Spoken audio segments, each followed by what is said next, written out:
Gravewalkers. Book 12. City of Woe. By Richard T. Schrader.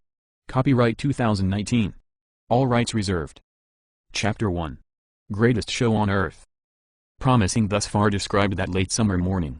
Colonel Jam-Up Samantha Flash expected the perfect weather to last all day. A meteorological satellite report that came from Kevin's control room back east at King's Tower in Gem City had only confirmed it. The air felt a little damp as though from a fog that she couldn't see, and it was cool enough for comfort for those wearing full outdoor protection gear. The day would be plenty hot once it had matured. Until then it was ideally pleasant. At the moment, Jam surveyed the terrain ahead of her locomotive through huge naval binoculars equipped with the finest optics. She mentally counted off both ghouls in seconds. Her final tally calculated an impressive gobbler population that was no worse than she had expected to find upon their arrival. It was a deadly megacity after all.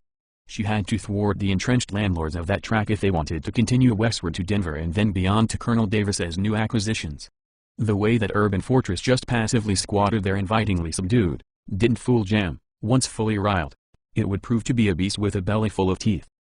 In a real way, the absurdly massive number of murderous infected living in that metropolis was like the flesh, blood, and homicidal spirit that animated a reinforced concrete skeleton. All combined, they formed a single carnivorous creature. The city waited patiently, and when Jam did wake it, she was sure it was going to get nasty. It really was just as Carmen had once said in another time, calling it a city was a curt euphemism, especially for such a howling miasmatic nightmare that asserted itself at only one speed, that of fully unbridled vomitorium bath salt victory riot. Marshal Duke was safely off in command of his own train. He had 2 engines now and needed those to drag his 3-mile-long chain of valuable railcars, hundreds of them packed with premium forage. No offense to foragers, but the Freeman harvested resources on a scale that made King Louis's people seem like raw amateurs. Freeman knew their worth, and they were rightly proud of it. Duke was on his way back to King Louis's City to drop off some of his railcars in their new storage yard that they had cleared and made operational just south of the castle station. Jim would stay busy just trying to find places to store all his new equipment, goods, and provisions. Fuel container cars would be fine sitting outside on storage shunts. Many more railcars would continue on to end up in the subterranean mine tunnels beneath Commodore Tinny's new capital city of Camelot. Jam's target city excelled in 3 areas: its numbers of ghouls, the amount of fresh water, and the abundance of heavy rail track. Heavy gauge rail positively stitched the place together, usually running doubled up in parallel, with numerous huge storage yards, and dozens of major factory railhead shunts. There was even an epically scaled fully enclosed locomotive repair facility. The city had more than one actually.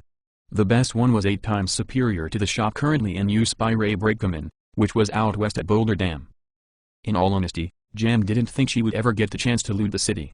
She was just trying to get from one side to the other, and that would be hard enough.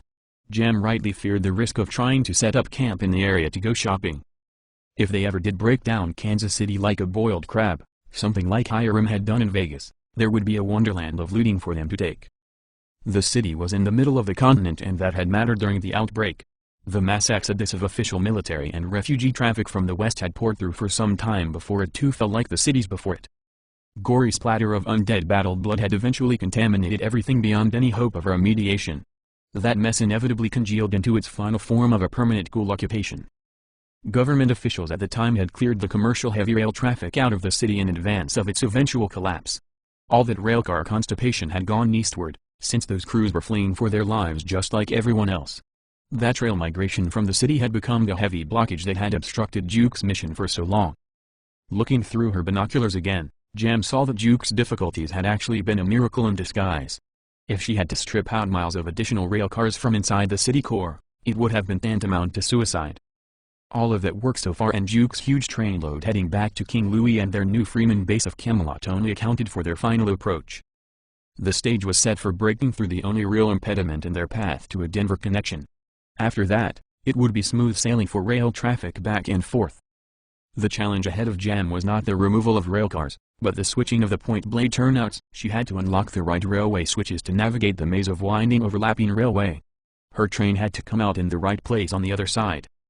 Flipping turnouts was the same job Alice had done in the storage yard back at Forager's Castle.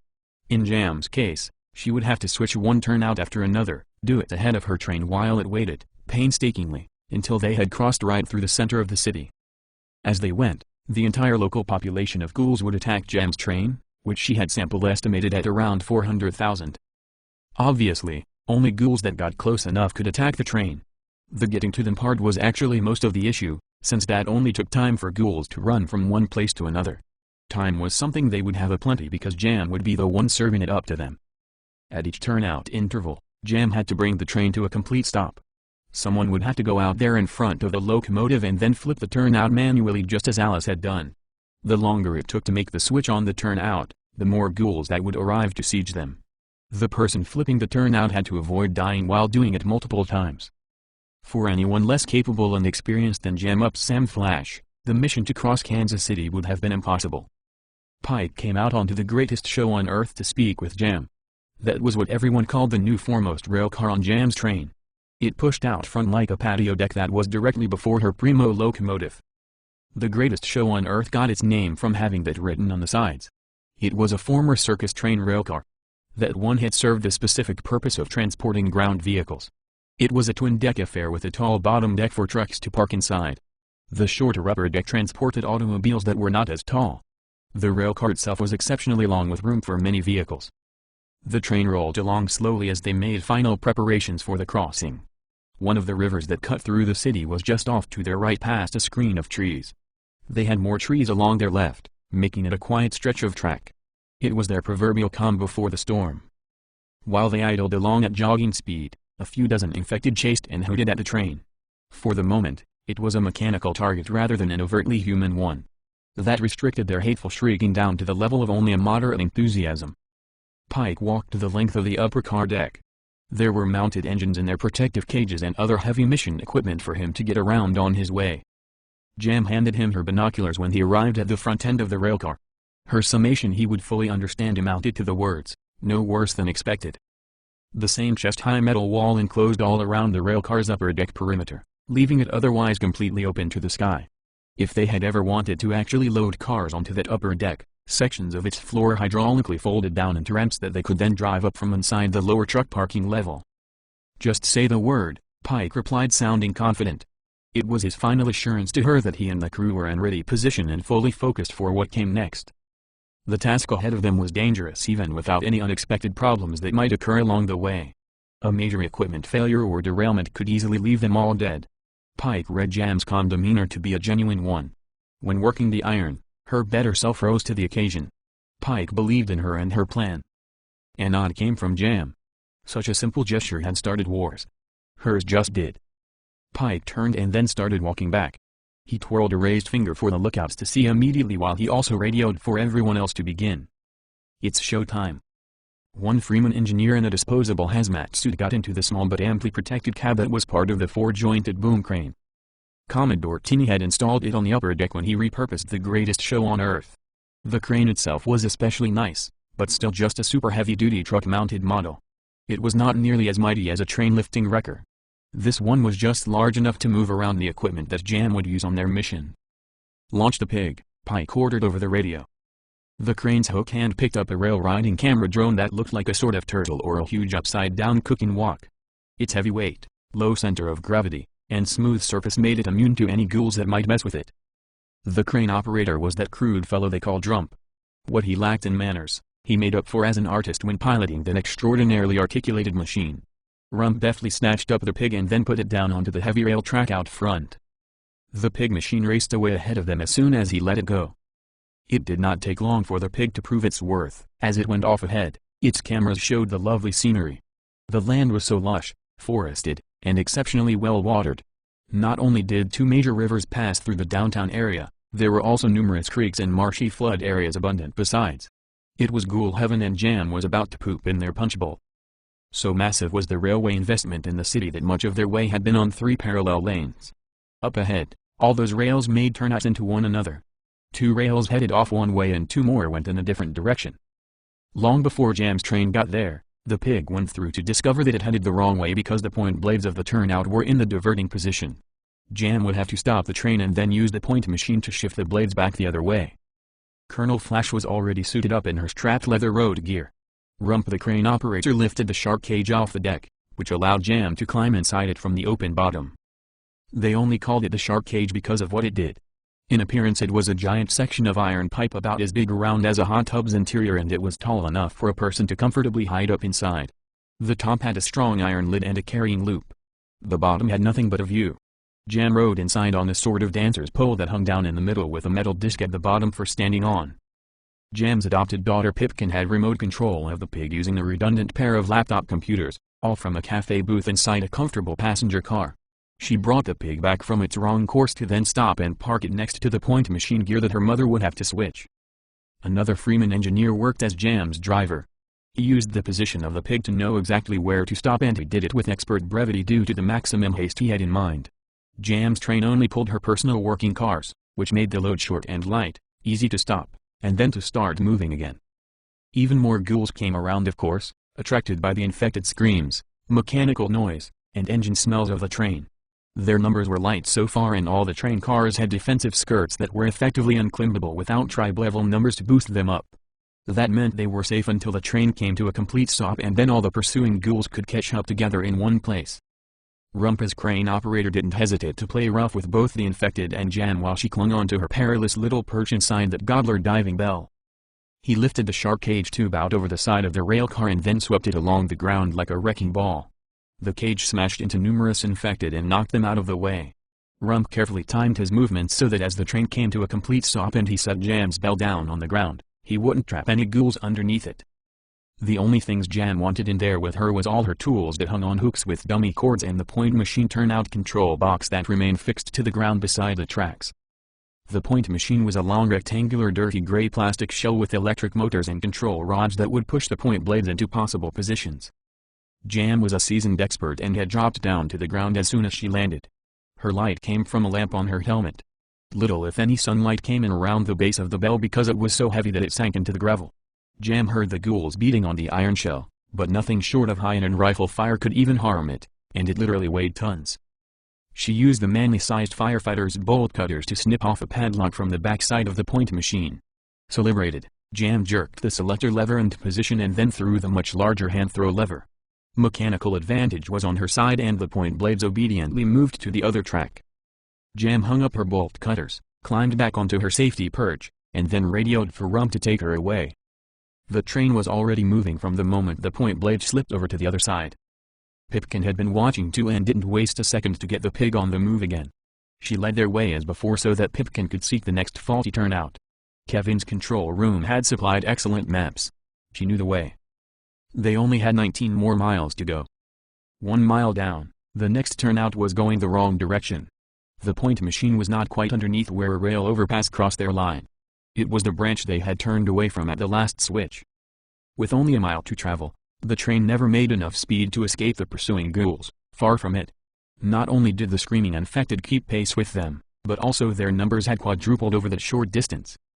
This time, the gobbler bell slammed into a heavy crowd of the creatures and several had limbs trapped under the edge of the shark cage when it hit the ground. None of the ghouls was in a position to stop Jam from doing her work, and she had a pistol to shoot any that might become an issue later. The pig could not move off on its own while completely surrounded by agitated ghouls. Many of them climbed all over it and blocked the rails too. Pipkin's remote control allowed her to trigger the 4 flamethrower nozzles that spit flaming kerosene from holes in the walk armor. That loosened the ghouls up enough that the pig headed forward on the correct track. The boom crane brought up the wet flaming bell just enough to skim safely over the ground. The dangling cage knocked away infected until it was clear of attack and the overpass trestle, and then Rump lifted it back aboard. The next mile and a half was still deceptively rural terrain with overgrown forest pressing the railway from either side. They swiftly passed under a double highway overpass without catching any jumpers. Jam and Pike used their rifles to shoot down the small throng of infected that gathered at the elevated guardrail to watch their approach. With them out of the way, none of the others up there ever got into position before it was already too late for them to try. Their track elevated onto a trestle for a distance. The transition worked wonderfully to slow down the ghoul tribe that was in hot pursuit. Since those runners could not easily follow along the unpaved trestle, they lost pace, clogged up, and generally impeded themselves while finding their way around that obstacle, which they did. After the trestle, when they were back on the ground with the ghouls, they saw the city's industrial district begin to fill in their view off to the north on their right. At the same time, the premium ghoul habitat suburban sprawl began to fill in their view to the south on their left. The ghouls sprinted after their train at about 25 miles per hour. If they took the train up to twice that speed, It didn't really make any difference over the course of only a few miles. It stretched the ghouls out behind them, but they still came on hard and ready to overtake the train in an instant. Beyond that unfaltering pursuit, even more infected continuously arrived to join their ever-expanding tribe, with new members popping up in front of the train too. The screaming of the ghouls that chased after Jam's train called in more infected by the thousands. It got louder, scarier, and more dangerous, exponentially multiplying by the mile. Presumably, their train was going to have to stop again and flip more turnouts. When that happened, it was likely that the infected would be numerous enough to impede the effort. Despite what should have been an unnerving backdrop of hell on steroids, Jam took a calm moment to admire the industrial district's railway storage yard. Her train passed it just then along its southern edge. The rail yard was a quarter-mile across and 2.5 miles long, all harp-stringed railcar storage shunts. It was such a treasure to behold that Jam sighed, now, if only we had a way of stealing all that from the gobblers. When Commodore Tinney referred to their work as train robbery, he wasn't kidding. That was just one yard, with boxcars still on the rail trucks. There were more yards just like it, and whole other yards where they stacked only the containers after a crane had lifted them away. Even more yards after that had tractor-trailers by the hundreds. It was a looter's paradise, if not for the infected who were in invincible numbers with ideal cover for getting in danger close before combat. Pipkin understood that the pig had satellite uplink for its controls, which meant that range was not really an issue. Many a speculative engineering genius of the Council of Governors had contributed to making the clever railway battlebot. With its powerful motorcycle engine armored up inside that walk shell, it was plenty fast too. Pipkin ran it up to high speed so that they would know their next problem as soon as possible. If anyone wondered what would happen when she ran the ghoul at such velocity, it went cartwheeling through the sky and the pig didn't mind a bit. As the pig got even further ahead of the train without incident, Jam's engineer-driver put on more speed. He continuously calculated according to the pig just how much space he would need for coming to a stop again.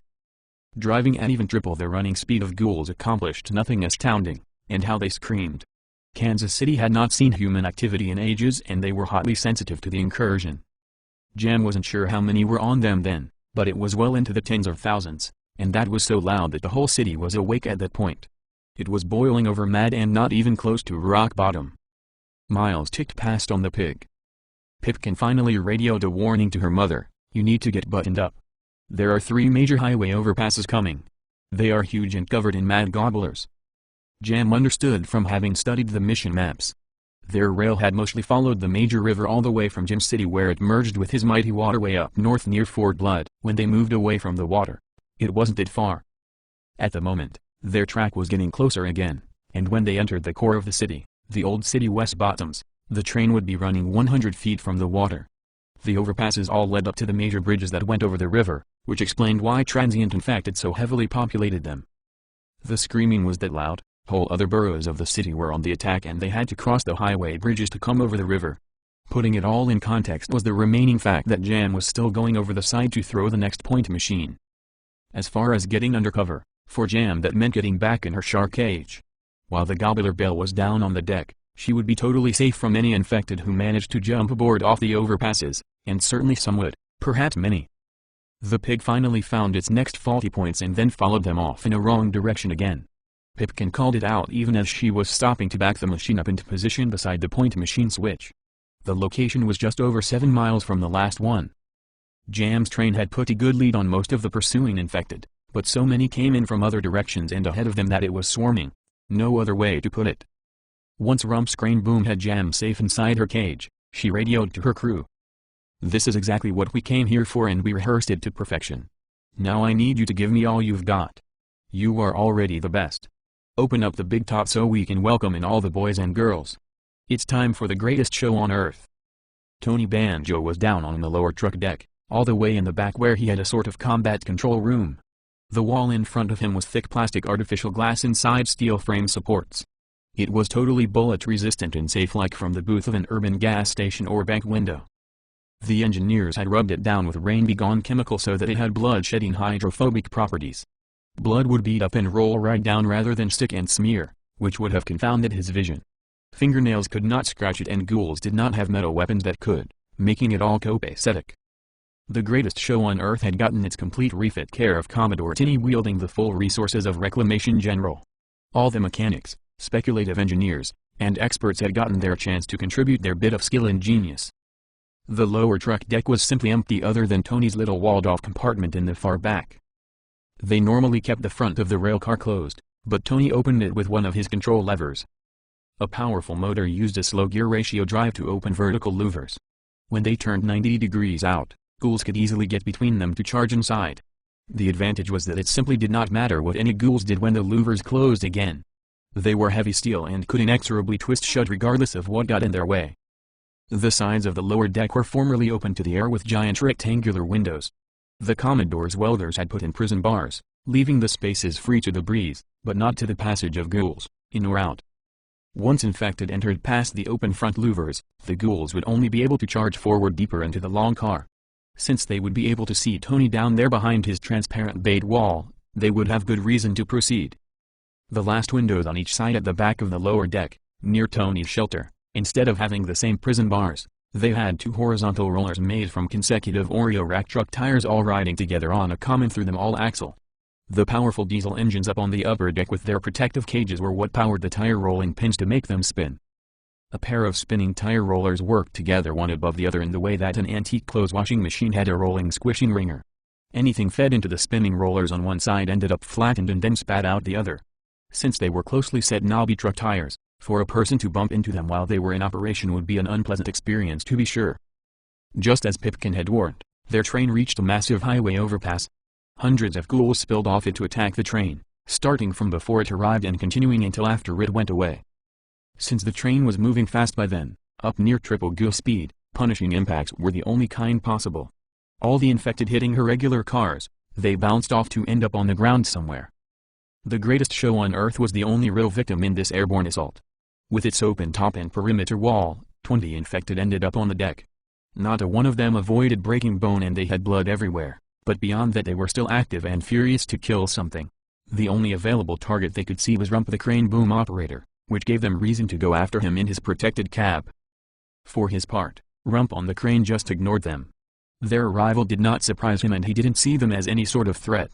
There was nothing around that the ghouls could damage and his compartment was impervious to them as well. That is not to say that there wasn't a contingency for their arrival. Rump radioed for Tony Banjo to lower the cleaning ramps. Tony had a control lever for the hydraulic rams that moved the upper-level access ramps. He lowered both of them about 15 degrees, plenty of space for the ghouls to climb down if they wished it. After the first of them saw Tony and then attacked him, all the feeders screaming called down the rest. Tony just let them beat on his transparent wall while he smoked a joint. Having them in such a fuss was actually useful for the moment. 2 more overpasses came and went. Each time, even more infected boarded the greatest show on Earth, heard the ruckus down on the lower truck deck, and then went down themselves to investigate. By then, Tony had quite a load, but he still let them bustle and fret unharmed.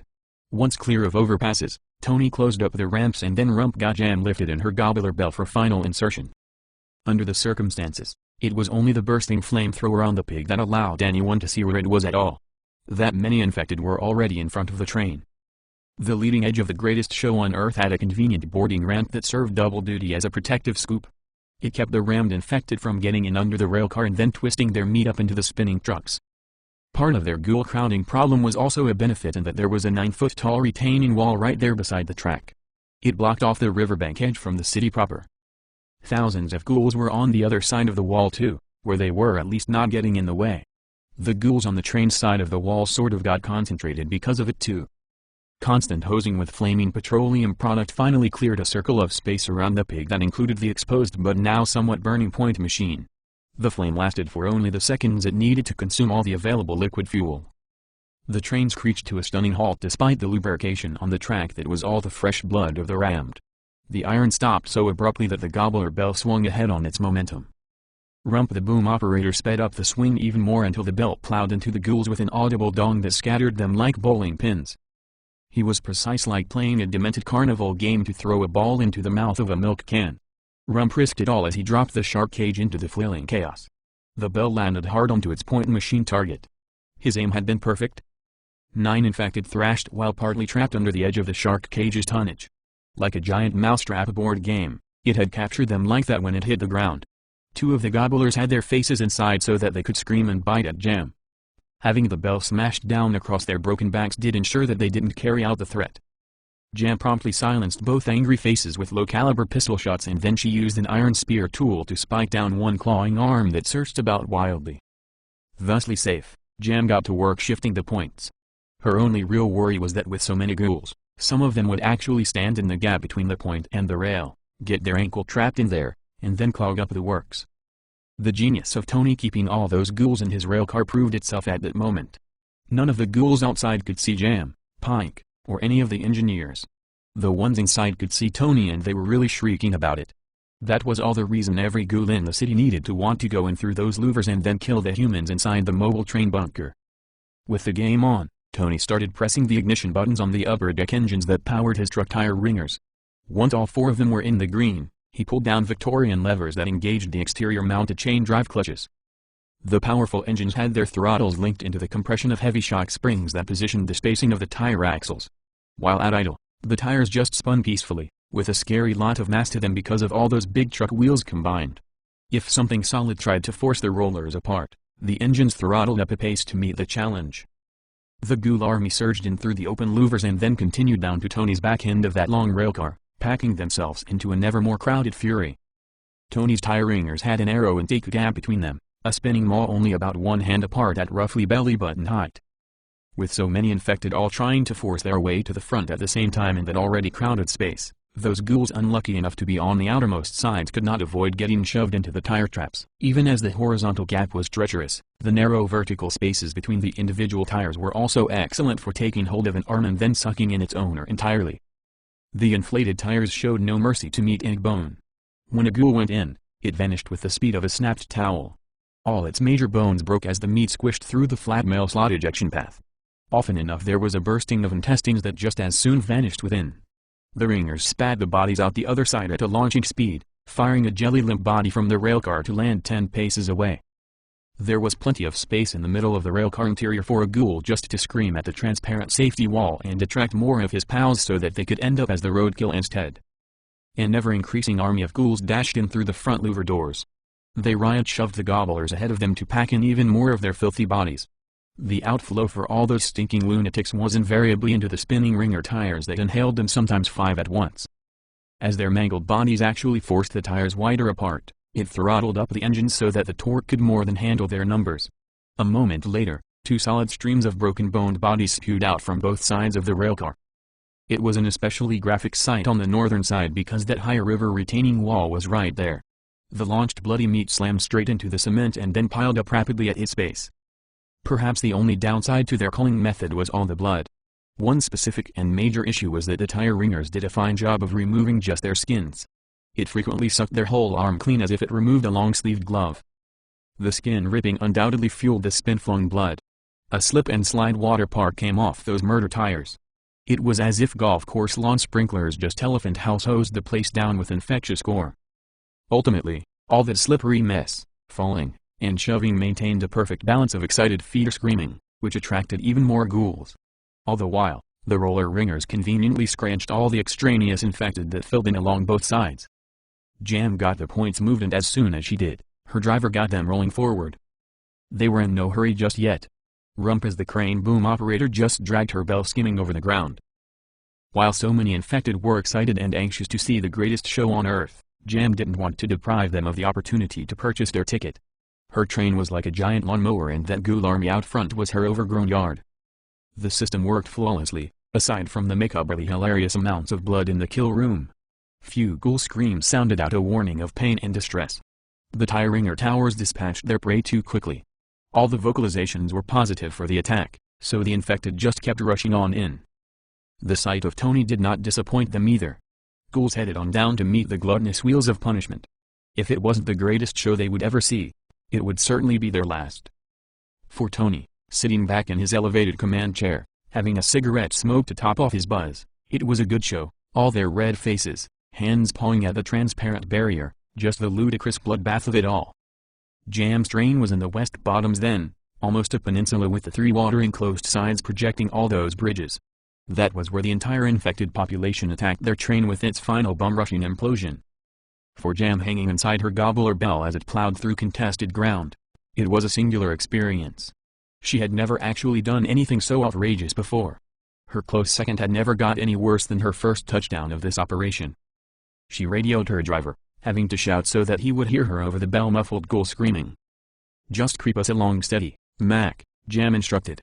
"We let the kill car eat her fill. The gobblers will either wise up to this being a trap or they can all have a trip through the ringers." Any agonized screaming from their wounded cohorts could serve as a repellent for ghoul tribe activity, just as their feeding shrieks could lure them together. The greatest show on earth operated wounded victim free. Once caught by the roller ringers, the tires squished the unlucky ghoul and then it was gone in under a second. Even if the ghouls did figure out some way of avoiding the kill car, Jam intended to push forward. She was committed to reaching the other side. Their rail track also had a bridge for crossing the river. They would go over the Kansas right where it poured into the larger Missouri. There was an open trestle with terrible footing for running infected. The pursuit over the river would be minimal at best. Another benefit was that the gobbler population on the other side had already relocated via the well-known to them road bridges, thus having evacuated much of it. The only major handicap Jam foresaw was that they had to pass under more overpass roadways with loads of jumpers. The train would have to suffer that bombardment boarding again. They would weather it the same way as before. Rump didn't bring Jam back aboard. His elite model of boom crane had 4 twisting jointed elbows that allowed it to bend and reach her around into the most compactly convenient of shapes. This was important for it to not be up too high or out too far to decide where it might collide with an overpass or bridge support column. Rump kept Jam hanging out beside the train where her shark cage wouldn't crash into anything that wasn't berserking meat. Upon their final approach onto the river trestle, he lifted the bell aboard for the trip across. By then, Tony had already lured the newest overpass jumpers down into the lower deck for destruction in the insatiable tire ringers. Due to their ease of success thus far, Jam concluded what she planned to do next. She radioed for her whole crew, "We are going for the secondary target. Everyone in your ready position. Take the pig to find our way inside to the treasure. We are going for the heist." Up ahead on their right was the National Grain Depository for the continent. It was at the meeting of 2 major rivers for barge traffic and had its own heavy rail yards, shunts, and mainline access. The storage silos were epically huge and provided excellent visual cover for hiding whatever waited between their rows. Jam in her bell thumped down on a point machine and then promptly flipped it. She could not really see anything and only imagined where they were from memory. They moved on again for a good clip before Rump dropped her onto another point machine. This time he disconnected from her shark cage entirely and just left Jam there. Because the train would have to use the shunt in reverse, the crane would no longer be in range to hold on to her gobbler bell. Jam waited for them to be clear, shifted the points, and then just listened as her train backed into the shunt she opened, leaving her behind. This was a critical moment in Jam's plan because neither she nor the pig was going with the train. Since it was rolling backwards, there was no one to shift any more points. The train backed into a substantial storage yard with many independent lanes.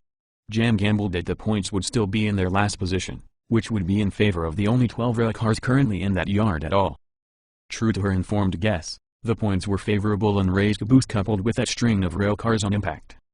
It being Ray's caboose, his car had extended flanges that made shields for an engineer to open a dedicated hatch and then clip together the air brake pressure lines. Wolf had come along on the train as Tony's gunner. He was on hand then to clear a few infected with his suppressed Thompson. The whole city was so enraged that even the safest places had a few ghouls. Bad places had tens of thousands. They pushed over box trucks with the tidal pressure of their mad pursuit. Jam's reasoning with the brakes was simple too. Her train was more than powerful enough to drag one of those cars with its brakes locked on. They had just moved hundreds of cars. Only a few were ever broken, so there was no reason for Jam to be always assuming it. Once again, she was right. The rail cars in question were expensive climate-insulated industry premium machines that still worked perfectly. The driver Mac got the train back out onto the main rail, waited for Jam to switch the points back to their original position, and then he collected her as well. A respectable army of ghouls had assembled by then, but they were not strong enough to stop the train.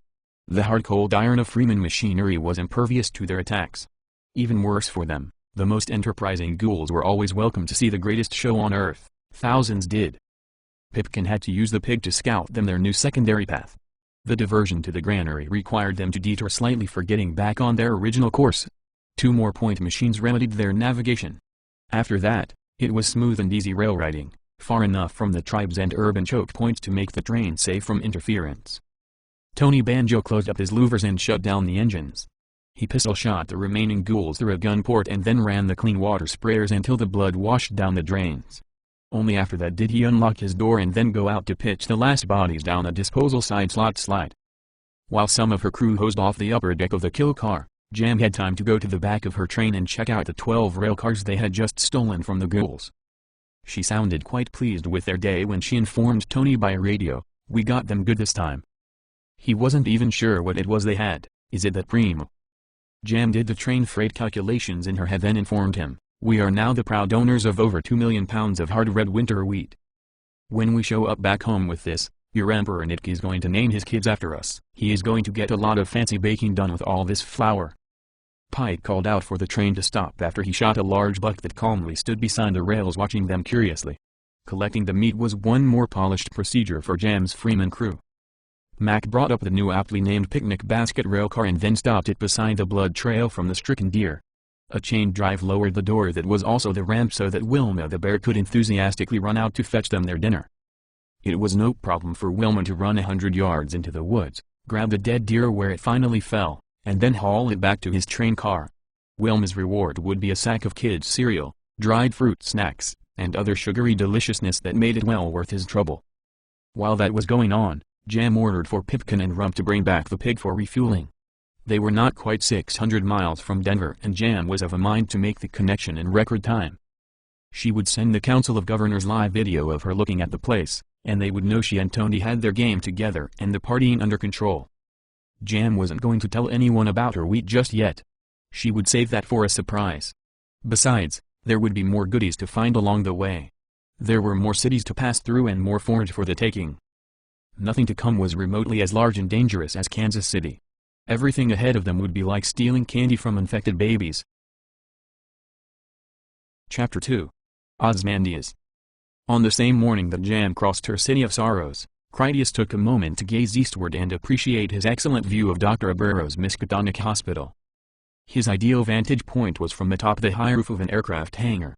That huge building was in a typical megacity civilian airport about 10 kilometers due west of the hospital. That was 6.5 Roman miles as Jim's native people measured things. Between him and there was solid overgrown suburban ghoul habitat, just terminally infested hot zone. The heavy rail track that the Council of Governors wanted to use on a regular basis came straight up the center of everything. Just from where he was, Critias saw 2 railroad transit yards like the one his daughter Alice had cleaned out back home. One was a little north of him and the other was south down the line a ways. Both of them had full yards, probably with traffic that ended up sidelined during the outbreak. Maybe the dying government had wanted to make way for military arms convoy trains. Their outbreak war effort would have needed those munitions. Critias thought it likely that those trains never lived long enough to roll out from their home stations. Turning to the west, Critias saw the Great Salt Lake Expanse, which as its name implied was pretty damn big, much larger than the city he overlooked anyway. To the east, the epic grandeur of the Rocky Mountains started right there behind the hospital. In between those 2 legendary barriers was the long narrow paradise for ghouls known as the Wasatch Front. It was an Eden situated between fly-festering saline pools with salt desert flats and grizzly bear-infested rugged mountains. The Wasatch lured in the infected from every direction with its promises of easy living. Everywhere around it was a brutal struggle at best. Once the ghouls got in, they never wanted to leave. The place actually grew in population over time. The black hole dirigible waited overhead, close enough that Critias was under its shadow.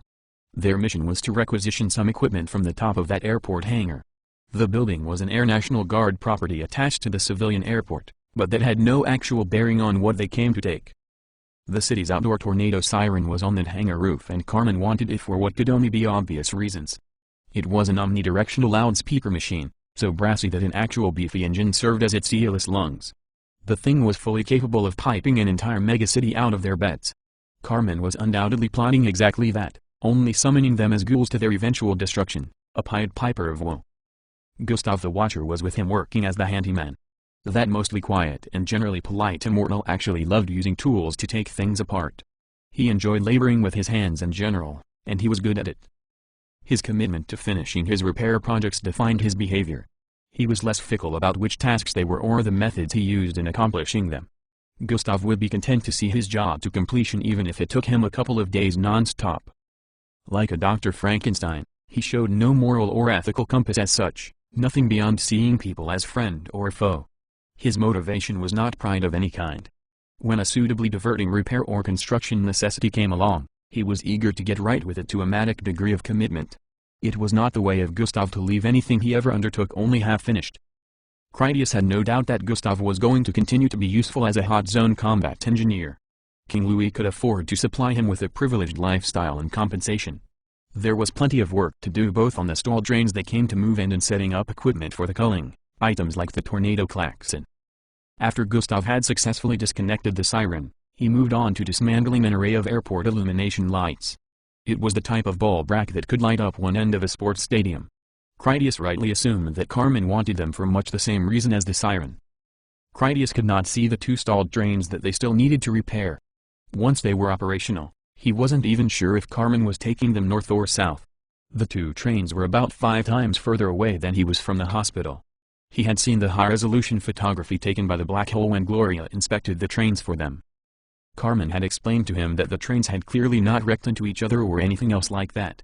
The images suggested that the trains had ended up there parked deliberately by persons unknown who wanted that passed through the mountains closed to rail traffic. They had calculated their blockade to the degree that to get the whole junction locked down they had used 2 trains. If nothing else, that was good news since they would not have to repair a bunch of battle damage to get them rolling. If the same people had felt at the time that mankind was never coming back, they might have sent an aircraft and just bombed the junction, putting an end to traffic permanently. Gloria had spent her nights taking thermal scans along the middle and southern region of the Wasatch Front. The culling operation would be from south to north, so it was the lower region's population that needed the most scrutiny. Based on her findings, Critias knew that the entire distance between himself and those trains was more heavily populated urban ghoul sprawl. It was just ridiculous murder zone. So numerous were their furious legions, squishing themselves into that single narrow corridor, that Critias would either be invisibly grave-walking or dead. They would literally bury him under their collective bodies. It wasn't the same population situation like Jam went through that morning in Kansas City. For Critias, the habitable corridor between the mountains and the salt desert was so narrow and long that the entire ghoul population lived within running distance of that rail track for 9,400 miles in a straight line. Their ability to just collapse into the rail corridor meant that so many triggered ghouls would gather on the track ahead of the train that it would eventually derail by rolling up their bodies until it formed a ramp. So much ground-up compressed meat could lift the trucks right off the rails. That derailment would not only kill the train, but the track itself. There would be no fixing a mess like that, and that was after everyone on board had died. Gustav needed help manhandling the lighting rack safely down onto its back. It was outrageously bulky, but not all that heavy. The metal was tubular aluminum and the bulbs empty glass apart from being gigantic. Combined with the tornado siren, it would not be a challenge for the black hole to lift up the weight and then deliver them both to Carmen. Ghouls did not know what a rigid airship was and they didn't watch the sky for food. It was simple enough to fly around over their heads unnoticed so long as the black hole didn't deliberately make any noise or stay too low to the ground. Back in the days of the living world, the black hole did park over cities and collect all the cell phone traffic or take spy photography with no one ever being the wiser. In both worlds, no one ever bothered looking up. When Critias and Gustav finally arrived down south at the stalled train site, they discovered more good news. Carmen had already told him what to expect, but Critias still needed to see it for himself. The trains were there, roughly side by side, only they came in from 2 different directions that were merging. The nice part was Carmen's workshop for fixing them up. Directly next door was a huge fenced-in family-owned metalworking and welding company, with armor materials, tools, and construction supplies. She had a fully functional workshop to prefabricate defenses for the train locomotives. They could not have gotten any better luck than that. Gloria gradually crept down using deflation and minimal fans to drop off the tornado siren with a light rack. Critias and Gustav went down as well. Gloria would head off again in the black hole to make some more pickups. Professor Carnegie, David Talbot, and Romeo were out foraging together as only watchers could.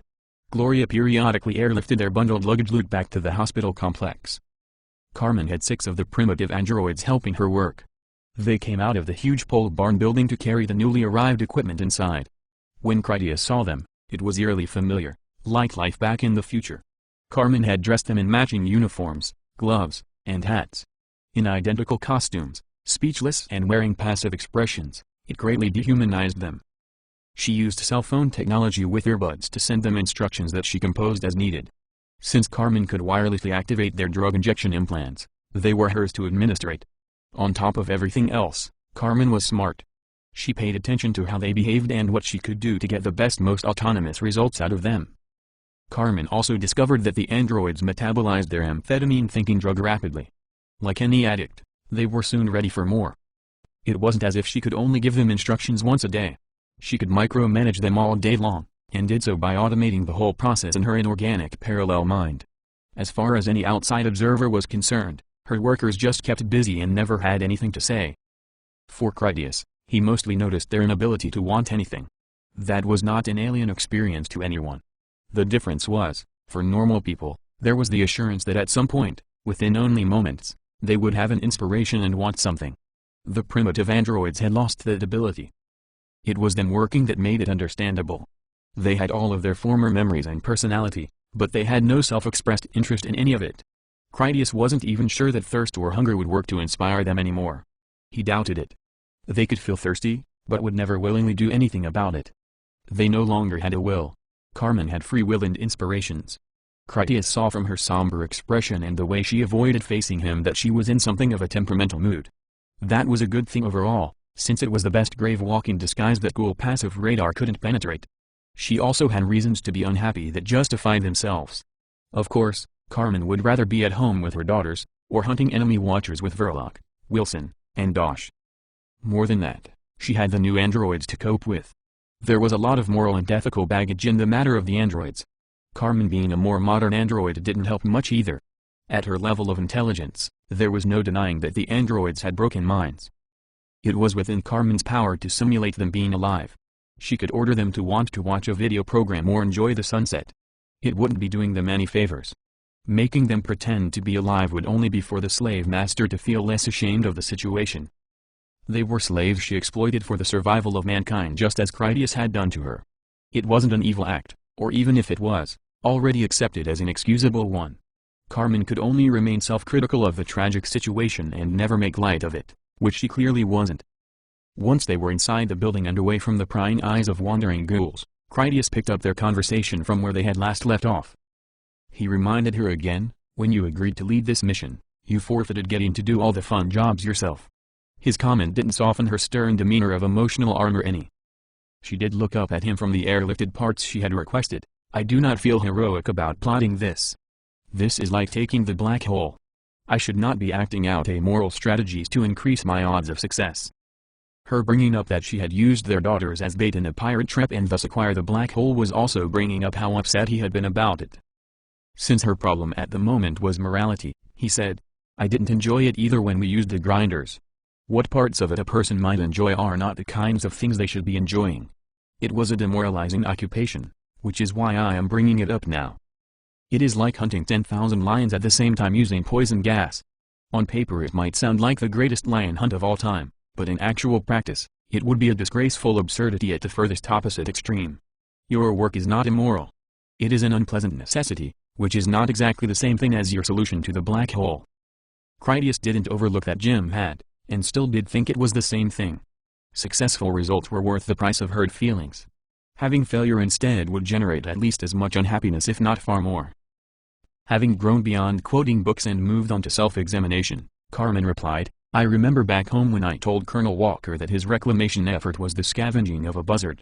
These people crossed the mountains with nothing and then built a mighty city. I am here to feed off their unburied corpses, but only after I have thoroughly defiled them. She repeated her earlier comment, I do not feel heroic about plotting this. This feels amoral to me because just like the black hole, there is a side to this where there are also consequences when things do not work out. You were mad because I won. I have imagined how angry you would be if I had lost and the pirates had killed them both or worse. If I lose at this, there won't be any coming back for me. Everyone could die and it will be entirely my fault. Critias sort of appreciated what she said, but not its importance. Their life had a lot of suck to cope with. It wasn't helpful to dwell on it constantly. In Carmen's case, she just copycatted more of her virtual personalities and then sent them off to dwell on something miserable and stupid. She was not leaving behind any opportunity to take a highly critical maternal moral inventory of life. Unfortunately, that was owing to his hastily misspoken orders that she should do so, at least that is how Kevin had explained it to him. Yes, everyone can die on an operation, Critias agreed with her honestly. Yes, it can happen because we got too ambitious, because someone made a mistake, or for just no reason at all. Sometimes an otherwise sturdy-looking building just collapses and kills everyone. Yes. Your duty to the mission is not a moral leader. He did have sympathy for her noble feelings, ones he basically bullied her into adopting to begin with. Out of ideas, he asked as her husband, "How can I help?" She sent him a HUD application to look at. Critias was indoors. He didn't worry about taking his mech suit out of blackout mode. Carmen wanted him to see a virtual environment. It was a bright sunny desert that stretched off to the horizons. Before him was the pedestal of a giant statue with only the lower parts of the legs remaining. The statue's head was on the ground with half of the face looking up from the obscuring sand. On the base of the statue was a plaque that read that he was Ozymandias, a king of kings.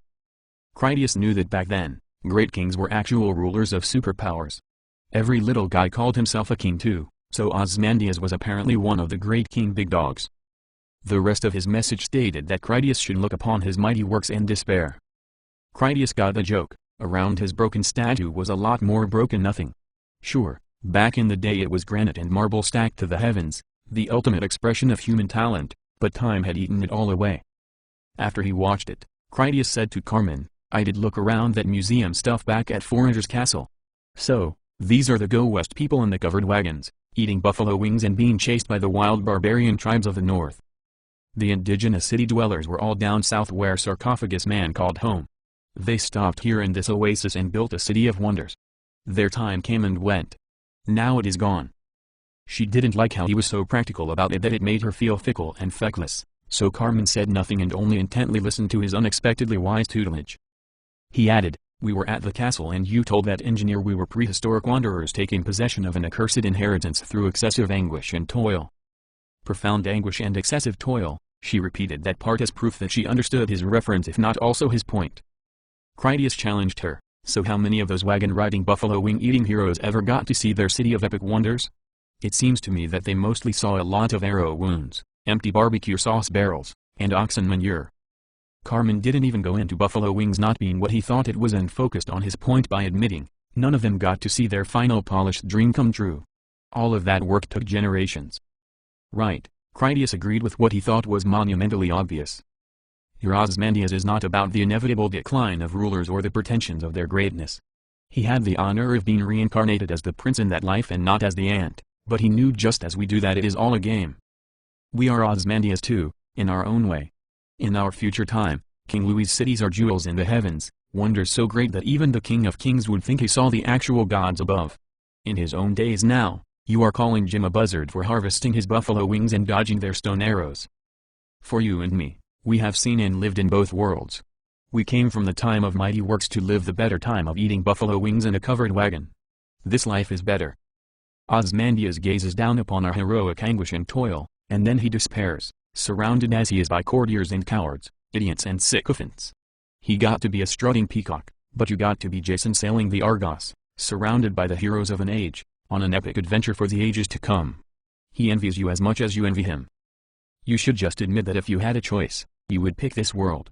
Here you are, wishing you were out hunting for pogo and gator, not building great cities with intellectual toil and moral anguish. Carmen genuinely listened to his views on the complicated topic and felt enlightened by them. It was true that King Louis would build a worthy civilization from their humble beginnings. True, their groundbreaking work was dirty and sometimes callous out of necessity, but it wasn't less ambitious, important, or honorable. In fact, it was the humbler and more challenging life. The governors of the future might also feel proud as an Ozymandias, as they lorded over a breathtaking accomplishment that took a dozen previous generations to build from the bones of past global civilization. It was just the game of life. Agamemnon and Achilles had actually met, a king of kings and a real hero of action. They identically resented the respect, the kudos and clios that the other had won, by what they saw as the baser method. Carmen accepted that her husband was right about her, as he usually was when it came to her darker moods. They were pioneers and adventurers by choice. She preferred the gritty frontier life with its hunting and gathering. Rather than get all lovesome, Carmen brought up another issue that weighed on her spirit. It was important and she made it sound so as she told him, "You are still overlooking my concern that something might go wrong and I get everyone killed and then I will hate myself.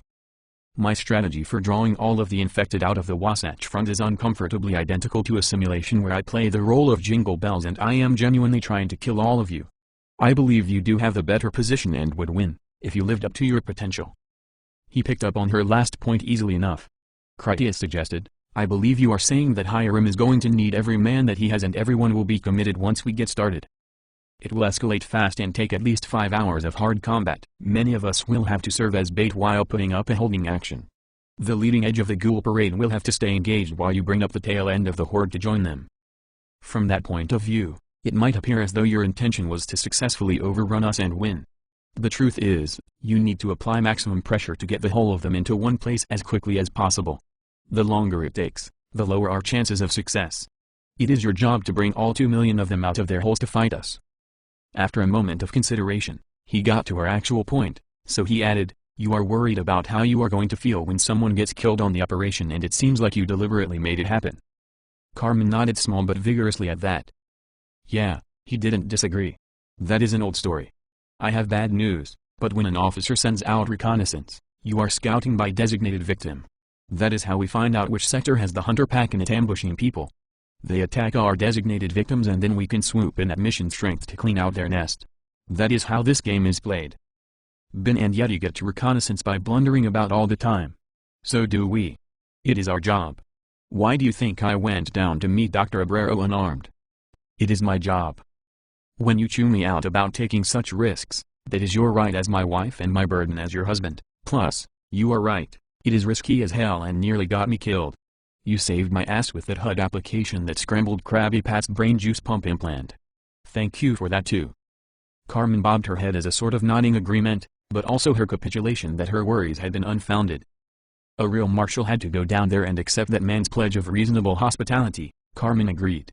That ended up being you. Yes, I was afraid the whole time you were away. No, I am not angry with you for being brave and honest. With that out of the way, she became tragically serious as Carmen warned him with a pleading gaze. You know me. I will be trying to kill all of you. That is how I can get what you want. If you show any weakness, that will not be what I calculated for, and we will get a lot of people killed. He did understand and took her entirely seriously. Critias even gestured to her rapidly disassembling parts that would become her tornado siren light beacon. It was entirely clear that she planned on upending the entire region and pouring out all the infected into one place. I do know you, Critias agreed, and your message is clearly received. You were wise to tell me.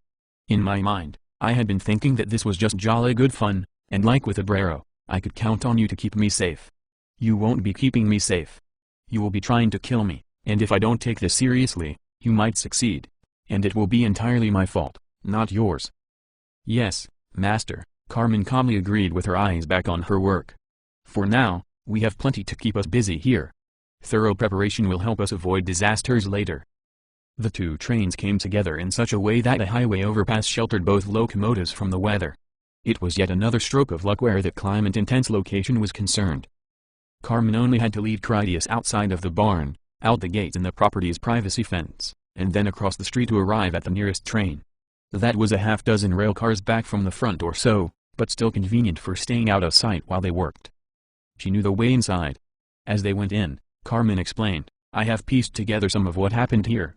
Her words were something of a warning for when Critias got his first chance to look around inside the passenger car. The place was a sick house of infected body parts, bloodstains, and exploded luggage. At a glance, the carnage read that it had been a passenger train, one so overloaded with refugees that people had been riding on the roofs of the railcars. It wasn't possible that all the passengers had turned into infected feral killers at the same time. The baggage barricades and the amount of slaughter could only mean that the train had come to a complete stop where it was and then a ghoul tribe had boarded to kill everyone. I've been up to the engine, she informed him as they kept moving forward through the filthy cars. Undead bodies littered the whole way. They piled together in some places, like in the junctions between the railcars. A scattered heap of hard luggage usually accompanied them. From what he had seen thus far, the downed meat was mostly from bludgeoning head wounds. Carmen narrated their exciting but somewhat blood-caked adventure. I checked everything over on my first inspection, closed up some doors, and removed the lurkers. What I found in the engine surprised me. She left him in suspense until they arrived and then Critias could see for himself. That was a nice thing about Carmen, she thoughtfully let him sharpen his skills by taking stock of situations before she used her Holmes and deductive talent to give him her own interpretation. I had to unlock this, she said of the strong engineer's door that kept anyone from entering the locomotive without permission. Her point was simply that if the door stood closed when they arrived, it had remained closed to any ghouls as well. Inside, Critias saw the dried-out, white moldy, dehydrated mummified corpse of the train's engineer. He had been alone apparently, that or his partner had run off and closed the door behind him after the train came to a rest. Critias sincerely doubted that. By all appearances, the guy just died. There was no sign of blood, or a weapon he used on himself, and he wasn't even infected. Carmen gestured over at the driver's controls for Critias to take notice as she explained, the dead man's switch alert device built into this console had noticed his inactivity, and then automatically applied the brakes. Judging from all the other clues, and his posture laying there, I believe he had a heart attack. Critias appreciated the cruel fate of that. He just clutched his chest in the heat and stress of the outbreak. With him gone, this train's primitive artificial intelligence decided it should stop and feed everyone on board to the infected rather than blaze forward until crashing into someone else. Carmen didn't contradict his assumptions. Instead, she went to the window so that she could see the other train next to them. She told him, I believe that train came here on a mission to get this one moving. Whatever was left of their government, they wanted this pass open again. Clearly, that never happened. Both of these locomotives ran their fuel tanks dry. All the vehicles around here still have their fuel, so that isn't the work of gas pirates. Both locomotives sat here idling away for days until they just ran out. That sounded like more good news to him as he speculated, they will probably start right up then. We just need to gas up their fuel tanks. Sitting here in the dark under this overpass didn't hurt them any either. Critias walked over to see out her window. The other train made him curious enough to ask, why didn't they get the trains moving again? She gestured with her finger to indicate the ground outside beneath the window, which they couldn't see because of the steep angle. Carmen informed him, there are a lot of undead bodies on this side. It appears that they engaged the infected, destroyed a large number of them, but were promptly surrounded and overwhelmed. In my opinion, this overpass bunker will be excellent for us concealing our motions and noise, but for that armed assault team, it was all flanks and no front. Critias guessed, if the other driver didn't leave when he saw that they were not going to even make it back aboard their own train, that must mean they didn't give him the chance. Carmen didn't disagree with its scenario, in fact, she offered up some evidence that might support it. The door to the other locomotive was open when I checked it out. I didn't find anything in there but some blood stains and a pair of handcuffs still clipped to a handrail. Maybe they locked up the engineer until they got back so that he wouldn't try leaving them. When the ghouls got around to finding him, they must have chewed the engineer out of his restraints and then dragged away his body. I would have done the same thing, Critias assured her. If I forced a gun into his hand and then took him out with us, he would more than likely shoot one of our own men by mistake. Anyway, that is enough history for me. He was ready to get back to work. What is your plan now? You could start cleaning up, she suggested. None of these passenger rail cars will ever be used again. We just need to move all the clutter from out of the center walkway so that the workers can get through. I will get busy scrutinizing the locomotive engines. Critias started with the mummy of the heart attack engineer. His body ended up stiff and crooked in one of the passenger car seats. Wherever his train ended up when this was all over, he would be coming along for the ride. Moving that corpse effectively set the tone for the rest of his day.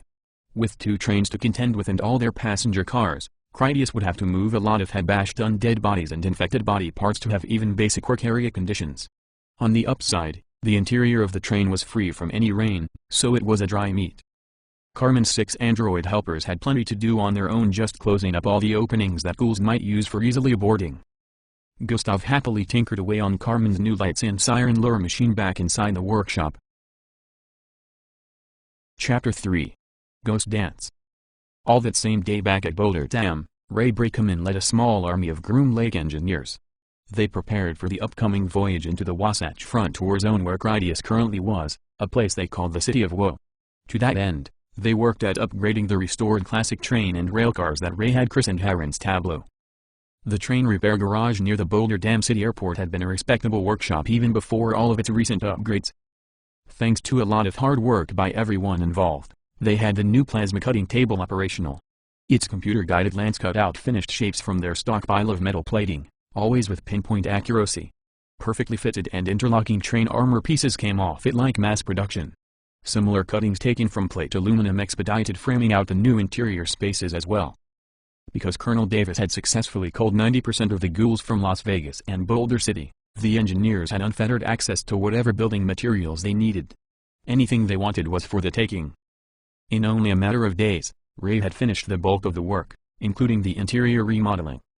Even after it was no longer an essential issue to harvest more construction supplies, heavily armed Groom Lake foraging teams continued to plunder the ruins of Vegas for all that it was worth. They shot up the remaining infected as they foraged openly during daytime hours. So many ghouls were still creeping around because they were always of the low-mobility variety. Plenty of sluggish cripples and crawlers still dragged about here and there. They were easy hunting for skilled riflemen with basic ghoul fighting survival skills. An iron-working smithy was part of the train shed's original equipment. The restoration engineers had used it when handcrafting antique railway components that were otherwise unavailable. Ray had the forge in operation for heating rivets mostly, but after Cutter demonstrated some interest in the craft, Ray helped the Watcher Lord forge a side project of his own. The giant had been more than a little helpful with the ironwork going from the plasma cutter to the train. Cutter was sleepless, tireless, and superhumanly strong. Just his lifting, holding, and carrying at critical moments had shortened their labors by more than half. At the moment, while the day had cooled after sunset, the giant Watcher wielded a sledgehammer one-handed as he pounded red-hot steel on an enormous railroad work anvil. His hammer was an absurdly heavy maul that dated back to the building of the Great Dam. Only the largest of men could have possibly swung it and not overhead. Perhaps that oversized monstrosity had budged titanic steel pins on some colossal construction. For Cutter, the behemoth crosspeen sledge was a comfortable size. A blow from the giant Watcher was equal to that from Hephaestus Cyclops. Such was the awesome power required when forging weapons for gods and heroes. It was Ray who had the truly masterful understanding of steel with all its riddles, compositions, and layering. When the time came for tempering, he would teach the significance of temperature's hellish hues. Ray's hammer was comically tiny as were the tinkling raps he made with it, taps that did nothing more than instruct the giant where to strike and how ferociously. In that Cutter intended to live forever, he learned as much as he could from his diminutive teacher. The day would come when the giant would forge other things on his own. The moment at hand was his time as the apprentice that absorbed what knowledge was available from a true master artisan. Cutter asked the dwarf, "Don't we need to shape it now?" He knew they were nearly finished, having folded plates of hot steel around one another more than once, but the accumulated billet still lacked any hint of its future purpose. It was more like an ironing board with a long steel pole handle he used for manipulating it. "I will cut the rough plates from the final blank," Ray explained with an added hammer gesture toward the plasma table. "The shape is as nothing. Here is where the real magic happens." While all the engineers stayed safely inside the enclosed train shed, most of the guards recreated outside where they enjoyed the cool night air. Colonel Hiram Davis was there along with his Gravewalkers platoon and the Sand Tigers as well. They had an outdoor cookout on a flat car that sat on the rails just outside the main shed doors. Hiram had gotten out in the day to do some rifle hunting, so they had a trophy bighorn sheep for roasting. There was an inexhaustible global population of ghouls such that one might wander into the area at any moment. While there was always a risk of attack that required continuous vigilance, overall, the city was relatively safe. When there was an infrequent ghoulish interruption to their merriment, those highly experienced Special Forces soldiers just amusedly executed that infected. Even if surprise were involved, all of them had their seats aboard the defensively elevated flat car. Jim's prohibition to keep the kill mess down to a minimum had more or less gone out the window under Hiram's command. It wasn't that they didn't live up to the edict in spirit. The local climate was nothing like back east where the river valley humidity was on average higher than that of the Bolivian rainforest. So long as they carted off the bodies and visible chunks of flesh, the arid climate and sand-blasting winds would see to the rest. Other than the soldiers, Kat Mosi the Paiute woman from Groom Lake was there, as was Lady Delacroix the female watcher with the unsettling gothic delusion. Neither of the women were all that chummy with the soldiers, but they did want a taste of the cookout. Kat had spent the day with a foraging team in Vegas and was currently off duty. She had gone outside to put some distance between herself and the rhythmic hammering at the forge. She couldn't describe the reason why the pounding sound made her so uncomfortable. If it was the inherent risk of human noise summoning ghouls, that wouldn't explain why she preferred being outside. Lady Delacroix always went into hiding before sunrise. She was only active at night and invariably relished the experience, often silently star-watching as though lost in thought or listening to pleasant music. It was hard to tell with the spooky woman because she was insidiously subtle about her excessively dramatic ambivalence. "It's the drums," Lady Delacroix said for Kat Mosi to hear. Kat had something of a complicated history with the Watcher group of Professor Carnegie and his followers. They used to trade with each other once upon a time, so in that at least they were not strangers. Kat didn't actually like the Lady Delacroix either. They had nothing in common. Since Kat didn't reply, but only looked at her, Lady Delacroix said, "Do you think your grandfather would be happy to know that his dream came true? Considering your present situation, It may have been a darker transition than he actually desired. It was a personal attack on Kat for the woman to bring up her family. The message itself had a greater hold on Kat at the moment. At first it was the idea of drums and how the hammering at the forge reminded her of them. In all honesty, the days of drumming were long over. That was just the sort of thing to summon up the infected. For Cutter's hammering to remind her of that long-lost yet familiar sound wasn't all that surprising. How the Watcher woman had guessed was explainable, and that the Lady Delacour was extremely creepy more than she was sexy, sassy, or cute, like maybe she really was a vampire. That was when it just all came flooding back to Kat, her childhood, her grandfather, the dream, not her dream, the ghost dream. Kat said it aloud as if the words were only using her to get out. They were going to dance the world into an old beginning. A great rolling wave of destruction would wipe away the European settlers, all their ugly machines, and their smoking cities. All of the fallen warriors would rise again renewed, better than ever. It would replant the trees and restore the fish in the rivers. The world would return to nature and men would live in harmony with it. Kat looked to the Lady Delacour for the truth as she asked, "Are you saying that we caused all this?" "This is what you wanted," the Lady Delacour answered with a smiling chuckle, since it was all quite humorous to her. "Your people are not dead. I see them all the time. They are all around you, I mean, other than the ones you destroyed fighting with them. They live in harmony with nature and the desert just like the rams, the horses, and the wolves. It isn't exactly over. You do have a few modern humans left to change or kill, here and there, yourself included, but that is what you wanted. The new perfect you, at one with nature, and free from the ravages of technological society, all yours and just a bite away." After a pause that just barely revealed her porcelain fangs, she amusedly added, "Not a bite from me, of course." Kat still heard the drums and the hammering, and from it she knew to say, "It's not too late to stop it. We can stop the ghost dance and start again from here." How she might cast such a magical spell was beyond her understanding. It was the way of many shamans to be descended from one, so it was destiny to find it in oneself at some great moment of need. Kat sifted legends through her mind, hoping to find a clue where to begin. The Watcher woman offered some free advice. "There is another immortal back east who could help you. He is with their King Louis right now, in fact. Romeo told me about the others. I believe that they call him Nostradamus. That sounds like just the right name to help you with what you need." Kat did not believe that Lady Delacour had magical powers, or that any of the other Watchers did either. On the other hand, she did believe in a kind of religious magic that made itself known through the tangible natural world. Kat couldn't deny that the vampire woman enjoyed proving in her subtle ways that she had a kind of telepathic insight that was inexplicable by any normal means. Determined to pursue the shamanistic mystery already upon her, Kat asked, "Even if there is this Nostradamus, what do you think he could do for me?" Without hesitation, the woman prophesied in a sort of mock sadness, "That's not for me to say, but I'm sure he could tell you something of value. I fear that without his help, you are all going to die on this little adventure of yours." She corrected herself with a bit of amusement. Well, die for a little while anyway. Life and death are so interchangeable these days. After a pause, perhaps as if she changed her mind about helping Kat too much, the woman added seriously, "I know that the spirits have decided to come and test you. If they find you worthy, Wovoka and his spirit army will be your protectors for a new age. If not, you will get your dream of the drums. Mankind and nature will forever become one. Never again will the soot of industry desecrate the natural world." She actually laughed then, and it was a deep, almost sinister laugh, as though she knew far worse secrets that she would not reveal. Once she had her mirth under control, she explained, "Not human industry anyway." Strange as Lady Delacour was, her words were not nonsense to Kat. In the human language, Wovoka meant cutter, which had more significance for a people without metal tools. At that moment, she still heard the hammering drum of Cutter the spirit giant as he pounded out a steel blade. Ray was a little man shaman too.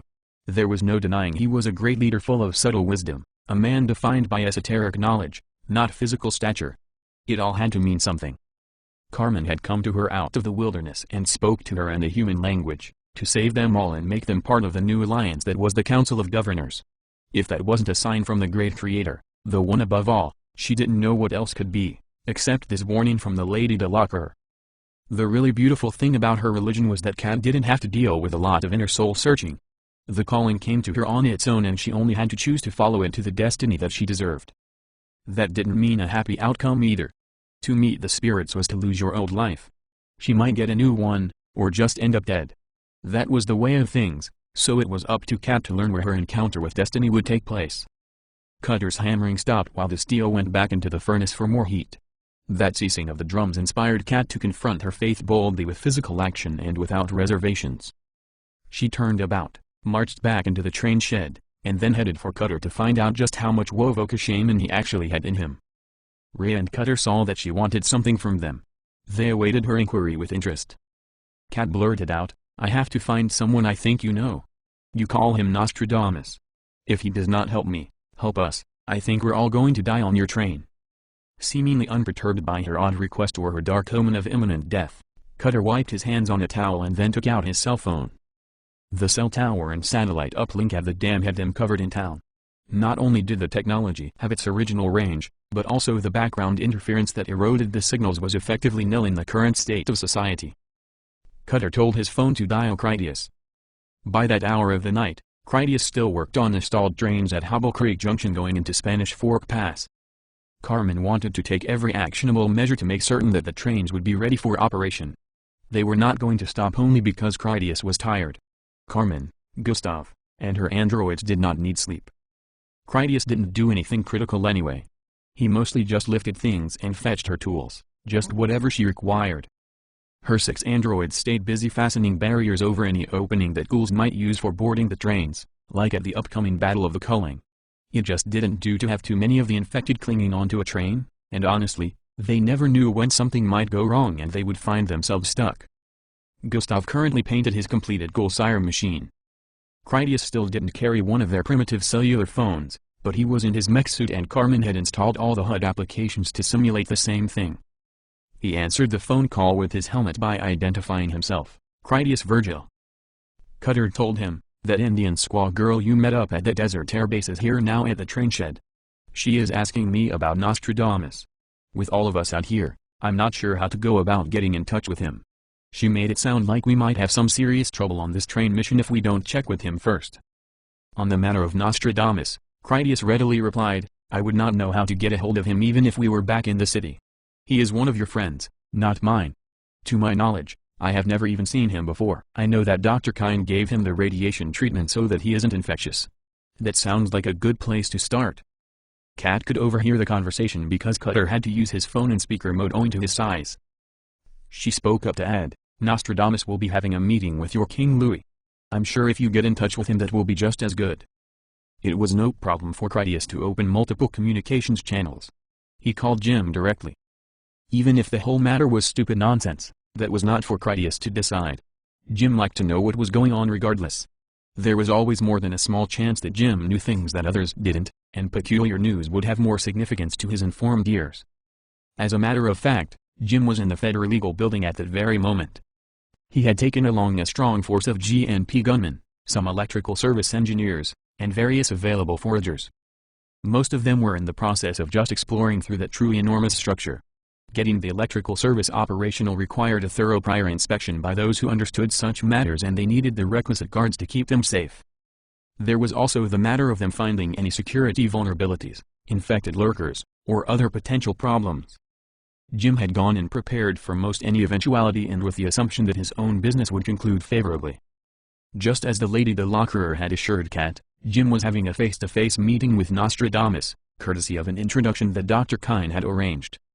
Getting to the top of the building had required climbing 28 floors of stairs, not counting the basement levels, since they came in through the underground prisoner transfer tunnel that connected to the jailhouse.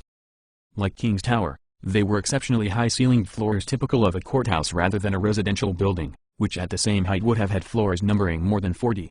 In total, the climb up the dark stairwell was a respectable workout, burdened as they were with weapons, lights, and other gear. King Louis was king of the city, and Nostradamus needed to find a mutually tolerable place in the grand scheme of things. The less than sane watcher wasn't using any of the building other than the top floor, his rooftop observatory, and the stairs he used to get there. The meeting between Jim and Nostradamus had gone as well as Jim had hoped. The promise of having functional electricity with the lights, refrigeration, and climate conditioning that came with it was as appealing to Nostradamus as it should have been. Having the water service operational would improve his living conditions just as wonderfully. In return, Jim negotiated their use of the rest of the building, primarily for the ever-growing community of friendly watchers he was actively recruiting into his service. Beyond that, he could always use more disinfected floor space. He literally had miles of incoming rail cars packed full of supplies that needed sorting and storage. Just freeing up space in the more convenient buildings they already had would constitute a considerable improvement. Hatchet answered Critias's call. He was on hand along with Captain Boris as Jim's personal security. Critias began by saying, "I need you to ask Jim if he can get us into contact with the Nostradamus character. He was an old acquaintance of Judas and Jingle Bells. I'm sure you've heard of him. He is supposed to be pretty benign as watchers go, mostly just creeps around the city being peculiar." Considering where he was at the moment, actually staring at Nostradamus across the room, Hatchet assumed that Critias must have already known that the meeting was happening even at that moment. That made Critias asking the way he did seem more than a little strange. Hatchet replied, "Yeah, of course I know who he is, I'm looking at him. We climbed a mountain of stairs just to get up here. I'm in his front room right now. Jim is just finishing up a deal for us to get free access to the Federal Eagle in exchange for the usual accommodations for special friends. Did Carmen tell you to call?" Critias was rightly confused to hear what was going on, and even more so about his wife. He had to ask, "Carmen tell me? She didn't say a word about any meeting. This is all news to me. Cutter just called me. I have him on the other channel. One of the Groom Lake people out here told him she needed to talk to that Nostradamus guy right away or we will be having some kind of trouble with the train." Hatchet couldn't comprehend what it all meant, but his first assumption was that Nostradamus was not what he appeared to be, and maybe was even plotting some kind of scheme to harm Jim. He came right out and asked, "Are you saying this watcher is bad and this is a trap?" Hatchet was already putting his hand on his pistol for blowing that watcher's brains out onto the floor. "I don't think so," Critias countered. "I honestly didn't ask. I don't know who told her about your meeting. It must mean that someone did. Maybe it was Hiram. He is there at the train shed with them. Anyway, since you're there, just tell Jim to give Cutter a call before he leaves. You guys can sort this all out." Nostradamus was a little absent-minded or at least easily distracted by his personal issues. The watcher was currently away from their conference table where he searched through his personal library of handwritten notebooks that constituted his unfathomable and probably senseless work as a fortune-teller. Since Jim had a free moment and he could overhear some of what was going on, he took that chance to see what was happening with Hatchet. "It's Critias," Hatchet told Jim, who could see that he was on the phone answering Jim's calls as usual. "Cutter is with one of those new allies out west. They want to talk to this guy about some strange business they think is pretty important, maybe even a threat to us. That's why we are here," Jim replied, agreeable to arranging it. "We need to air out whatever issues we might have with one another before this goes any further. Tell them I will set up a video conference here shortly, we can get to the bottom of it." Hatchet told Critias, "Jim wants you to tell Cutter that he can have a laptop meeting here in a minute. They can talk about whatever they want." With that out of the way, Critias asked, "So what is that guy like anyway? Is he going to be a problem?" "He better hope not," Hatchet commented, to mean that if Nostradamus were a threat, he wouldn't be around long enough to carry it out. "It doesn't seem like he is going to be especially helpful if that's what you're asking. He is so twisted up in his own shtick that I don't think he has much room for anything else. It seems to me that we are just hoping to keep him happy and out of our hair. It helps to show the others that we're nice friends to have," Critias reasoned. "The helpful watchers are more than useful. This Gustav guy we picked up out here is always happy to lend a hand with the toolbox." "We'll be in touch soon," Hatchet said to let Critias know he was signing off. "Be careful out there." Critias got back to Cutter and informed him to get ready for a video conference with Jim and Nostradamus. They would be able to clear up what they had going on through that. Carmen had been eavesdropping remotely. Once Critias had ended both his calls, she contacted him through his HUD. No one back home sent any outgoing messages about Jim having a meeting with Nostradamus. "Kevin told me about it, but I didn't think it was significant enough to be worth mentioning to anyone else." "It wasn't," Critias agreed. "Aside from Kat wanting to get involved out of the blue, it just seems like routine business for back home. If no one sent word about it, how did she know to ask? It's a strange coincidence." "Indeed," Carmen agreed, since that was the interesting part she wanted to highlight for his attention. "I think it would be a good idea for you to stay involved." Not only did she know about an unadvertised meeting, Kat also said that something bad might happen without help from Nostradamus. If she is right about the one, what are the odds that she is right about the other? "The odds are too good to take any chances," Critias admitted, "especially with your big culling operation hanging over our heads. We owe it to everyone else to not leave anything to chance." Back at the train shed, Kat got herself a plate of food from the cookout and then waited near Cutter for the teleconference to begin. She didn't have to wait overly long. Ray set up the plasma table so that he and Cutter could start cutting finished shapes out of the giant steel plate. The computerized cutting head allowed for getting the maximum number of shapes with a minimum amount of waste. While the plasma head sliced away, Colonel Davis came in to set up his laptop computer for the teleconference. On Jim's end, the eccentric Quattro insisted that they go up on the roof where he had his telescope in a small shed that Judas had constructed for him some years back. They had to pass through an uppermost floor that contained the building's mechanicals, which included the drive motors for the elevators and the climate conditioning equipment that was on a suitably massive scale. Everything was dark and dormant for lack of power. If Nostradamus and Jim did come to a final agreement, the engineering staff would have it back up and running within a couple weeks. In that living by batteries was as much the norm as the exception considering the current state of the world, Jim was prepared to operate his laptop on its internal power pack that would be more than sufficient to meet their needs. Nostradamus used a match to ignite a camping lantern for better light. Under the new illumination, he invited Jim to take the only other seat available, which was across from himself at his work table. A respectably large quality telescope was on hand for stargazing. There were many more of the Mad Prophet's notebooks too. Other than writing pens, there was an antique brass bowl that contained what appeared to be fresh water. Jim set the laptop where they could both see it and then he connected to Hiram in Nevada through Kevin's network, which worked perfectly. Once the connection was live, Hiram told Jim, "Everything is great here, unless you need something." "We can have a meeting later," Jim replied, not wanting to talk business with the colonel under the present conditions. "I got a message that one of your new people has important business with our new ally here. Apparently, he can help you avert some disaster where the new train is concerned. It does look nice by the way." Both Jim and Nostradamus could see the twice-over refurbished antique locomotive as the backdrop of the camera's view. They also saw its new artwork that had the train's name and a Hiram death skeleton with a scythe. It was a sinister doombringer in black, an icon as ancient and grim as Saturn himself. "Uncredited is here," Jim said as he saw him log on to their group chat. "I'm on battery power. It would be best if we don't waste any time." Kat stepped forward to introduce herself, but froze up when she saw Jim. Somewhat typical of first impressions, she had to ask, "You're King Louis?" "Indeed I am," Jim assured her. "Not what you expected, but true all the same." "And you are?" "My name is Mosi," she answered rather formally, trying to get back her composure, "but everyone calls me Kat. I'm from the airbase." "Someone told me, not a friend really, more of an acquaintance, she said you knew someone called Nostradamus and he could tell me where to find what I need." Kat paused while uncertain about how to say it in a way that she would not make them think she was crazy. "That he could help me find what I need to stop the drums." Jim was doubly unimpressed with where their meeting was going, but in light of the fact that it had to run its course and Nostradamus was at least as crazy as she was, he didn't see how he had anything to lose. He even chose to help by suggesting, "Was there something about the train being in danger if you failed to stop these drums?" "Yes," Kat exclaimed as though she had already made real progress, as if Jim had pulled up that detail from some kind of magical insight. "I will look beyond," Nostradamus pledged as he moved his bowl of water directly before him. With his hands on the tabletop, he lowered his face to stare down into his water. "I see," he said softly as though waiting for some distant vision to come into focus. "I see a train." Jim had to restrain himself not to openly chuckle. He could also see a train on the laptop camera image. "I see," the watcher continued, "a skeleton in black. His iron is black. A woman has stolen his black iron and now he seeks it. The train is iron, and there is a horse, not an iron horse. The black iron spirit, a ghost all in black, a ghost train in the stars. I see a woman of unfathomable power, neither black nor iron.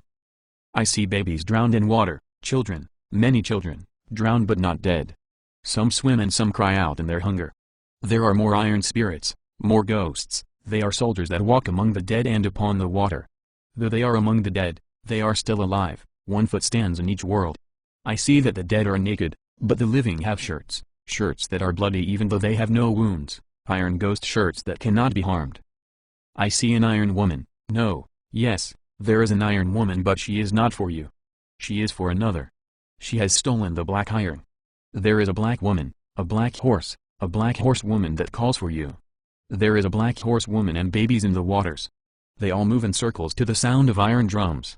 A black horse woman has the answers you seek. You must find her." Seemingly, with his trance at an end, Nostradamus fell back into his chair and then sighed, "That is all that I see.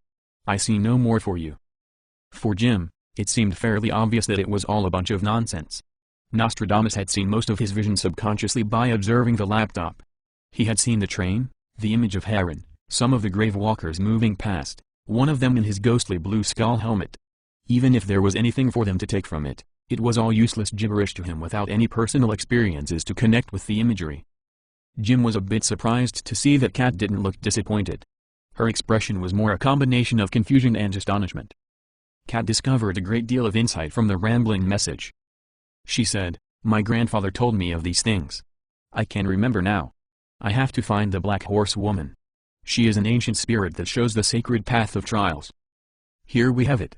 The ghost train is real, Heron's tableau. The Gravewalkers and Sand Tigers must be our ghost shirt spirit soldiers who can walk with immunity through the wrath of our enemies. They are invincible by absolute faith in their magical warrior garments. If I find the Black Horse Woman, she will show me where to go next. She always shows the way to your true destiny. She said if our ghost train starts from here, all the ghost shirts are certain to die like before. We have to earn the kind of change that we desire. I have to find the babies of the waters if we are to stop the drums. If we don't stop the drums, we will never make it back east. If I succeed, the spirit of Wovoka and his army of immortals will protect us through this age of affliction. Humanity will survive and not pass away." "You have a plan then," Jim told her with as little sarcasm as he could muster. Mostly he wanted to conclude the meeting so that he could get back to more worldly concerns. Thinking he may have already been too condescending, he ventured to ask, "I don't suppose you have some idea where you might find a horsewoman?" "Actually," Critias spoke up. "I do, I think. I mean, I'm pretty sure I can get a lot closer to that description than anyone else." Jim realized that it wasn't in Critias's nature to be flippant during meetings. He took him seriously. "What do you have in mind?" "That Dr. Abrero I mentioned in my report," Critias explained tentatively. "He had a rather curious entourage as it were. We killed the unfriendlier specimens, but others proved to be quite amiable. One in particular fits that description to an uncomfortable degree. There was some reasonable concern that her coming out would need to be handled delicately, and as such I chose not to rush into anything. Suffice to say, if we are in fact looking for a Black Horse Woman, I may know where to find one. I have no faith in her ability to perform miracles or provide Kat with any magical guidance, but any excuse for breaking the ice would be helpful. It is a somewhat complex situation if you gather my meaning." "To be helpful," Jim commented, "I'm aware that this Dr. Abrero you encountered was more on the psychotic end of the spectrum as immortals go, and his ethical standards as a surgeon left a great deal to be desired. This Black Horse Woman would be one of his experiments." "Experiment is a good word," Critias agreed. "Victim might be another. As I said, it is a delicate matter and I wanted her to have a chance to ease into the community without it being overly stressful on anyone, her especially. Up until this came along, she is not what I would call a tactical resource, so I figured we would have time to let her adjust to her new life." "You seem to have her well-being suitably defended," Jim said to avoid sinking himself any deeper into the whole ordeal of Kat's religious crisis or the surgical aberrations of a madman. "I have every faith in you to handle this from here. You are on that side of the continent in any case. We will leave it up to you to help Kat get to the bottom of her mystery." If nothing else, Kat felt pleased with her meeting. She took it all quite seriously, including Critias's pledge to introduce her to Otica. Obviously, Kat had to be expecting something more than a naive sheltered girl. Anyone who knew Otica would rightly assume she was not capable of playing the role of an ancient shamanistic spirit of heroic journey guidance, but then again she was a watcher and they were capable of some extraordinary things. Kat told Jim, "Thank you, King Louis. I pledge my loyalty to your kingdom. I'm grateful for this opportunity to join with you." "And I look forward to meeting you in person," Jim replied graciously. "It would be best if you thought of me as a governor among several, and for now, you could best show your appreciation by listening to Colonel Davis. He has my complete confidence to administrate all affairs in your part of the world." Critias saw that the meeting was coming to an end, so he said, "I will contact Kat here shortly. We will see where this takes us." Jim had some praise for Critias and told him, "You are doing a great job, just stick with it." Colonel Flash reported that she is making quick progress on a westward connection. "Your daughters are doing fine. If I have any reservations, I'd prefer if Special Agent Sword was not skinning any more prisoners." Even though Critias had never personally spread the story about Carmen scalping and him executing those pirate prisoners, he wasn't surprised that the story had gotten around or that Jim didn't want Carmen swimming in the dark end of the morality pool anymore. To his defense, Critias commented, "They murdered the rightful governors of that community, but only after shaming and torturing them. We buried them with all the ceremony befitting their stations, as a true governor who fell in duty deserves. It could not have gone any other way without becoming an actually haunting memory. Be delicate with her, Jim added as his real point.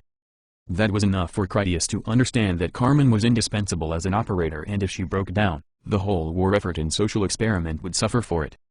You get dirty when you play in the mud, Critias offered as his final explanation. Carmen is in good spirits, well, mostly anyway. I will remain mindful of how much pressure we are putting her under.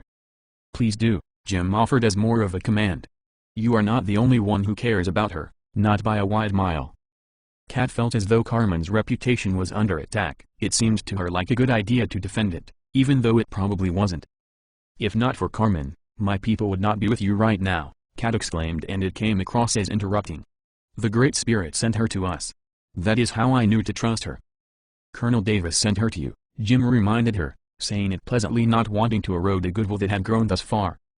Please don't let your enthusiasm for your religion, that I am certain you are aware that the rest of us cannot understand, lead you into more trouble than we all need right now. Kat composed herself before assuring him. You already have more trouble than you need right now. If this train operation proceeds while things remain as they are, it will fail and everyone aboard will die, and that catastrophe will spread to consume everyone left in the world. My religion is the only thing standing between us and oblivion. I will see it to the end no matter the cost. It can be no other way. Now that she had gone full zealot, Critias wisely sought to avoid making things worse. He asked, That's it then, right? So much going on. Everyone is busy and things to do. Great chatting with you. If you need anything, don't hesitate to let me know. Hiram stepped in on his end to get between Kat and the camera. He said to Jim, I'll get a hold of you later. I would like to talk to Jessica for a bit, and we could go over some business. I look forward to it, Jim assured him as he was reaching for his own laptop. All of you stay safe. He switched off. Kat peeked around Hiram to talk to Critias, who was still on. She asked him excitedly, Can you tell me more about the Black Horse woman? It really is important even if it doesn't seem that way. Cutter had listened the whole time. He spoke up, That does sound like something I heard about from Romeo recently. He was telling me about the immortals he met up in Salt Lake City. There is a girl up there like no other. At the time, Critias had sent out all his after-action reports, so clearly the officers back home had heard about Otica and the other new friendly watchers. He had just neglected to detail any physical abnormalities that would have generated scandalous gossip that might have come back around to hurt the girl's feelings. What was a secret back home was that Dr. Abrero had deliberately crafted an ebony horsewoman in the mythological stereotype when he stitched Otica together in the first place. Since she had two exquisitely graceful spinal columns with pelvises attached, all grafted together into a single person, it left no doubt that Otica had come from more than one donor, which he had quite literally conjoined together. That did not include the lower set of much longer masculine arms that served as her forelegs, undeniable proof of a third bestowment from a different gender. Truly, like Frankenstein's creation, Otica was comprised of multiple people. Abrero had then said, rather truthfully, that the rest of humanity was not really geared for Otica to exist. She was so sensually perfect, charmingly innocent, and desirable, made that way by him to be magically beautiful but also a mind-bending abomination. Critias had personally experienced the same identity baggage conflict with his adopted daughters. So long as the abusive lurid narrative of their past existence defined them, no one could see them as anything else. In that Alice had already cured Critias, he didn't care that Otica was a centaurette, and he wasn't ashamed to find her deformity, for lack of a better term, as erotic as Abrero had intended. Yet, as was so peculiar to the Watcher's psyche, Abrero had never touched her himself, which was entirely understandable. Abrero was a psychotic world-conquering genius of the first order, but not a self-involved pervert. Real insanity had rules. Typical opportunistic evil just found it useful to pretend to be insane to garner pity when caught. Yes, she is here, Critias told Cutter, to say a lot considering their topic. Right now, I think Otica is still at the hospital. Carmen eavesdropped on the conversation, so she told her husband, Otica went with Kid Panther on the mission to find Gator and Pogo. It was her chance to get outside and see the world. Dr. Abrero kept her inside near him for all of her new life, so I really can't blame her. Critias passed it along. Otica is with Verloc out chasing two of Dr. Abrero's child traffickers. He glanced to Carmen for more information. Verloc is currently headed into the area of Reno, Carmen informed him. They are closer to Cutter now than they are to us out here. Gator and Pogo are not making it easy for Dosh and Wilson to track them down.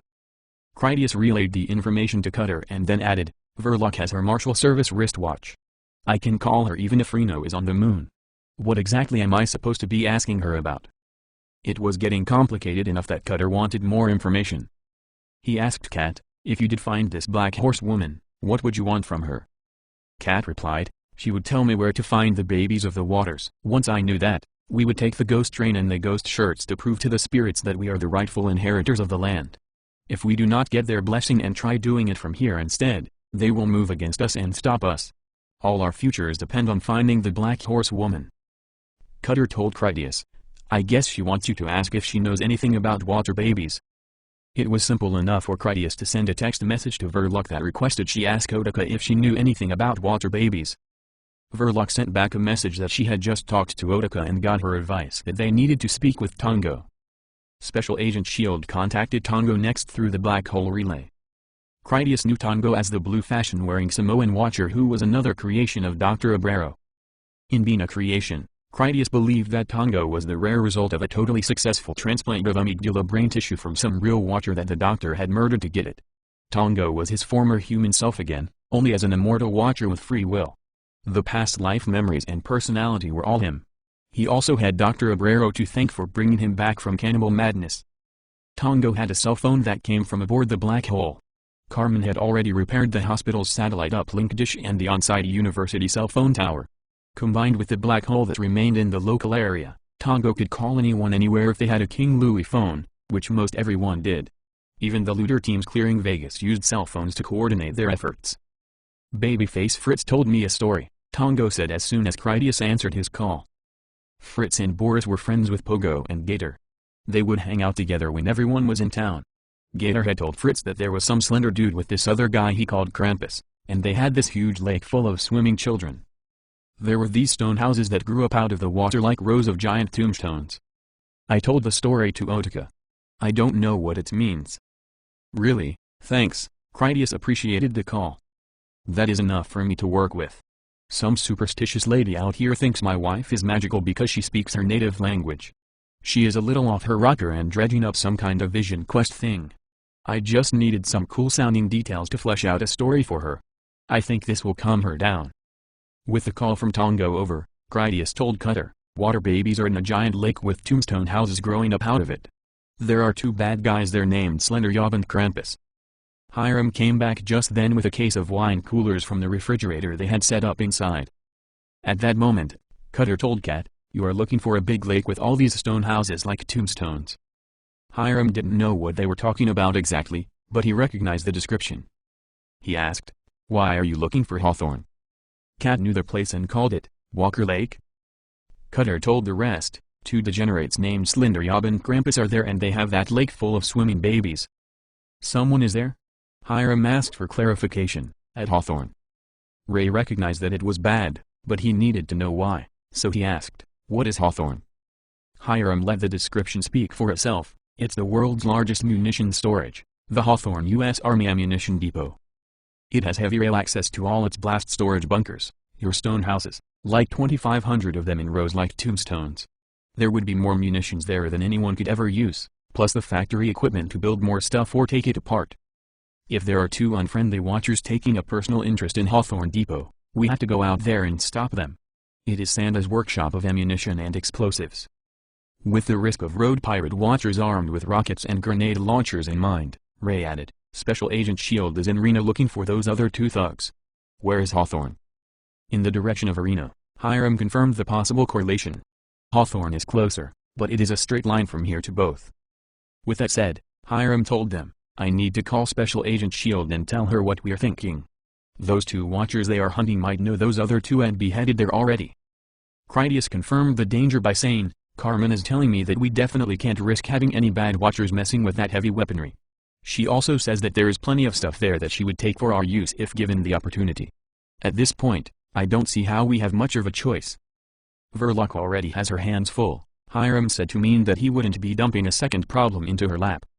Until Josh and Wilson have found their two former compatriots, they have enough to worry about.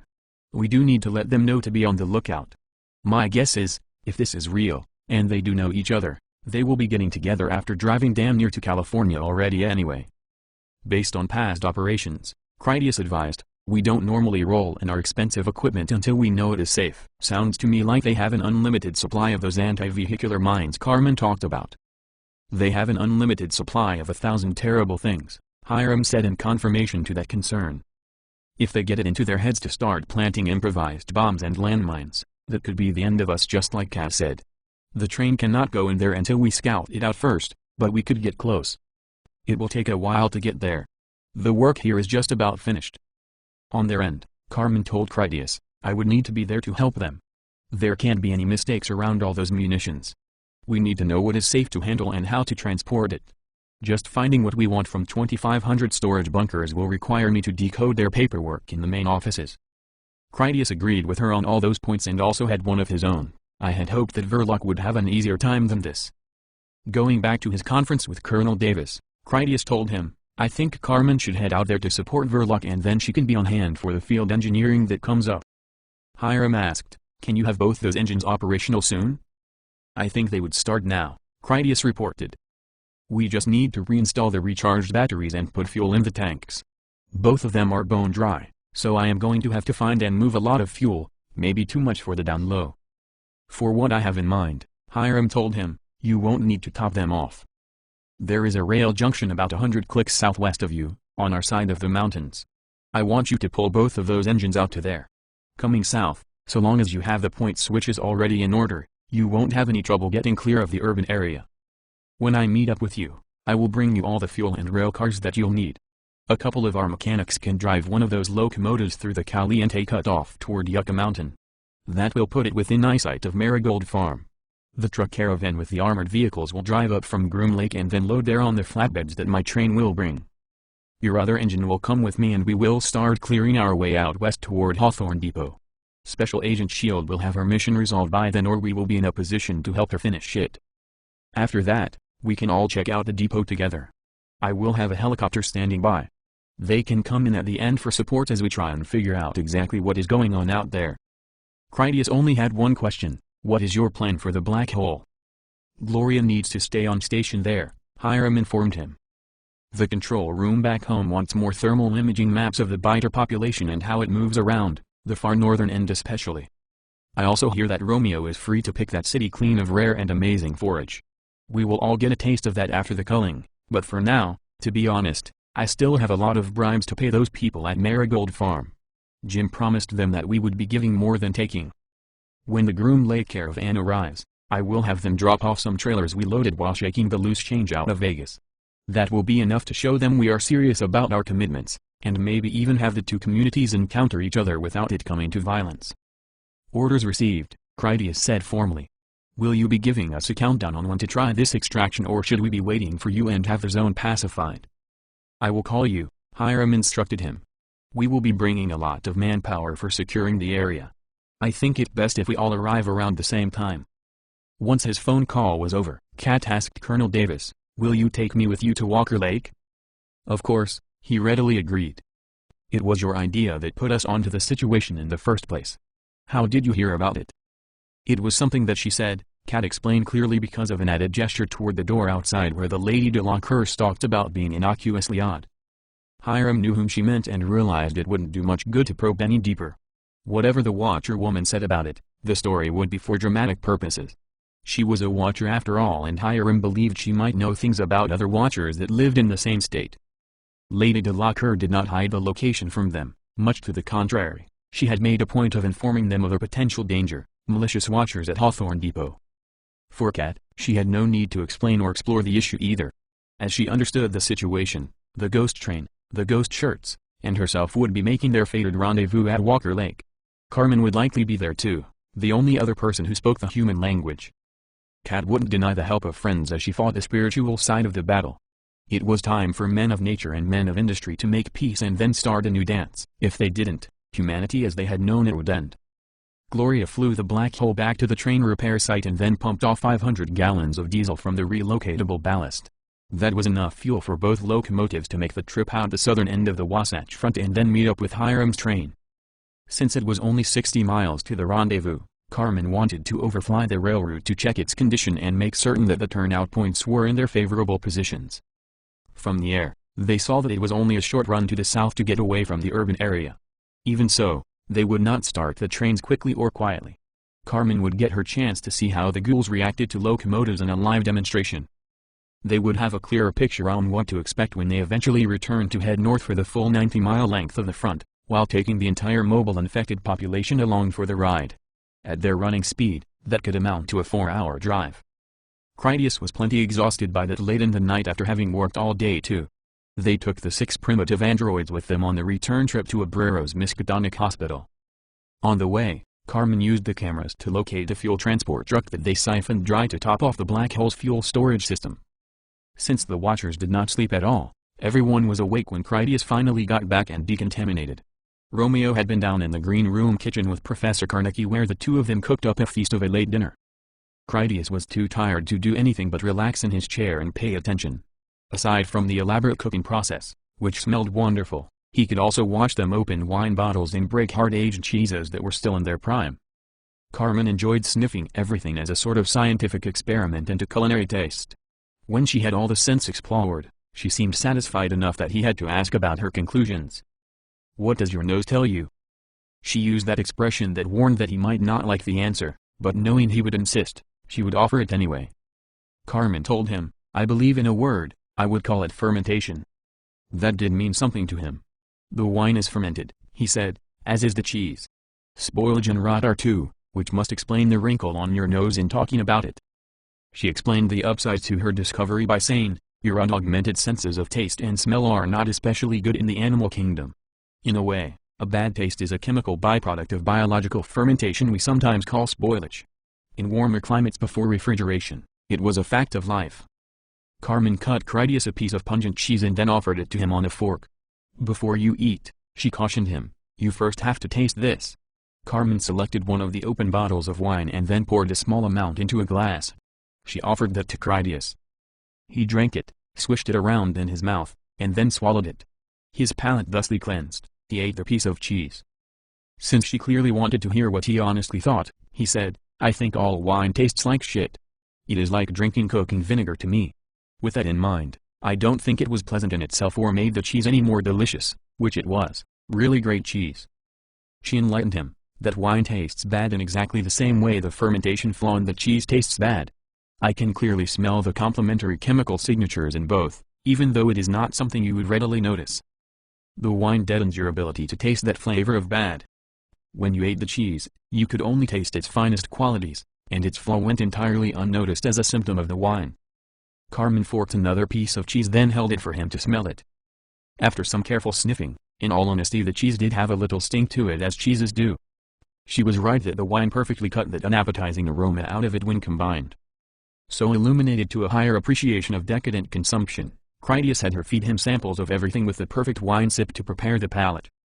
When they sat down to join them, Talbot, Romeo, and Professor Carnegie spoke of their adventure as they explored the city. Gloria had conveniently relocated them to different points of interest and then transported their shopping back to the hospital complex. That was the source of all the new wine, cheeses, and countless other delicacies that survived in packages of glass or tin. Much of their plans involved rescuing perishable artwork. If they only relocated things into local buildings that would endure for the long term, it would preserve those treasures.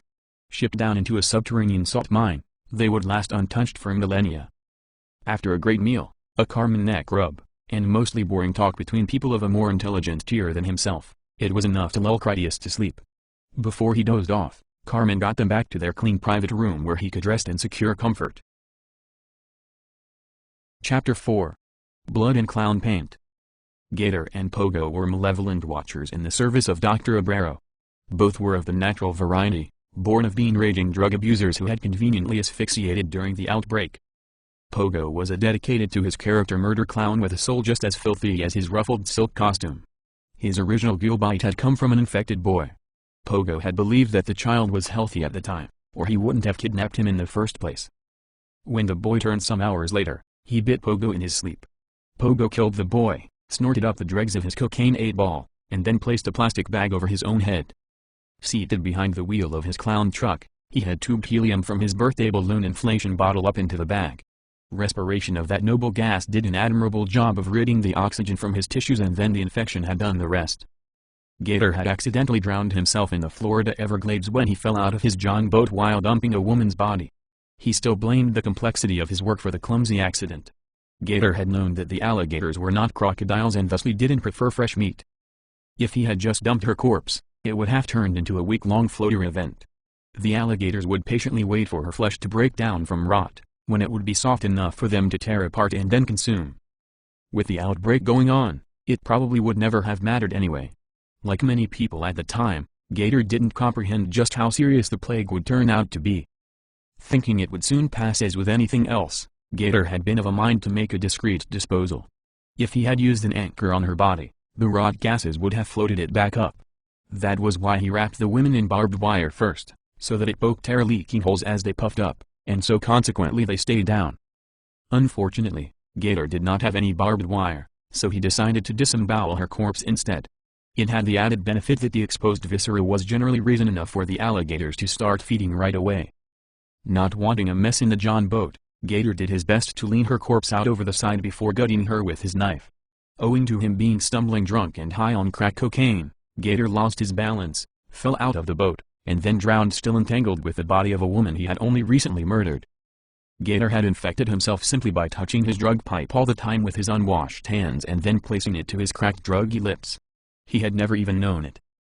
Once he was back up and moving around, Gator traveled the country murdering anyone he encountered, survivors and watchers alike. He often pretended to befriend his victims to get information about possible future kills before turning on them in some dastardly manner devoid of fair play. When Gator and Pogo finally bumped into each other, they got along famously.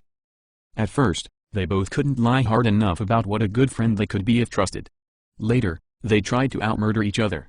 Being so like-minded, their combined intentions turned into a bloody fiasco. It only came down to who struck first. Pogo got first blood with his hunting knife that he managed to bury into Gator's face. The blade went in under the chin to come out the side of Gator's cheek along with a couple of his back teeth. Gator had promptly retaliated by shooting Pogo in the face with a Derringer pistol he already had palmed. The bullet went through the clown's cheek to come out the back of his neck.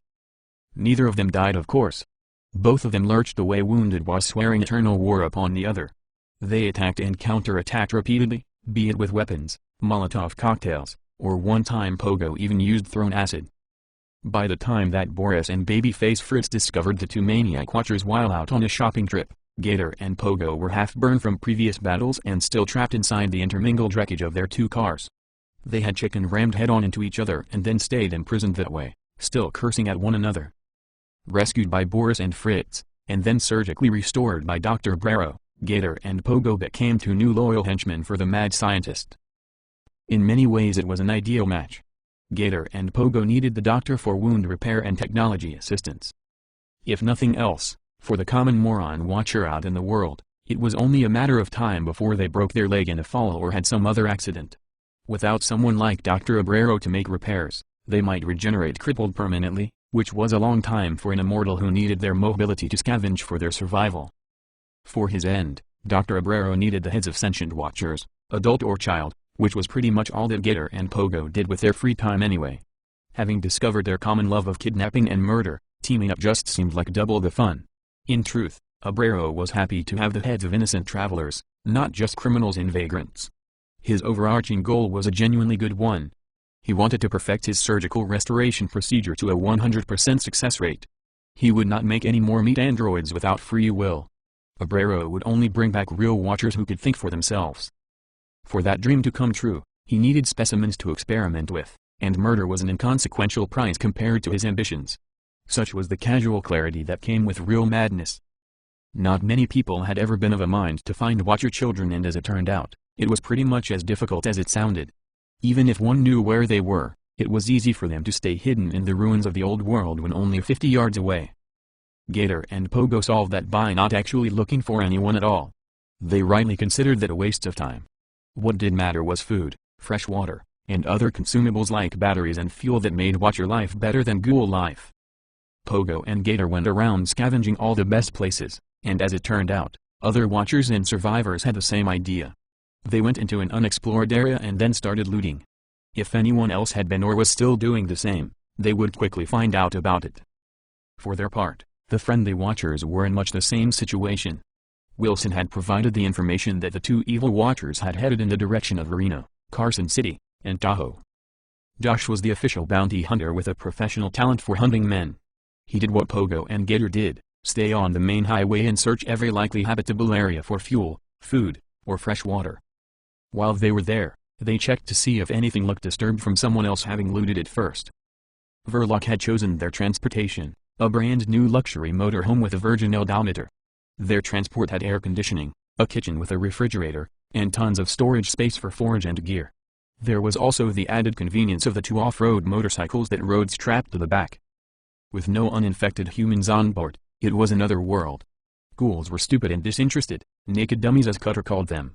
The only danger was enemy watchers, and maybe a community of crazy survivors, who were even rarer than asymptomatic carriers in the dying time. Josh was on the trail of the two villains by the end of their first day out. He discovered that someone, undoubtedly Pogo and or Gator, was systematically hanging out the same model of brand new working flashlight in its package with visible new batteries. They put them at each convenient highway stopover location where travelers would easily find them. After a moment's consideration, it was clear that no common ghoul would ever take a flashlight, but every watcher was in need of one. They could not see in the dark and they didn't sleep. It was so convenient that Kid Panther reached out to take one as useful forage. "Leave it," Josh had warned him. The price tag on the flashlight did not match the store they were in. That was how the cunning bounty hunter recognized it as bait. Josh explained his wise reasoning so that his companions would understand. If it is gone, that is how they know an asymptomatic carrier had passed through. If they find out someone has been following them, they might return to the hospital prematurely. Their motorhome made a good time heading west as more cheap packaged flashlights with the same brand and tags made a trail of breadcrumbs for them to follow. The transition came when Pogo and Gator had diverted north to check out a town near a freshwater lake. The evil watchers were not staying on the main highway the whole time. They also took the local detours to adjacent towns. Their journey always returned to the main highway eventually. Verloc's team had continued westward without those lengthy distractions. That is how they overtook their prey even though they had a couple weeks head start of exploring time ahead of them. The opportunity came when their motorhome stopped at a promising property that showed no signs of previous looters, outbreak, evil watchers, or otherwise. They were well onto the way to Reno by then, far from the city of woe where they had started. Kid Panther had a substantial utility haversack for carrying his street-level detective superhero accessories. Verloc had assisted him in putting the appropriate items together. Since they had so much in common, Verloc had taken to training him in other ways too, like beginning his schooling in martial arts with jiu-jitsu. One of those tools was a cordless reciprocating saw shaped like a pistol. The carbide blade made short work of the front door's deadbolt that was already visible in the gap of the door frame. Verloc showed a fondness for the boy, both as the woman with sympathy for a young ward and as Special Agent S.H.I.E.L.D. who was independently aware of his secret identity as the superhero Kid Panther. It was true that Verloc had her watcher insanity to cope with as well. What she really saw in her own mind was not strictly speaking the same reality for everyone else. Kid Panther was undoubtedly watcher neurotic too, just in a friendly useful way humans could work with. Having Verloc actually see, interact with, and believe in his two identities only made Kid Panther that much happier. It was the way of Verloc to live a life of cosplay live-action adventure and she greatly preferred not to play alone. The roadside store had been something of a tourist stopover literally out in the middle of windblown desert nothing nowhere. There was an electrical service utility campground around the back where the sand-worn remains of a few other vacation family traveler motorhomes sat parked. Inside the building was a gift shop with shirts, hats, and novelty coffee cups. The other side was an actual fine cigar and tobacco shop, apparently fully stocked. For what it was, the contents of the store would be a major treasure in the survivor communities where cigars were always in demand. The local climate had preserved them as lovingly as entombed pharaohs. With no bait flashlight to be seen, Josh told the others, "This is the place. I will move the boiler around back and park it among those others. From the road it won't seem like anything suspicious." Kid Panther got out his digital binoculars from his utility satchel as he declared, "I will take first watch from up on the roof." Wilson went along with Josh to guard his back. That left Otika to playfully explore the gift shop junk while Verloc searched the store to be absolutely certain nothing lurked about. Pogo and Gator did not show up right away. Time had a negative impact as it did on any stakeout. The longer they waited, doubt crept in that they were even in the right place. They gradually lost enthusiasm for staying secretive and keeping watch. On the reasonable chance that they actually were camping out in a useless location, They packed up all the cigars and anything else they wanted, loading it into the motorhome.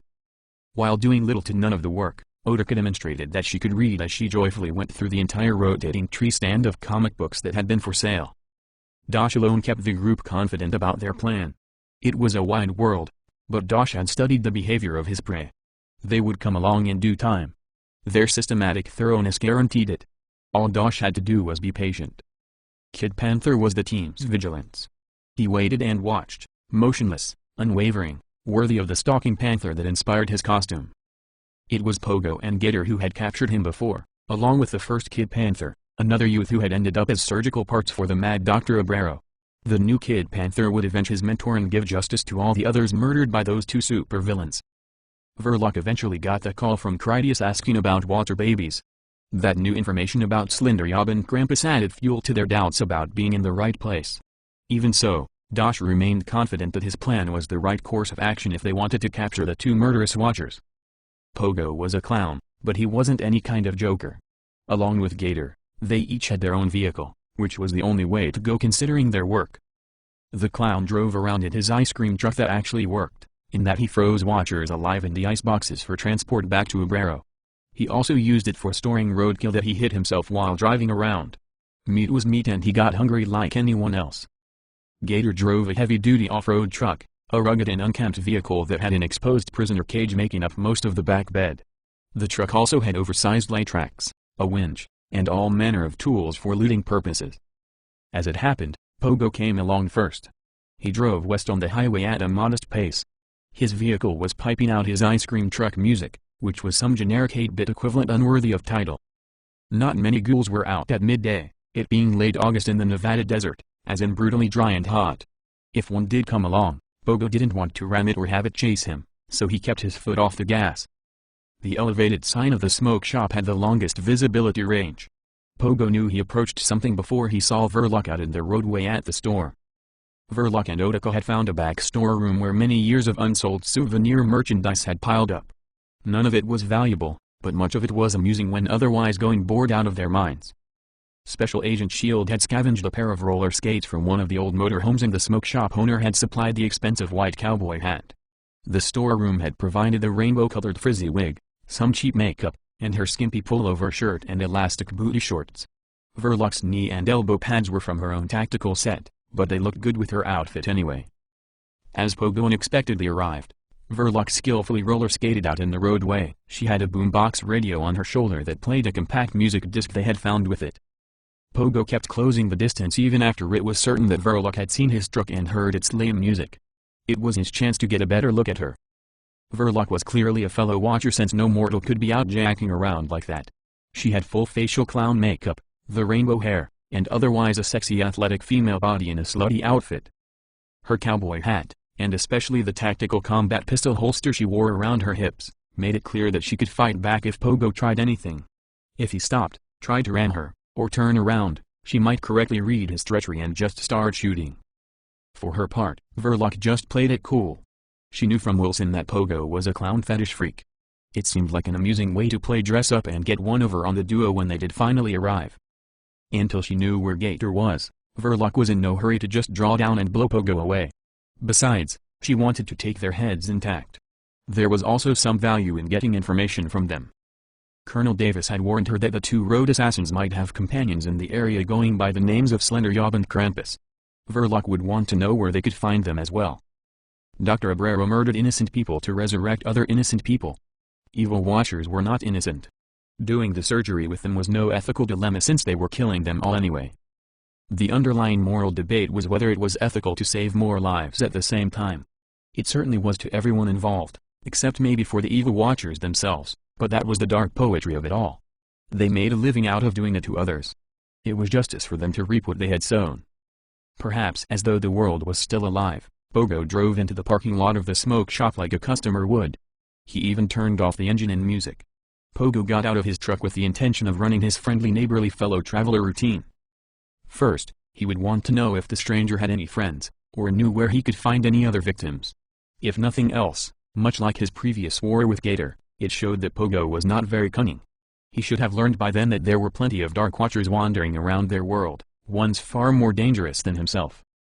Verloc was one of those watchers, the real King Louis's actual pistol champion, and a full-on psycho-lethal combat martial artist. By the time Pogo was on his giant red feet and straightening his smudge-stained costume, Verloc had skated the distance to close on him. She did a circle in reverse nearby and then continued on up to the smoke shop building. Verloc put down her radio that still played Caucasian urban street music that was in tune with her clown makeup character. In the mind of Special Agent S.H.I.E.L.D., the old world had a gangster clown circus supervillain duo with an army of hatchet-wielding clown warrior minions. She seriously pretended to be one of those henchmen. In that Pogo was a total lunatic clown himself, it was entirely accurate to say that neither of them were even aware of their ludicrous situation. In their minds, they actually were appropriately attired clown people on Crime Circus Planet. Verloc opened her eyes chest cooler that she had there in the shade of the building awning.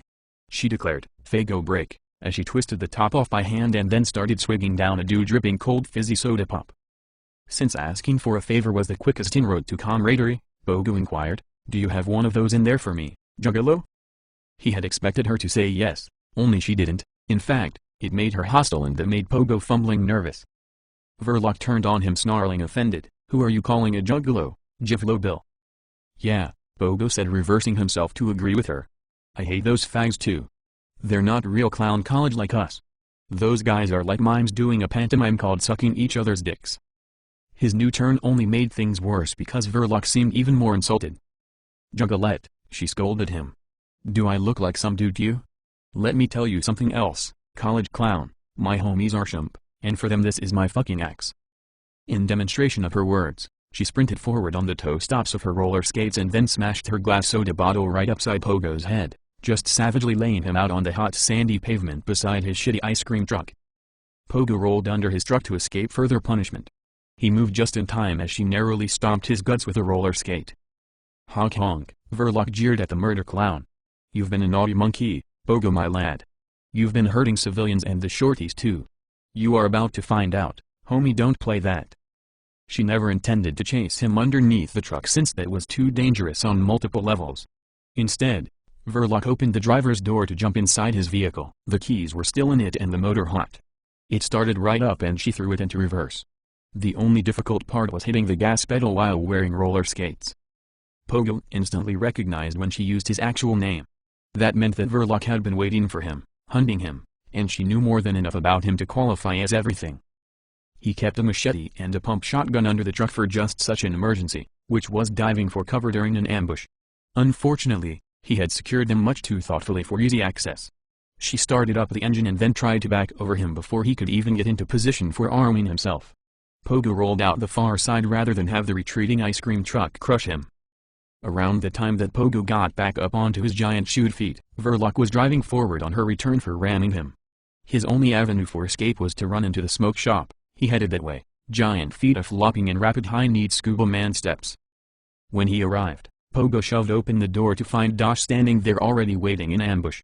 The evil clown had a moment enough to register that it was a dinosaur masked man holding a break barrel 40mm grenade launcher. Dosh shot him in the chest with a silly putty non-lethal subdual shell like the one he used to knock down David Talbot when he acted crazy from his lycanthropy. Pogo continued to feel no luck as the rubbery mass of the shell knocked his clown ass sillier like he took a heavyweight punch.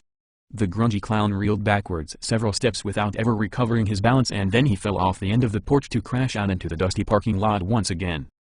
Verloc didn't drive the truck over Pogo. She pulled up short to just scare him with the off-road tire threateningly close to his face, and then she parked to get out.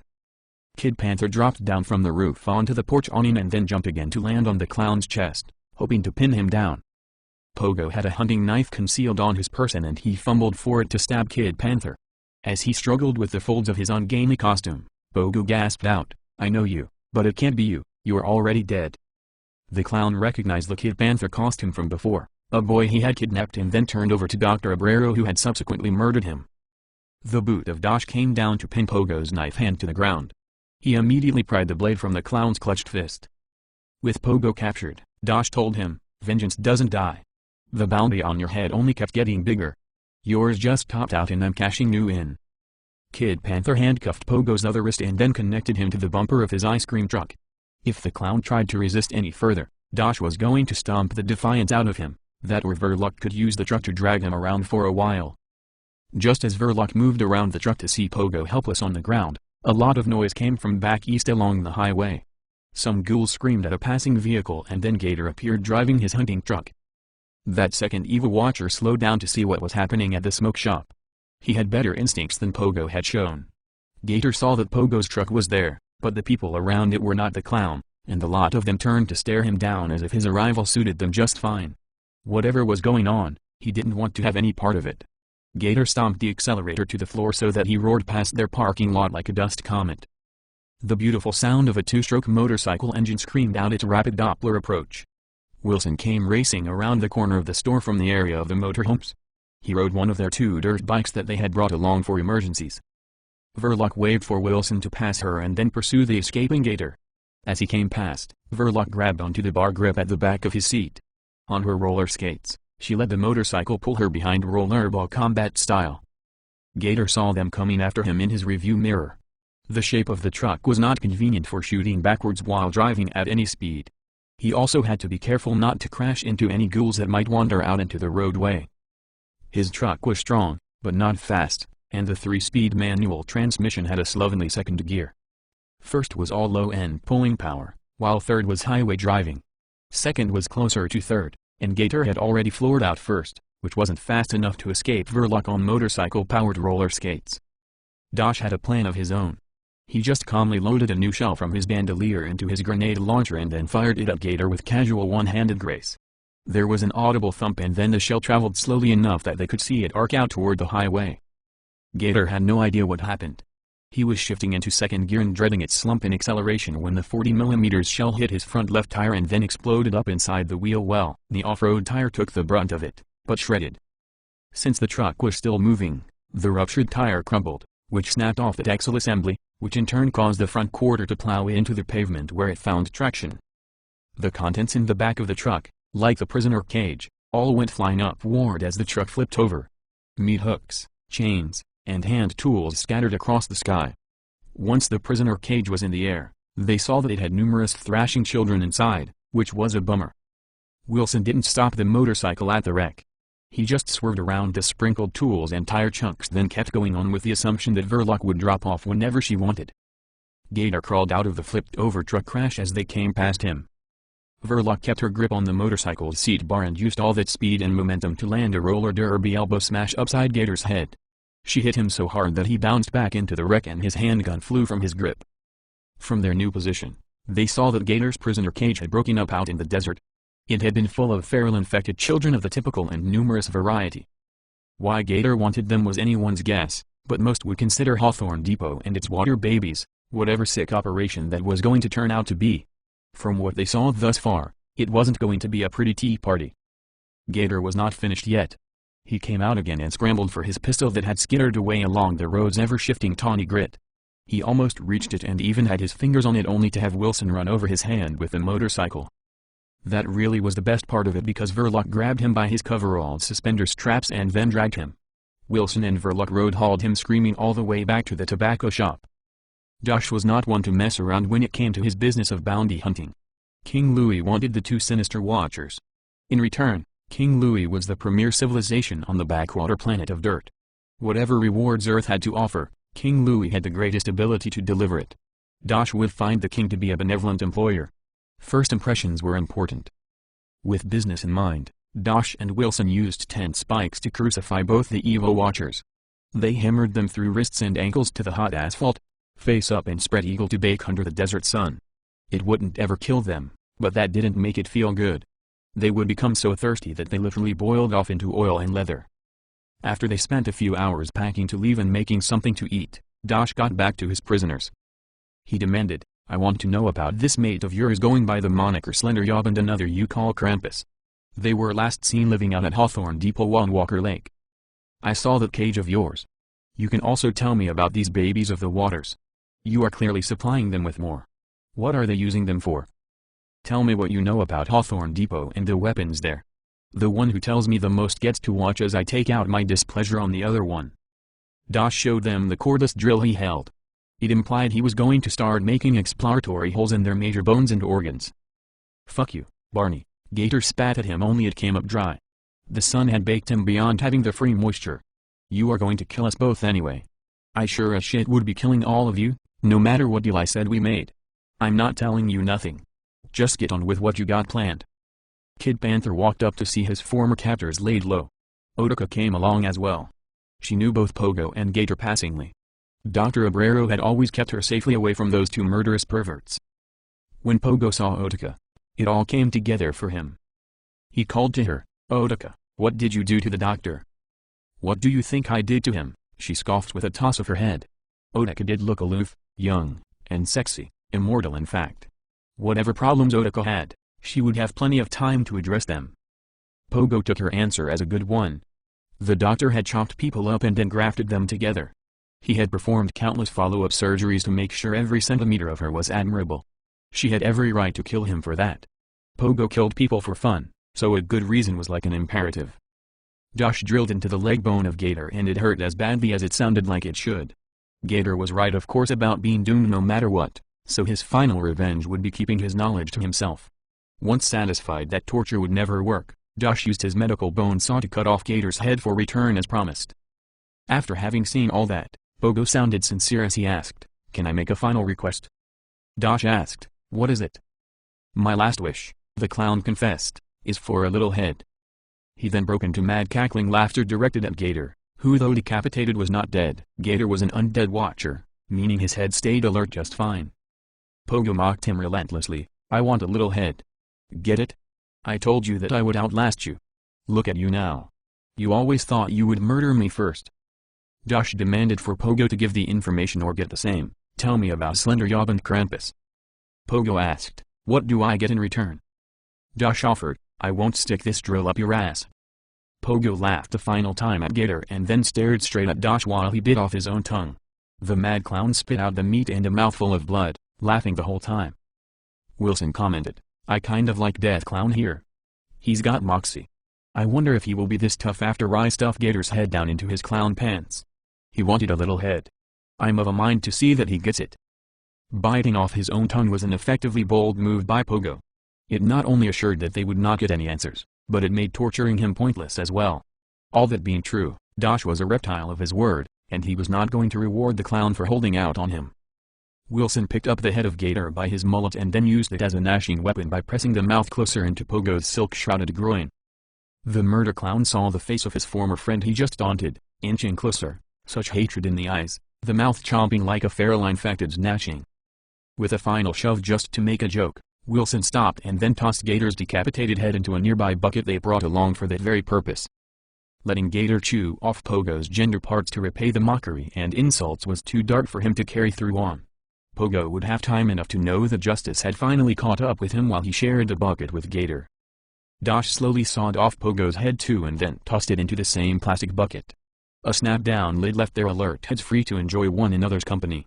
It might be months or years before anyone ever bothered with them again. Verloc called over from the smoke shop, "What do you think about the Walker Lake situation?" "I did what I set out to do," Josh told her, to mean he finished his mission.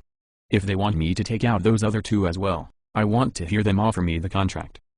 "I will call Colonel Davis," Verloc pledged. "He can learn the good news about those two serial killers and I can find out what happens next." Wilson commented, "Too bad you blew up his truck. They would have been expecting to see it. We might have used it for sneaking in there up close." "We still have that one," Josh said, meaning Pogo's ice cream truck.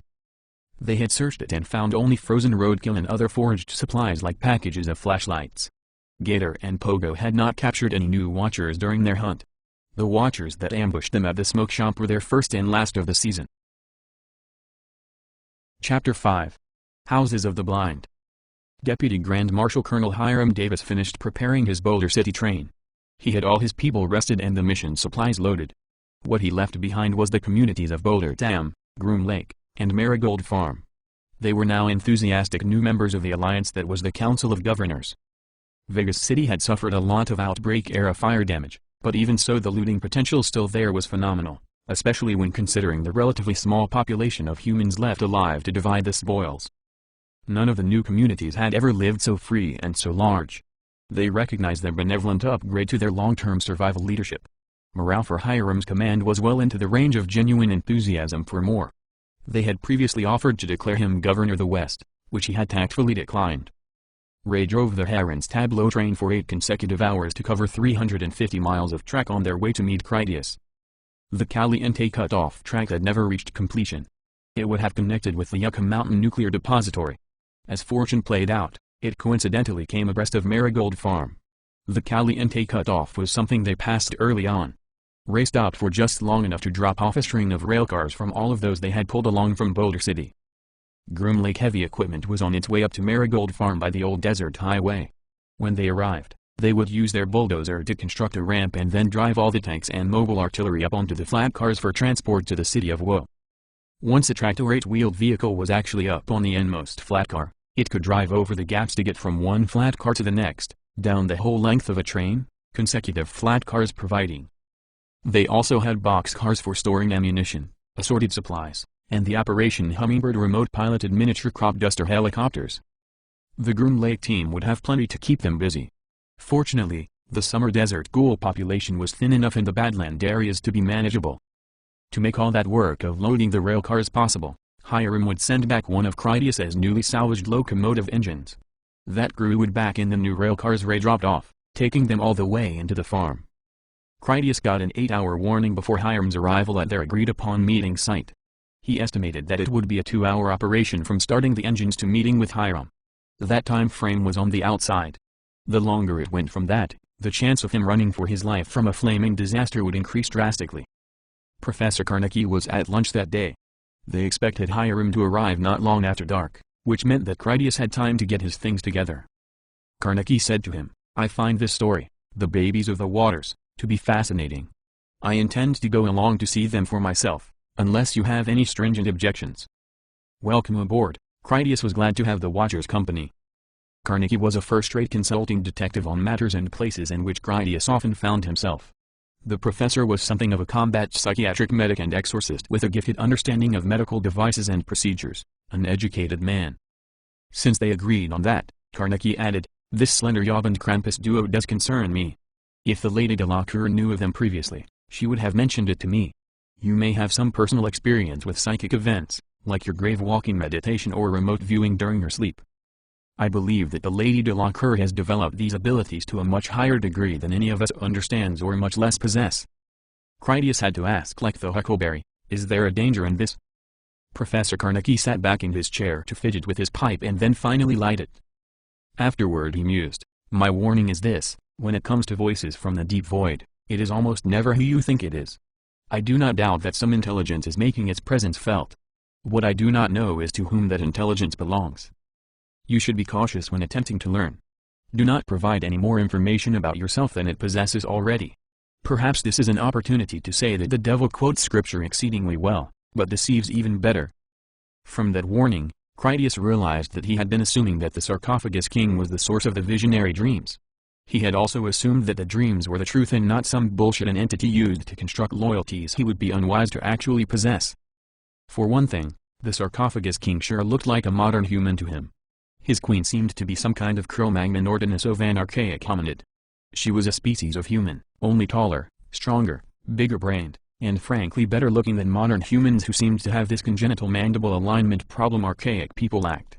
It was almost like the modern skull was made up from too many archaic nationalities and it just didn't match up as it did on her. For her race, wisdom teeth came incorrect every time. Like most any animal but modern hybrid man, their teeth were where they were supposed to be. Critias would not trust either of the archaic watchers. He had no reason to think Walker Lake was anything but a trap, whatever Katmosi or the vampire lady believed it to be. Countess Dracula had chosen to stay behind in Boulder.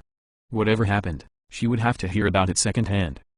Carmen came over to join the breakfast table. She sat down with her food before getting an incoming call from Verloc's Marshal Service wristwatch. Carmen took out her cell phone and then routed the signal to it by her internal hardware. For everyone at the table, Verloc spoke over the speakerphone when she said, "Gator and Pogo have officially retired from the kidnapping profession. Both of their heads are in this bucket right here for return to the hospital as per request of Dr. Kine." Critias asked, "Did they put up much of a fight?" "No," Verloc admitted honestly, not to belittle the evil watchers unnecessarily. "Josh got us ahead of them and then we waited. Kid Panther was with us, of course. We knew who they were and they thought they had finally bumped into someone they could trap. Pogo tried to get all chatty Cathy while he waited for Gator to catch up. I figured what the heck and just stomped him right there. When Gator did come along, he smelled something was off, but Dosh flipped his truck over with that thumper of his. There you have that, 2 heads in a bucket. We also found out that Gator was collecting feral children in the big cage. Our guess is that he was delivering them to Walker Lake, maybe as barter or tribute of some kind. I concur, Professor Carnegie said in support of Verlock's wise assumptions. It seems unlikely that any significant number of infected adolescents would find themselves at an isolated and highly secure military depot. The name Krampus suggests a kidnapper of naughty children, a suitable nom de guerre for a collector of water babies. Critias asked, did you get any intel from them? Dosh twisted their nipples a little bit. Verlock confirmed torture delicately.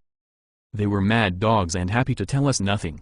It gave me the impression that they felt not telling us anything would increase the likelihood that we ran into trouble.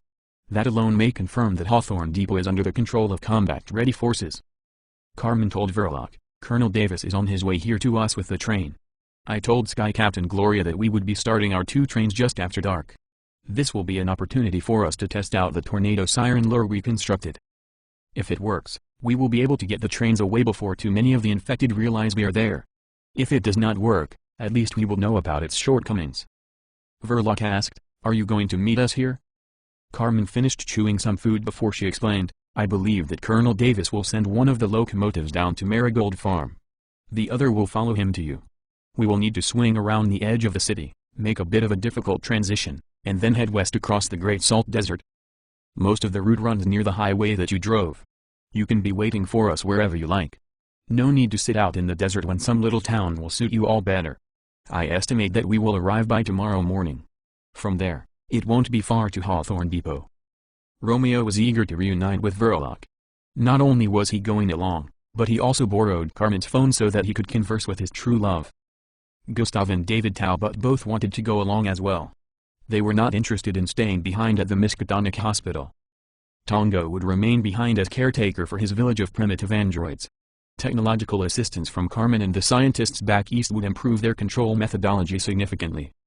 Even those most rudimentary of androids demonstrated boundless potential for helping humanity survive. The moral and ethical virtue in exploiting them was not significant enough to matter, however criminal the verdict. That afternoon, Gloria piloted the Black Hole airship to transport them out to the repaired locomotives. There was daylight left for Carmen to install battery power for the point machines at that important intersection. Along with some salvaged solar panels that actually did come in handy, the system would allow sustained command of those point shifts by radio call alone. When it came to driving their 2 trains, Carmen insisted that Critias stay with her. As the only human, if anything went wrong he would be the person that the ghouls killed. Romeo joined them as well. The other locomotive had Gustav, Professor Carnegie, and David Talbot, who could all communicate over their cell phones. Even after the black hole went out of range, both Carmen's internal hardware and Critias's mech suit could relay their minuscule phone traffic needs without difficulty. Critias checked in with Colonel Davis to make sure their timing was right and then he gave the command to begin. Gloria and the black hole had already picked up the tornado siren light beacon. It hung from the elevator hole by the basket cables. On such a beautiful night, one could always hear the hooting of lone ghouls somewhere off in the distance, but that was nothing. The pleasantness really let the tornado siren stand out. Carmen remotely activated the beacon's array of airport spotlights first. They shined down to brilliantly illuminate a zone on the ground. The size of the ring and its intensity was relative to the airship's altitude. For the moment, Gloria rolled the lure at double the height of the tallest obstructions, be it trees, overpasses, or buildings. That was low for the ship being so enormous. The light display was clearly visible out to line of sight. The black hole hovered just over a kilometer north of the trains. At that close distance the loudspeakers proved to be almost too loud. The device never had the capacity to be a digital audio player like the loudspeakers built into the black hole that could blast music if desired. The siren generated a piercing tone that could be constant, pulsed, or modulated. The engineers who built it had chosen a wavelength especially annoying to the human ear. Against the backdrop of the dead city and coming down from the sky, it was inescapable for a wide radius. At first the intense sound made Critias certain that everyone aboard the black hole would be wearing ear protection like at a firing range. As loud as it was, another sound soon rivaled it in volume. Within moments it sounded as though 10,000 infected screamed back at the bright light of the beacon. Hundreds of the fastest runners already streamed into the illuminated area on the ground where they searched for exposed humans to kill. The local infected certainly agreed that the tornado siren was man-made, and it triggered some human memory in them that they knew it was offensive to their new ghoulish sensibilities. Combined with the powerful light at night, they even had a clear indication as to where they should go to vent their displeasure. Their screams of rage and hatred enticed even more ghouls to join in the hunt with much fervor. Thanks to HUD applications provided by Carmen, Critias watched it all transpire via the top-down camera views from the black hole itself, some with lateral views and the quality thermal optics. There was a densely packed urban area right in front of their trains. Tens of thousands of ghouls streamed in from every compass direction. They arrived under the black hole so quickly and in such impressive numbers that Gloria immediately piloted ahead at a running speed. Their stage rush alone forced her to proceed with the next scheduled test, seeing if she could lead the horde in a direction for any distance. Carmen started the engine of their locomotive and Gustav did the same for the other one. All of Carmen's painstaking hard work paid off because both engines turned over with moderate cranking to lubricate the long dormant cylinders. Carmen had chosen the train on the right, the one with the missing engineer, and she got them going first. A few hundred meters ahead was a point machine that turned them onto the same track as the first train. Once they were both together on that same track, they continued forward in tandem. By then they entered the original siren test site. It was only free of infected at that moment because Gloria had successfully lured them away en masse. Already certain that her plan was working, Carmen told her husband, "The switch back to the south that we need to rendezvous with Hiram is up ahead, deeper still into the city." Critias continued to watch the amazing footage coming from the black hole. The heads-up display in his helmet was second nature to him, such that Critias could watch videos while simultaneously keeping abreast of the world around him. He heard Carmen and understood her meaning. If it weren't for Gloria dragging around that huge tribe of ghouls, that entire muscular mass would have attacked their trains instead. All those enraged infected would have caught them at the slow and vulnerable turnabout. As it was, the rampaging ghouls remained focused on Gloria's light and sound show. The black hole started turning away off to the east, luring the tribe along underneath. Carmen had already set every point turnout into place for a smooth non-stop drive down south to make their scheduled appointment with Colonel Davis. She put them on a quick but responsible pace. A few kilometers ahead, their track did a hairpin 180 U-turn and then they headed south again away from the Wasatch Front. "Your lure works great," Critias told his wife once they were safely on their new heading. "Are you pleased? By my estimation, if we had stuck it out in this region, just kettling them into one place, that might be like 200,000 of them just waiting to eat some of those Predator drone thermobaric bombs." It was true that the lights and siren were so overwhelmingly obnoxious that the trains had hardly made a blip on the ghoul radar by comparison. "I'm still concerned that they will lose interest," Carmen voiced her reservations against calling it a total success just yet. "You accurately described it as a way for us to collect 10% of them. My worry is, how many will lose interest long before we gather up the other 90%? Lures like this don't contain any visually appetizing humans or anything for them to eat to whet their appetites. In the end, it may temporarily attract all of them, but never more than 10% of them will be sticking with it at any one moment." On the other hand, Critias suggested being positive, "They are stupid as hell and they will follow that thing all day long. New ones always show up as you say because they don't know yet that it has no payoff. The old ones now see the new ones in their feeding frenzy, so they flock back to them anyway like they would normally do. It has them by the balls. I like it even if it is the other way, in which case we do it 10 times in 10 different places, problem solved." "I'm glad you approve," she admitted, honestly relieved. "I committed a lot of time and trouble in an experiment with an uncertain outcome, especially when it occupies the black hole from other duties to operate it. As you know, we still have other tools in our handy box of mayhem. With the help of my miniature remote pilotless helicopters, my refueling robot, and our artillery train, the ghouls will have more reason than just the siren lure to go where we want them." With that said, she confessed to another limitation: if we did have to destroy them in 10 different pockets, it would be difficult to destroy them without setting fire to most of the city. Isolated killing fields of that size are hard to come by. Their drive south was actually nice. It was cool at night, especially in the desert. With no human irrigation around anymore, the land had reverted to its natural arid southwestern terrain.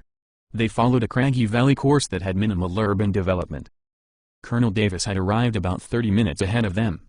His crew was mostly atop their parked rail cars and sort of celebrating as though they had reached a mission milestone, which maybe they had. If for no other reason, they could celebrate that Spanish Fork Pass was now open for business.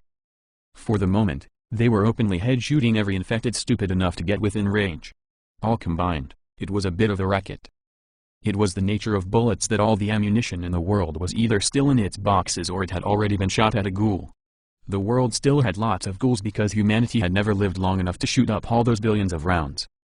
Consequently, Hiram had an actual metal barrel of loose .223 loud-fire ammunition to expend just screwing around, and they wouldn't even miss it. There was a shortage of gunmen in the world, not cartridges. Critias arrived with his 2 trains thinking a major battle was underway. He soon discovered it was just a sports slaughter and cookout while they awaited his expected arrival. The local village was a scattered bit of nothing, hardly worth searching unless in some emergency, and even then it looked like rim pickings. There was a coal-fired power generator station with rail access at that crossroads. That provided the extra railway and shunts they required for shuffling around the trains and their railcars. Carmen's trains had those filthy passenger cars and lots of them. They abandoned all of that on a back rail at the power station. After refueling both of the new locomotives from a tanker car he brought along, Hiram sent the better of the 2 new engines back south with a Groom Lake mechanic team in command of it. The boxcars and flat cars destined for Marigold Farm awaited them at the Caliente cutoff. Once that train was away, the other 2 trains headed north together. Ray's train was more than powerful enough to operate alone, so Carmen linked up her locomotive behind Ray's train and then just freewheeled along like any other railcar.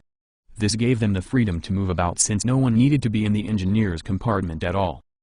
The trip north went straight on all the way to the Great Salt Lake. Even in the dark they saw the multiple railway lines heading west ahead of them, the ones they wanted to be on. Unfortunately, their current line did not offer any points for going that way. Ray had no choice but to turn east and drive straight into the brutal heart of the Wasatch Front urban war zone. Critias actually recognized where they were. The airport hangar he had stood upon was roughly straight ahead of them. There was track going all the way to Miskatonic Hospital. The connections were there for them to make after they had permanently deported the indigenous population of feral killers. On their left was the saline waters of the lake with its salt beaches. On the right was rough barren ground and some equally unvegetated factory development. Cutter had come along with Colonel Davis. The giant was on hand to go out and shift the points at their turnaround. The ghouls were not even that bad while they were still a safe distance on the outer edge of the lush interior. With the way now clear, Ray headed the train west. It was a pleasant and uneventful voyage that quickly traversed uninhabited regions.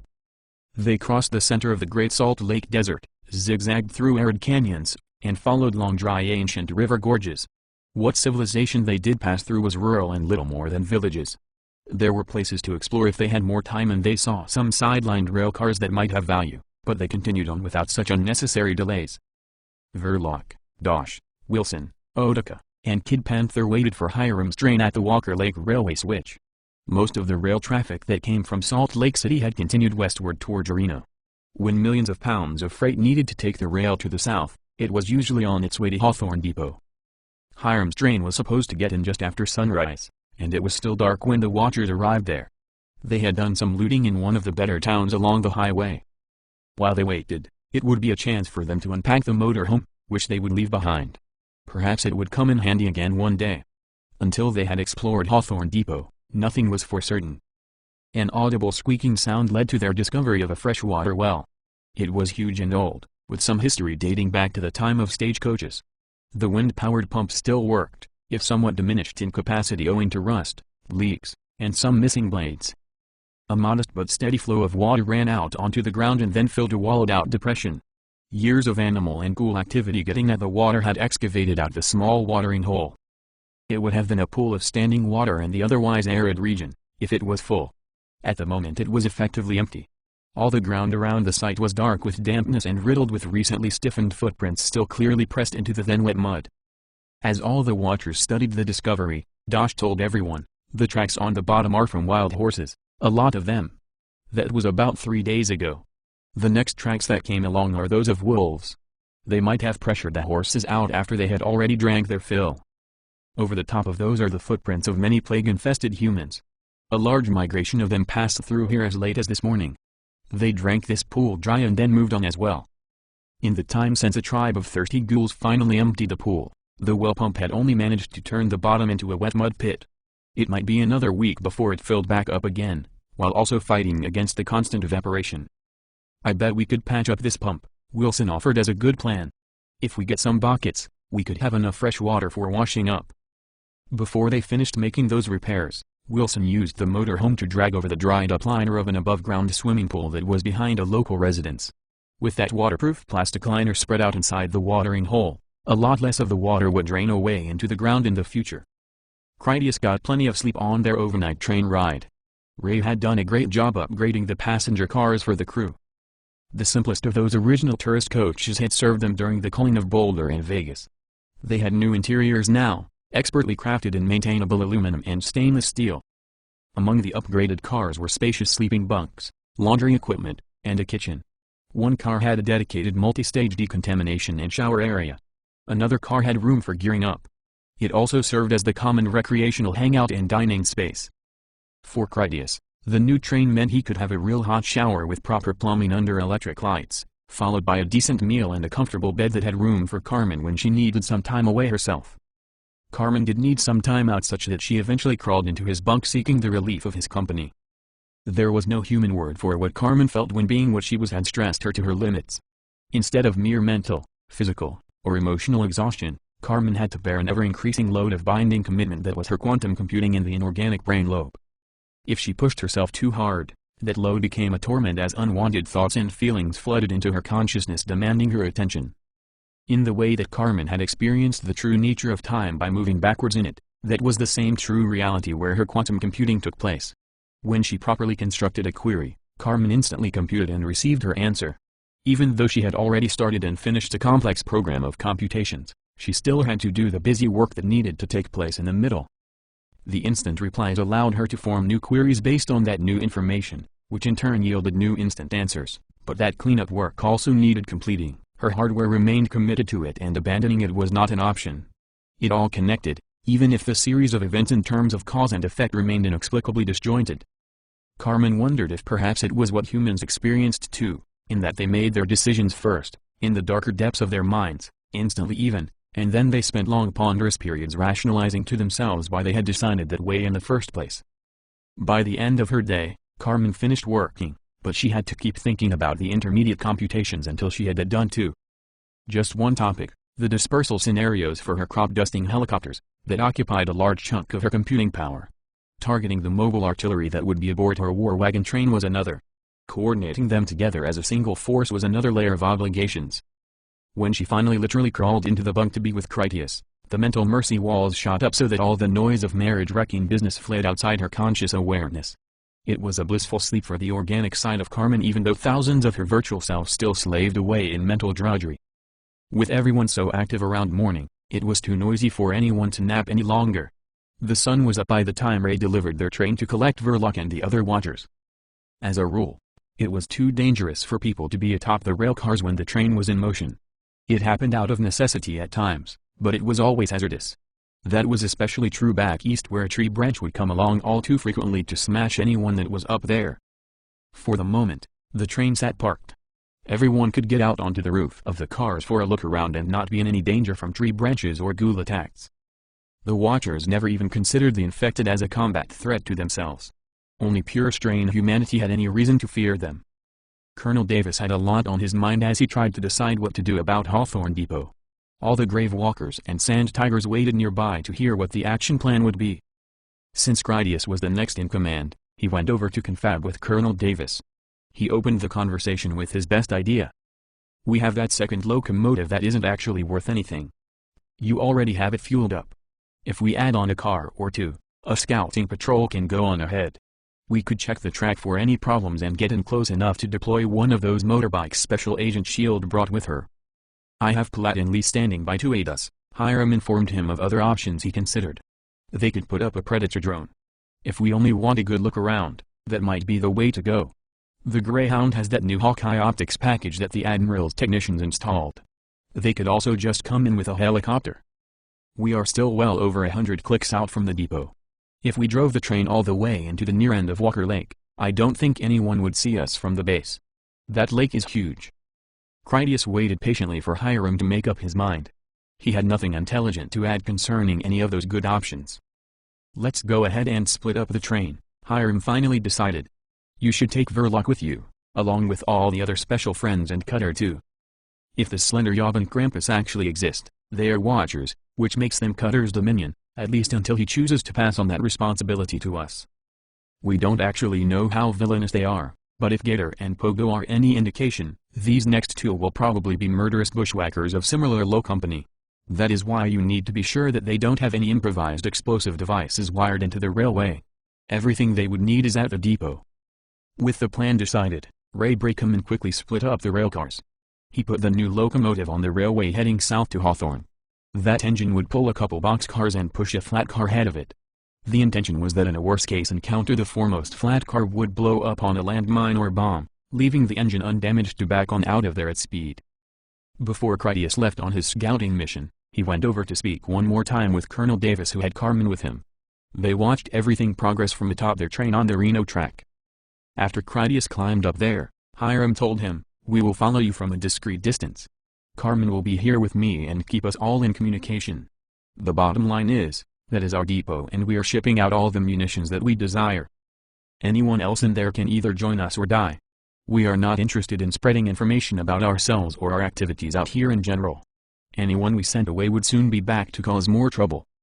Critias had experience with reconnaissance by blundering about. He would be as careful as possible, but ultimately he had to go in there to see for himself. Truthfully, he wasn't concerned about any bombs. Obviously, no one would ever think to care that a train might show up one day, this many years post-outbreak. That was absurd. On the other hand, that is what an enemy intelligence operation was for. They would know a lot more about them than Critias would ever imagine that they did. Thinking prudently in that way, the watchers at Hawthorne might already know about King Louis and his trains, and they had prepared to welcome them accordingly. Even still, Critias sincerely doubted it. He expected that whoever was at Hawthorne Depot was just doing their own crazy hobo thing in their own billiard pocket of an Eden sanctuary. Critias would come along to confiscate all of their stuff and maybe even kill them for the betterment of humanity. It was quite sadistically Bolshevist at its worst, so he had to remain ethically professional even if that was on a jingoist level. That is what a Virgil Ladus Marshall did, the right thing for the most people, even if he had to hurt some feelings. If it was an ambush, Critias would likely have to set it off to find it, hence the name Recon by blundering. It related to the reason that Colonel Davis was not all that interested in air support. Apart from killing Pulitzer Khan and Li Feng in an aviation crash, which was always a possibility, during the heat of the day, anyone that they were interested in seeing would likely be indoors much of the time anyway. As with the Miskatonic Hospital adventure, Critias might have to go inside the main headquarters to find anyone willing to negotiate. It assumed that they were not away foraging themselves, like gathering up more feral infected adolescents for their Aquapark baby circus. Yes, he was curious to see the water baby freak show too. How could he not at that point? All the crazy people had built it up so much that the babies of the waters were surely going to be anticlimactic, that were worth the wait. "I'm thinking about 3 hours, Critias said, to estimate how long it would take them to get there. At that speed, I should be able to scan the rail for any tampering." Gustav already comprehended the controls of the locomotive they were taking. For the ride south, Critias went out to the front edge of the lead flat car and then watched the railway ahead of them from there. Carmen would help scan the images to give early warning that an anti-vehicle mine or other unpleasant device was on the rail. Gustav had the train rolling at above the top ghoul sprinting speed. It would still take several hours to reach Hawthorne Depot in the deep desert. Critias would be watching the rail for safety risks for quite some time. Cutter came out onto the front flat car bellowing in his normal giant voice, "I'm starting to see the appeal of this work. I get to see the country. I always eat well, and I get to meet new people. I almost feel bad for you, Runt, having to live inside that ridiculous suit of yours. You really miss out on a good thing." Yeah, well, Critias didn't deny any of that. After all that you just said, this is still a lot better than being underground all the time. Really, I could take it off if I wanted, but then I couldn't be out here playing with the big kids. Anyway, you should keep your eyes open. This army base will have the kind of weapons that could ruin even your pretty face, and you do make the best target. They won't be expecting a train, Cutter assured him. If they are set up to ambush visitors, it will be on the highway for stopping trucks, and the road is on the other side of the lake. I bet they will hole up in the ruins of that old town that is over there. That is probably where I would be. Cutter had clearly paid attention to the preliminary briefing they received before departure. Critias hoped aloud, just so long as we don't find out who is here by their incoming gunfire.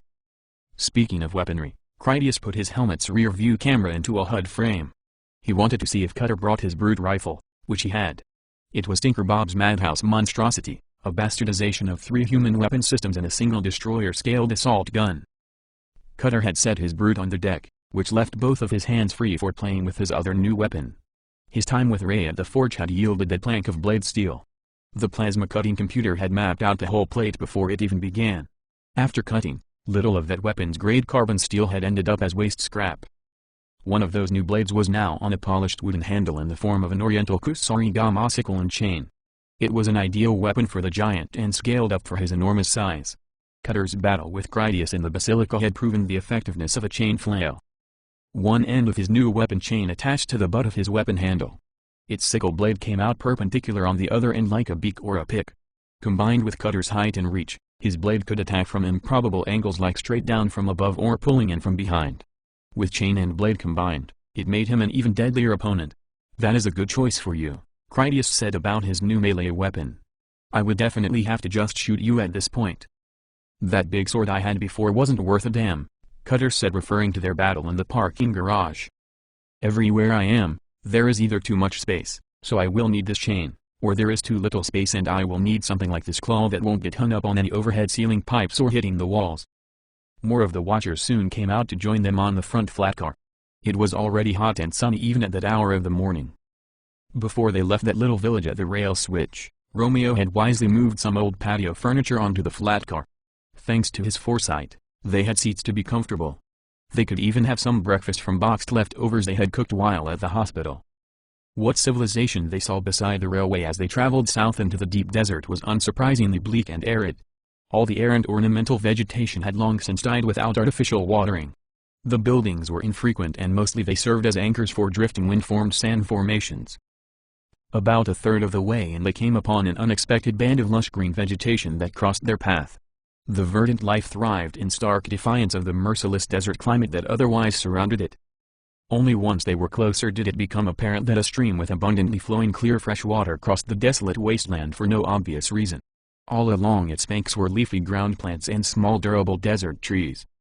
Their railway track had a bridge for crossing over that broad shallow stream. It prompted Critias to wave for Gustav to stop the train because he needed to go out and inspect it for demolition devices. An info frame from Carmen alerted him that the bridge was doubly dangerous. Not only was there the risk he already expected, which was the placement of sabotage explosives, he also needed to check for possible erosion and damage that the bridge could sustain from prior bouts of flash flooding. Cutter used his chain to lower Critias carefully down to the track off the nose of their flat car. From there, Critias climbed down the side until he could clearly see the structural supports underneath. Just a bit of panning around would be enough for Carmen's graphic analyzers to search his captured video for any tasty details. "Look at the ground more," she instructed over their interlinked communications channel. "The bridge itself looks fine to me." Once he did stare down into the creek and survey its muddy banks, Carmen isolated and enhanced some images for his review. Critias saw that there were a lot of tracks in the mud and they had crushed plants in their passing. More telltale footprints were everywhere he studied closely. The only places without tracks were the stony areas and those already erased clean by the flowing water. He read her info frames aloud as he looked it all over. "It seems we have a hunter-sized freak who wears homemade shoes. Our mysterious new giant watcher ran through down there along with his sizable pack of feral deer chasers. Judging by all the hoof prints, they have a herd of wild horses on their menu. That trampled plant damage is a day old at least," Carmen estimated. "I believe they are a long way from here by now. It is safe for you to continue with the train regardless." Once they were rolling again, the others were curious for information. After hearing about what Critias had discovered, Dosh told him what they had seen while waiting for Colonel Davis's train to arrive. "A herd of horses had drank their fill at the same waterhole pump we used." Dosh clearly didn't think it was just a coincidence. "The horses are following the freshwater resources south. Not only are the infected pursuing them, they have a leader who can think and talk, an especially big one by your estimations. I think it likely that is our Slender Yob," Professor Carnegie said for all of them to hear. He felt the name alone would complete his thoughts if it were as good a hunch as he believed it to be. Verloc speculated, why hunt for food with a pack of hungry crazies? They will eat more than help, unless he was deliberately driving the horses somewhere and not killing them at all. That's good news to me, Critias reasoned. With their water baby economy and now tormenting these horses, clearly these two watchers are just a pair of crazy assholes. We can kill guys like that without them firing salvos of reflex missiles at us. With any luck this bastard carries us beer. The train voyage continued with the railway being clear of booby traps, damage, or obstructions. A small town with little promise for looting came and went. It was the standing building forms that made the place even exist. Other than that, it was just more shifting desert. Carmen gave him a heads up before the train encountered their next point of interest. Right out in the middle of the barren landscape was a huge factory complex, complete in itself but still surrounded by a lot more desert-hued nothing. When they arrived within close view of the place, Critias informed the others that was an electrical power station that burned natural gas. Carmen does not think there are any pipelines around here. The fuel likely came in by railcar on this track. Their shunt would take us all the way up inside if we wanted. Dash observed, someone already had the idea of making an outpost there. It appears older to me, abandoned, like from around the time of the Marigold Farm Wars. There had already been a quality security fence around the enormous industrial property. Plague survivors had reinforced it in a typically ugly haphazard fashion that could mean nothing else. One outstanding feature was the rectangular ponds of fresh water that took part in the power plant's cooling system. Those ponds full of fish had dried up once the pumps stopped working. The front gates currently stood open with the place long since vacated. Getting more fuel for their generators would have been problem enough to doom them, Professor Carnegie speculated. Once the lights went out, they wisely moved on. I think that is why Jim stayed where he is, Critias replied. His local underground caverns served as natural gas storage tanks for that region. That is how he keeps his generators running while a place like this had always been on borrowed time. If we ever need a place to park a train, Verloc said about its upside. It does have a fence and gates that we can close. They didn't get far beyond that power station before they encountered another surprisingly lush band of vegetation ahead of them. Since the fall of mankind, the pumping off of the water table had fallen to zero, while at the same time the tributary filling infrastructure was in excellent modern condition. The consequence was that all rainwater and snowmelt in the mountains went untouched into the ancient aquifers. The land had not seen so much moisture in thousands of years. It was even better than ever. After another brief safety inspection by Critias, their train crossed over another rail bridge. The stream below had exposed flowing water and the ground beside it stayed wet enough to grow low vegetation for a few hundred more meters.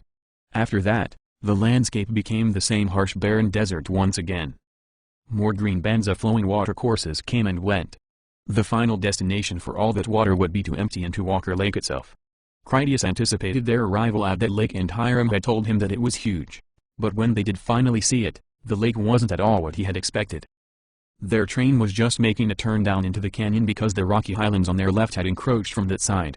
As they came around the bend, the lake was already right there before them and it looked more like an inland sea.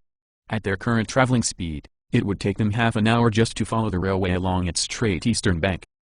The water was right there along the edge of their track, close enough for them to toss in pebbles. It was so near because the lake's water level had risen about 10 stories since the downfall. The water was currently at a level where it had formerly eroded the shoreline into the Pleistocene landscape. When modern man had built the railway, they had constructed it above a level where water had ever been in tens of thousands of years. At the moment, Walker Lake was up so high that there was just space enough for the train to get through between the lapping shore and the canyon wall. Critias felt flummoxed enough to exclaim, "What the hell is this?" "Nice looking place," Cutter said about the lake, the vegetation, and the wildlife. "It sort of makes sense now why the Indian girls tribe lived around here. With the water turned back on, it's pretty sweet." "Paiute, I think," Critias said of her tribe, but then again it might have been Navajo. Either way, unhampered by modern water consumption, the inland sea of fresh water was a more diverse and potentially dangerous habitat than Critias had expected to find. The lake was so huge that he had to ask, "Is Hawthorne Depot even there anymore? Is it under meters of water?" Carmen spoke through his helmet, "I'm afraid you are probably right. Most of the storage bunkers are much further away, but the main command building will absolutely have water over the top of it. The nearest 750 munitions bunkers will also be inundated with lake water." Critias waved for Gustav to stop the train and then he told Carmen, "I don't like this situation. There is a whole change of habitat going on down here. That lake is so big that I need telescopic to see the highway on the other side. We could float a village out in the middle of that and Ghouls would never see it." On the positive side, Carmen informed him, the larger the lake the more diluted the salt becomes. By this stage, the fishing should be spectacular. There is the food potential here to support a large ecosystem. He asked her, "So where is the horse hunter now?" That was a clearly pertinent concern for him. Is he ahead of me, behind me, or on the other side of the lake? "The Predator drone will arrive soon," she said to provide some reassuring assistance. "Colonel Davis sent for it a couple of hours ago. For the moment, I have no way of knowing where they might be.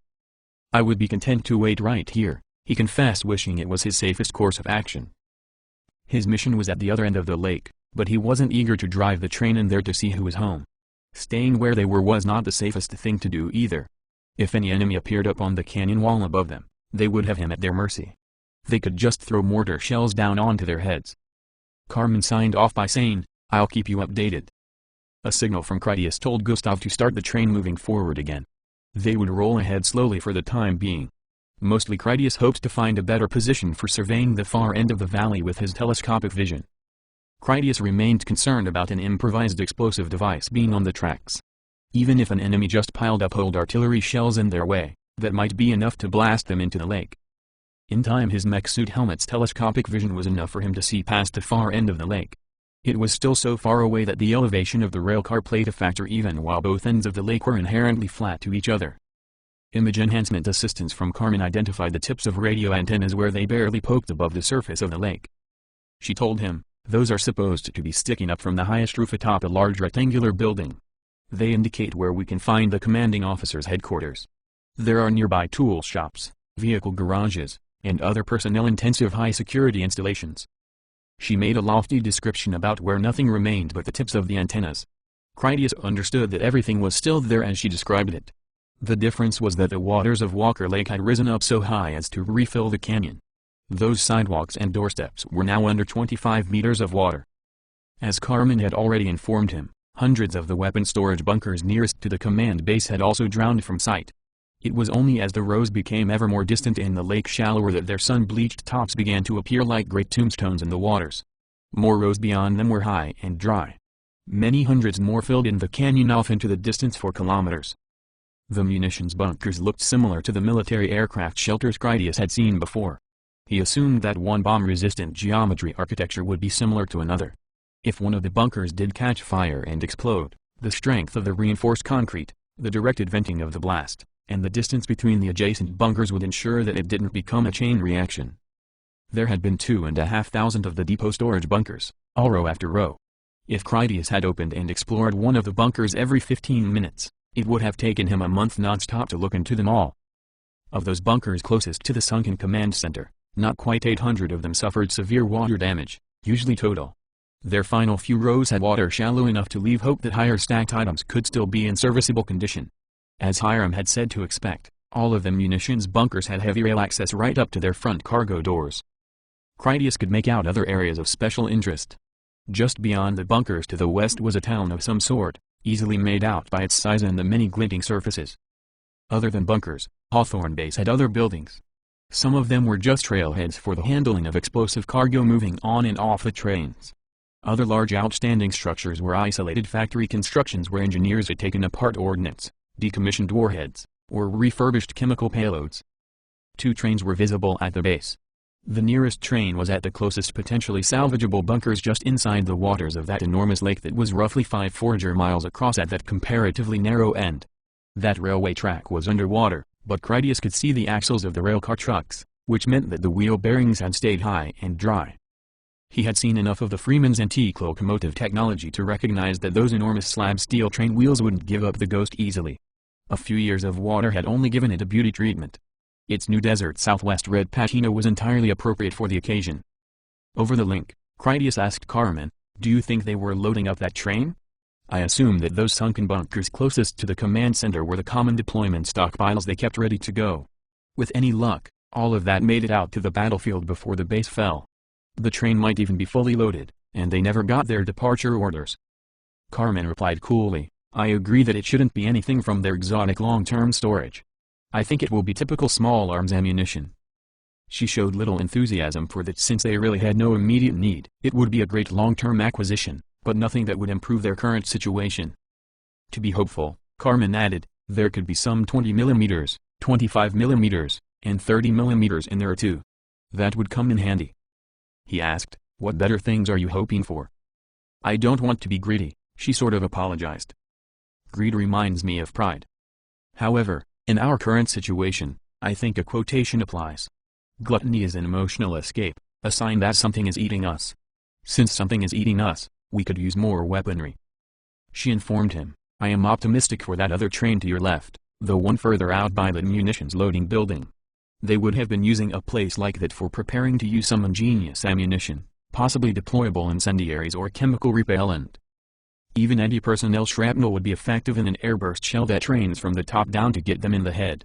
Perhaps we could even make something of our own. The desert climate preserves everything even if the lake waters do not. That is why they built it out here. Critias understood her thinking and agreed with everything she said.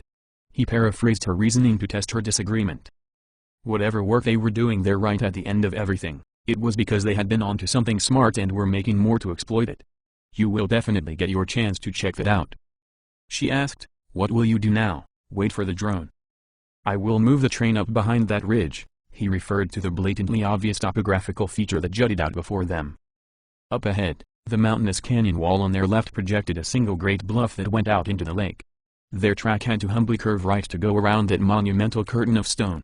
It was so large a formation that Critias would be able to hide their locomotive behind it.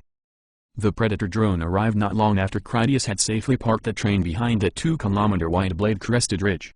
Their own view from the train was similarly ruined. Critias could see across the lake where there was another small village built on the shore. Similar to the construction of the railroad, the architects had wisely feared that the lake might one day return to its ancestral dimensions, so the village remained high and dry. That was 8 kilometers away. The lake was that enormous and the valley even bigger. Having the drone to look around for them really was the best way to make safe progress. Carmen had piloted the new drone from their auxiliary desert airfield outside of Boulder. It had 2 new Hellfire missiles mounted under the wings and the dust cleaned out of the laser designator targeting sensor. Satellite relay handled everything from its navigation to the video surveillance feed. Kevin's control room back home got to watch the live images as well. The drone came in from the south. Carmen had inspected the railway lines on the journey and in so confirmed that their trains would be able to continue southward for getting back around to Vegas again in the future. Its cameras showed what Critias already knew. The command base portions of Hawthorne Depot were entirely underwater, simply gone. The rest of the canyon still had near 2,000 storage bunkers above water for them to explore. The reinforced concrete shelters spread out over a vast desert area. The main town attached to the base was southwest of the depot and had its own airport. It was there that they first noticed anything interesting. A medium-sized propeller-driven cargo plane sat parked on the airport runway. It had inflated tires and an undamaged non-desert green military camouflage paint scheme. The plane's good condition suggested that it had not been there for very long, perhaps only months, but certainly not for years. The blasting of the gritty desert winds would have taken their toll on the paint job if it had. Carmen informed Critias, the markings on that plane are Colombian. That was a nation-state far to the south on the adjacent continent. It is definitely not of local origin. He needed to ask, do we know any Colombians? Perhaps indirectly, she speculated. Dr. Abreu was going to supply Ghoul androids to some foreign partners. We have reasons to think they might be Colombians. They travel great distances and planned on coming back. Owing to the difficulty of survival in this world, I think there is a good chance that they are the same group. That seems more probable than there being multiple groups operating independently in this same part of the country. Stranger things have happened, Critias commented absently. Our information is not good enough for me to just start killing them. On the other hand, I'm not going to meet them unarmed. If they are still here and on friendly terms with Slender the horse hunter and Krampus the kitty snatcher, that does not say much for their characters either. I'm using the androids, Carmen reminded him as a sort of challenge on the ethics involved. Are you saying that wanting them in the first place makes the Colombians bad? Critias had an answer for that. I seem to recall some angle to this where Abreu's clients were purchasing those androids by bringing him a shipment of asymptomatic watcher children. We have already been down that road. Cat's creator of the universe made those unfortunate kids and we won't set things right by murdering them. For whatever reason they wanted the meat puppets, the price they were willing to pay for them is condemnation enough. If these are the same assholes who were contracting with Dr. Abreu, I plan on planting them in the dirt. Carmen mentioned, they did choose a weapons storage depot as their base of operations. If they are as goal-driven as evidence suggests, they came here for a reason and it wasn't for the fishing. The drone had circled around by then to make another pass.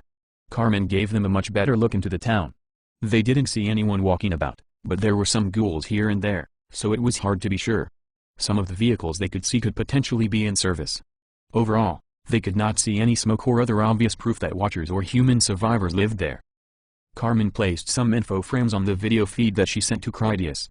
After she pointed them out, He recognized the long lines of vehicle tire tracks that traced all over the canyon floor. Presumably it was whoever owned that airplane that had drove around the valley. They had clearly inspected the munitions bunkers and also headed out into the back country, perhaps to hunt for food or even to take longer drives to distant cities as they foraged for gear. The drone continued north along the far western side of the lake. Just north of the town was a smaller urbanized area. The topography suggested that it had once been a golf course with a clubhouse and some upper-class housing on the green. Even further north was the village on the western shore of the lake. Once again, there was no obvious signs of sentient inhabitants. There were no tire tracks readily visible, but the paved highway went that way, which made permanent tracks unlikely to happen. The lake village did have a readily noticeable and mostly inexplicable barricade wall just north of the buildings. Someone had gone to considerable effort to construct a defensive barrier all the way from the water to the canyon wall. Normally, that sort of construction would serve as an obstacle against the infected. If that was the intention there, Critias thought it seemed impractical. For one thing, it was not tall enough to stop a tribe, and even a lone individual ghoul would be able to jump up to grab the top edge and then pull itself over. Low fences could dissuade unmotivated ghouls enough that they would follow along it looking for an easier path. They never did much good against ghouls when they felt motivated. Colonel Davis saw everything from the drone just as Critias had. It wasn't an easy call, but he made it anyway. Hiram radioed Critias to tell him, "Move up as far as the switch that will take you into the base. We will keep watch with the drone and see if you stir up any action. Don't make any more noise than you need. We will catch up with you soon." It was about 6 forager miles for Critias' train to reach the nearest trail switch going into the depot. There were a couple more switches up ahead and the railway split into double lanes for getting multiple trains around each other. Since Hiram had their better locomotive, at least the one they had more faith in, Critias decided to park theirs on the diversion rail to have it out of the way. Their parking spot was at the far corner of the lake about 5 miles from the town. Critias clearly saw where one of the railroad tracks went right down into the water. The train in the lake was their shunter for dragging boxcars around the base on a daily basis. It had 8 boxcars attached. There was no way to guess what was in them, perhaps nothing. Verloc requested a plan. "What do you want to do now?" He tested her for ideas. "What do you want to do? Unless the drone sees some action, we could just sit tight and wait for the other train." "I feel like sniper bait just standing here," she feigned complaint with words of caution. "How about we put the bikes in the sand? Wilson and I could take a look around." Critias turned to Cutter to call to him, "Hey handsome, make yourself useful, unload the motorcycles so they can do some scouting." The giant watcher could lift the bikes off the flat car with no difficulty. As he started, he said, "What are you planning to do, squirrel boy? You want to find a hole to hide in or come with me for a walk?" "I can't be enjoying myself," Critias replied somberly.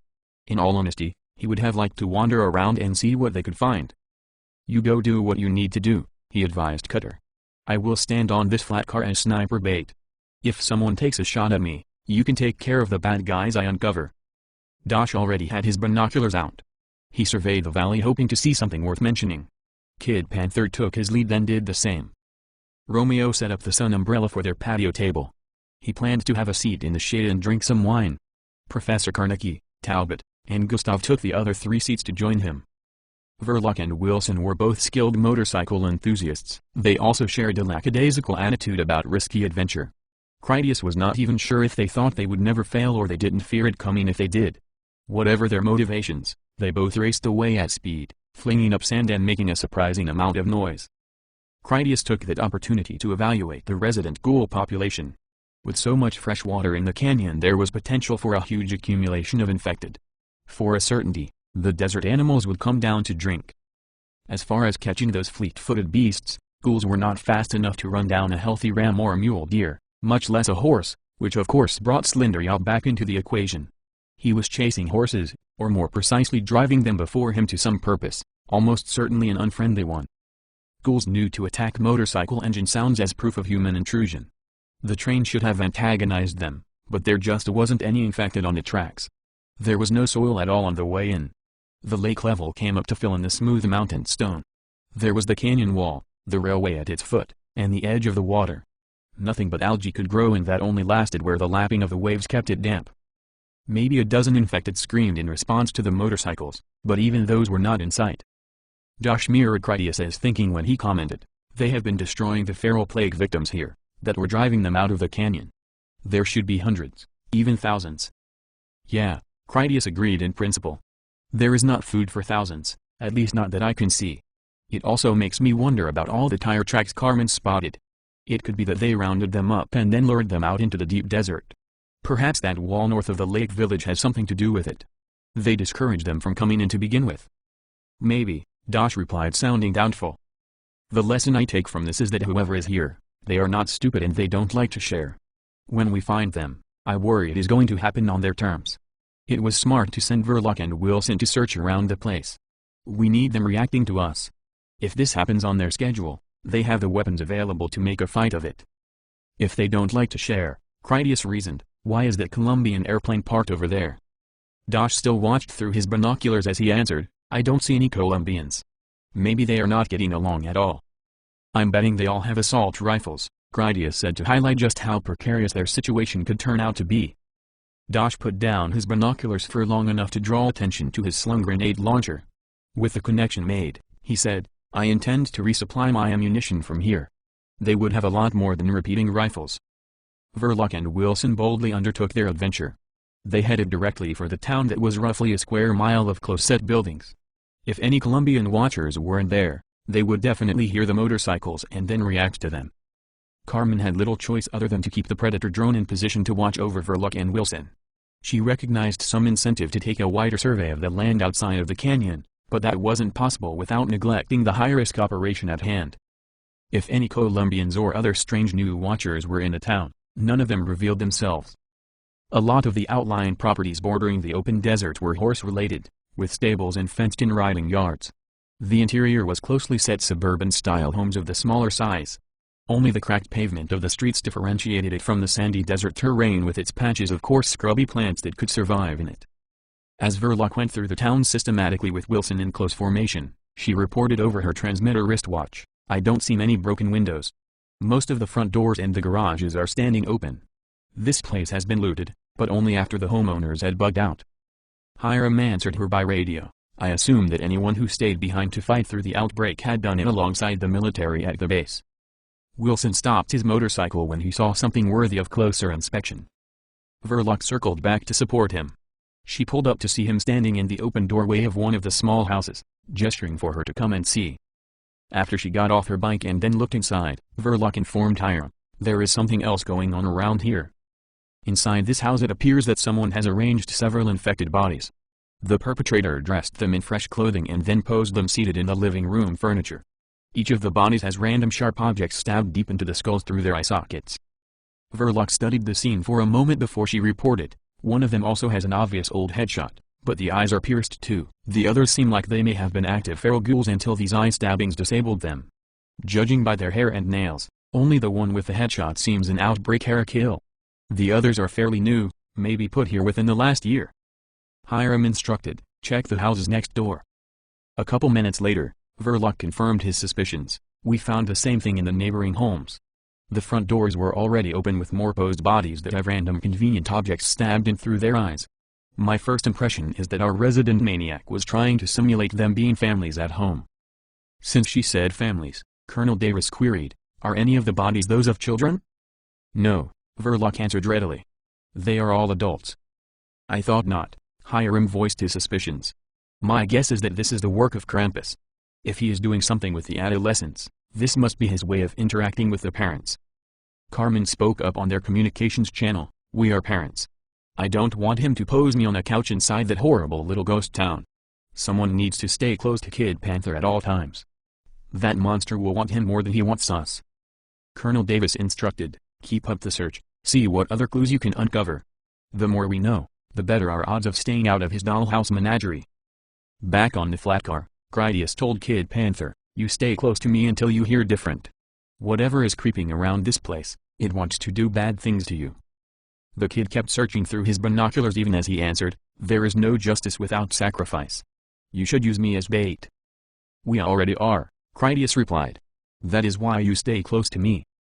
Cutter climbed off the railcar and then slung his brute rifle across his back. He didn't have his armor on, not even his boots. His cargo shorts were enough for him in the summer heat. I'm going down there to check out a train, he referred to the one in the lake. Critias told him jokingly, if you see any babies in that lake, be sure to let us know. The giant looked at him seriously. Do you actually think that is real? It's real, Critias assured him. That gator asshole that Dosh took out had a cage for collecting them. Tongo said that those hideous mutants Dr. Abrero made, Fritz and Boris, they had talked about them. You better not let your ego get ahead of you. I saw the footprints that Slender Yob left in the mud. He was big enough to hurt your feelings if he gets the drop on you. I'll be careful, Cutter promised, being serious. The sooner we get out of here the better. The beauty of the place had already worn thin on him. Otica exited the boxcar with impressive agility considering her unique range of mobility. Her forelegs were strong hands that could grasp and pull without impairment. She called to Cutter, I want to see the lake too. I've never been swimming before and it is hot in here. Let's go, sweetheart. Cutter accepted her company. The normies can watch the sand bake while the real superheroes do something useful. Before they got too far away, Critias called after Cutter again. Hey, big man, don't make me come save you. After you've been off the streets for a while, you forget how crazy and dangerous the wild ones can be. They think of nothing else but being crazy. Verloc and Wilson kept searching the town. Stopping to check inside houses slowed them down a bit, but they did confirm that it was the norm to find eye-spiked undead corpses propped up in the furniture. It was no less creepy that the maniac who did it always took the time to dress them in clothing that somehow succeeded in normalizing the absurdity to some small degree. Their exploring took a turn when they came upon a Quonset hut-type building that served as the local movie theater. At first it just seemed empty until they peeked into the screening room to find all the seats populated with spiked corpses. Wilson, inspecting them like an usher with his flashlight, made for a macabre scene. It left no doubt how dedicated and tireless the maniac behind it all was in his artwork. Once again, none of the bodies were children. Hiram's train arrived without any complications. Critias was there to throw the railway point switch that let Ray drive it into the army base property. The locomotive stopped just inside for the time being. As a group of uninfected humans, Hiram's crew radiated an abundance of that faint signal frequency that agitated common ghouls to no end. It was like the one radio station that the infected tuned in for, and they had a sensitivity to it worthy of deep space telescopes. They felt it from a long way off and invariably gravitated toward its source, trying to find it. Critias grave walking in his blackout mode mech suit while surrounded by the real watchers was enough to keep the ghouls from taking any interest in him. Hiram's train was another matter, and the ghouls got curious. A half-dozen infected pursued the train on the way in, and they encouraged a few of the locals to join them. Critias was going to use his TFR-20 tactical rifle to send subsonic tungsten slugs to smash their brains out. Hiram radioed to him, just wait. Let us take care of this. Gravewalkers and sand tigers flipped open gun-poured shields on the armored-up passenger cars and then used their suppressed weapons to headshot the overzealous ghouls that unwisely approached their train. Single muffled shots dispatched them all in only a couple of seconds.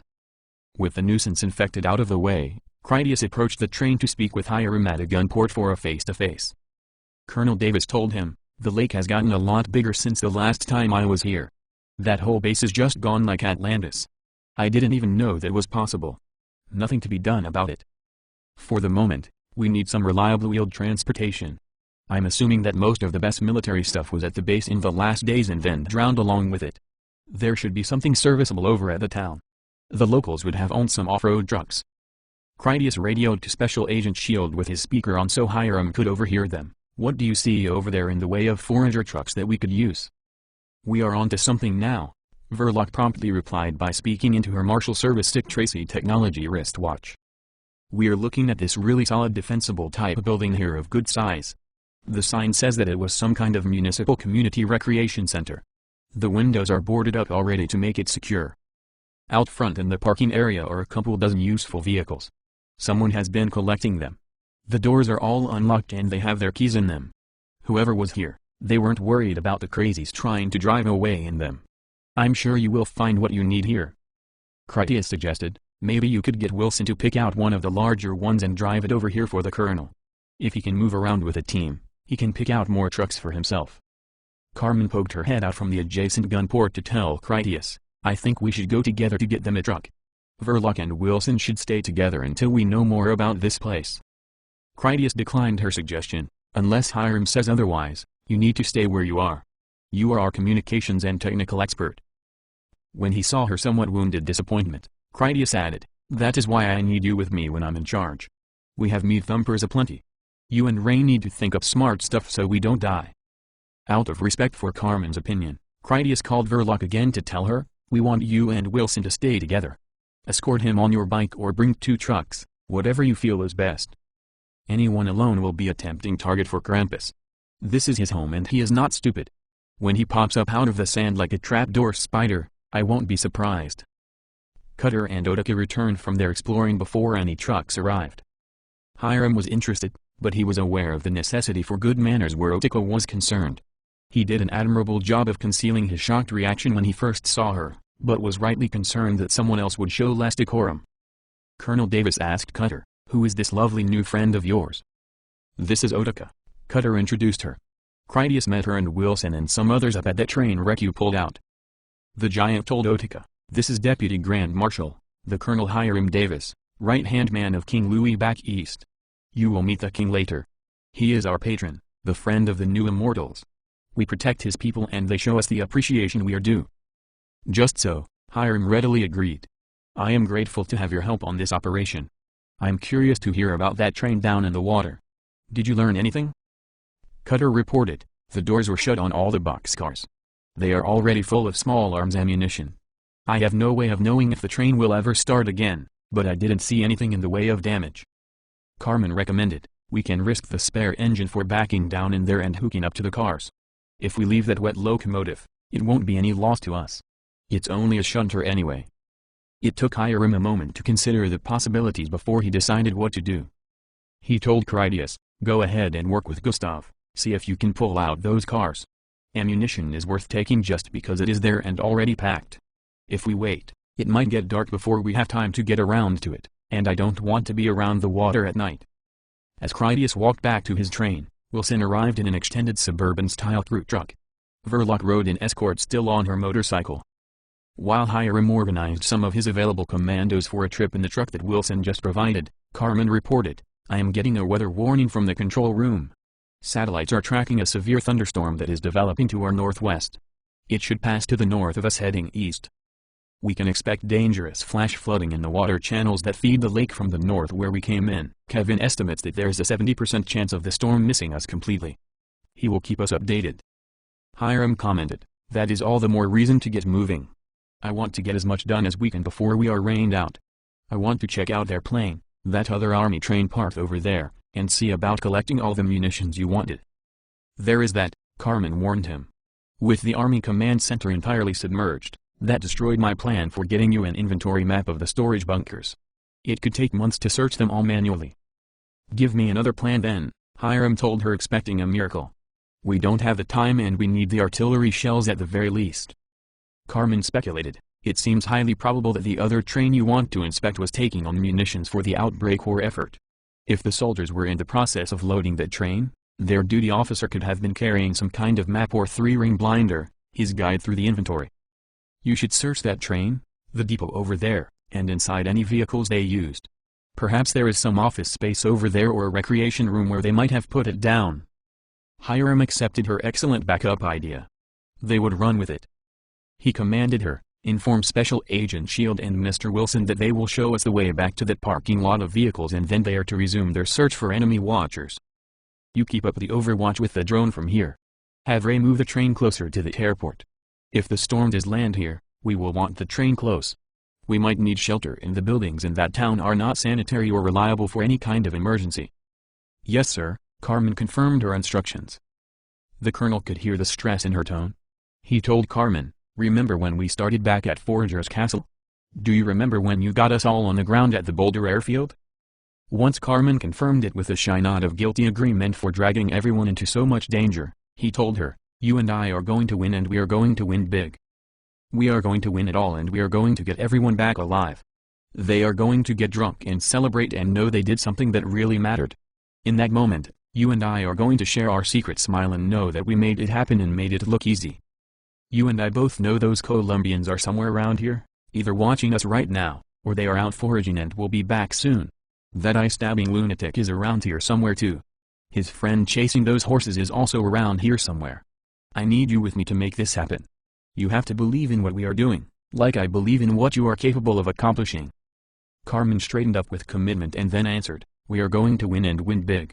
They are going home the heroes they are. I am ready to make this happen. Whatever problems you face, it will not be my lack of faith. Hiram confused her by asking, "Who are?" All the Gravewalkers and Sand Tigers were at the other end of the railcar just finishing their gear up. The Gravewalkers were all of U.S. Army Special Forces backgrounds.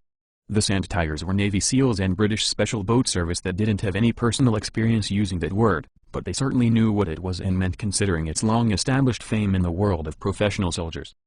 Manny Giles knew what their colonel was talking about and replied by calling out, "Hoo-ah!"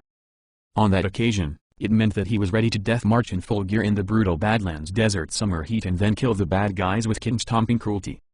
Kat Mosi had been sitting aside quietly just watching and listening. After she had seen Utica out of gunport and learned that the Black Horse Woman was much more than just a name, it left her feeling speechless and emotionally drained. Spiritual destiny was calling and it forced Kat to stand up. She asked Carmen in Southern Paiute, "What happens now?" Carmen answered her, "Hoo-ah," as if what happened next was obvious in that word. She had work to do, so Carmen headed up to the locomotive to confab with Ray. Critias shifted the point turnouts for Gustav as he moved their locomotive. Ray pulled his engine forward and then continued on to park his train closer to the town. Gustav's train moved into the place Ray had occupied and then back down another track that Critias opened for him. A half-dozen more lines went off that spur, each servicing a score of the munitions bunkers. Even though the track they needed disappeared into the lake, the bottom was as hard as ever and the water wasn't very deep.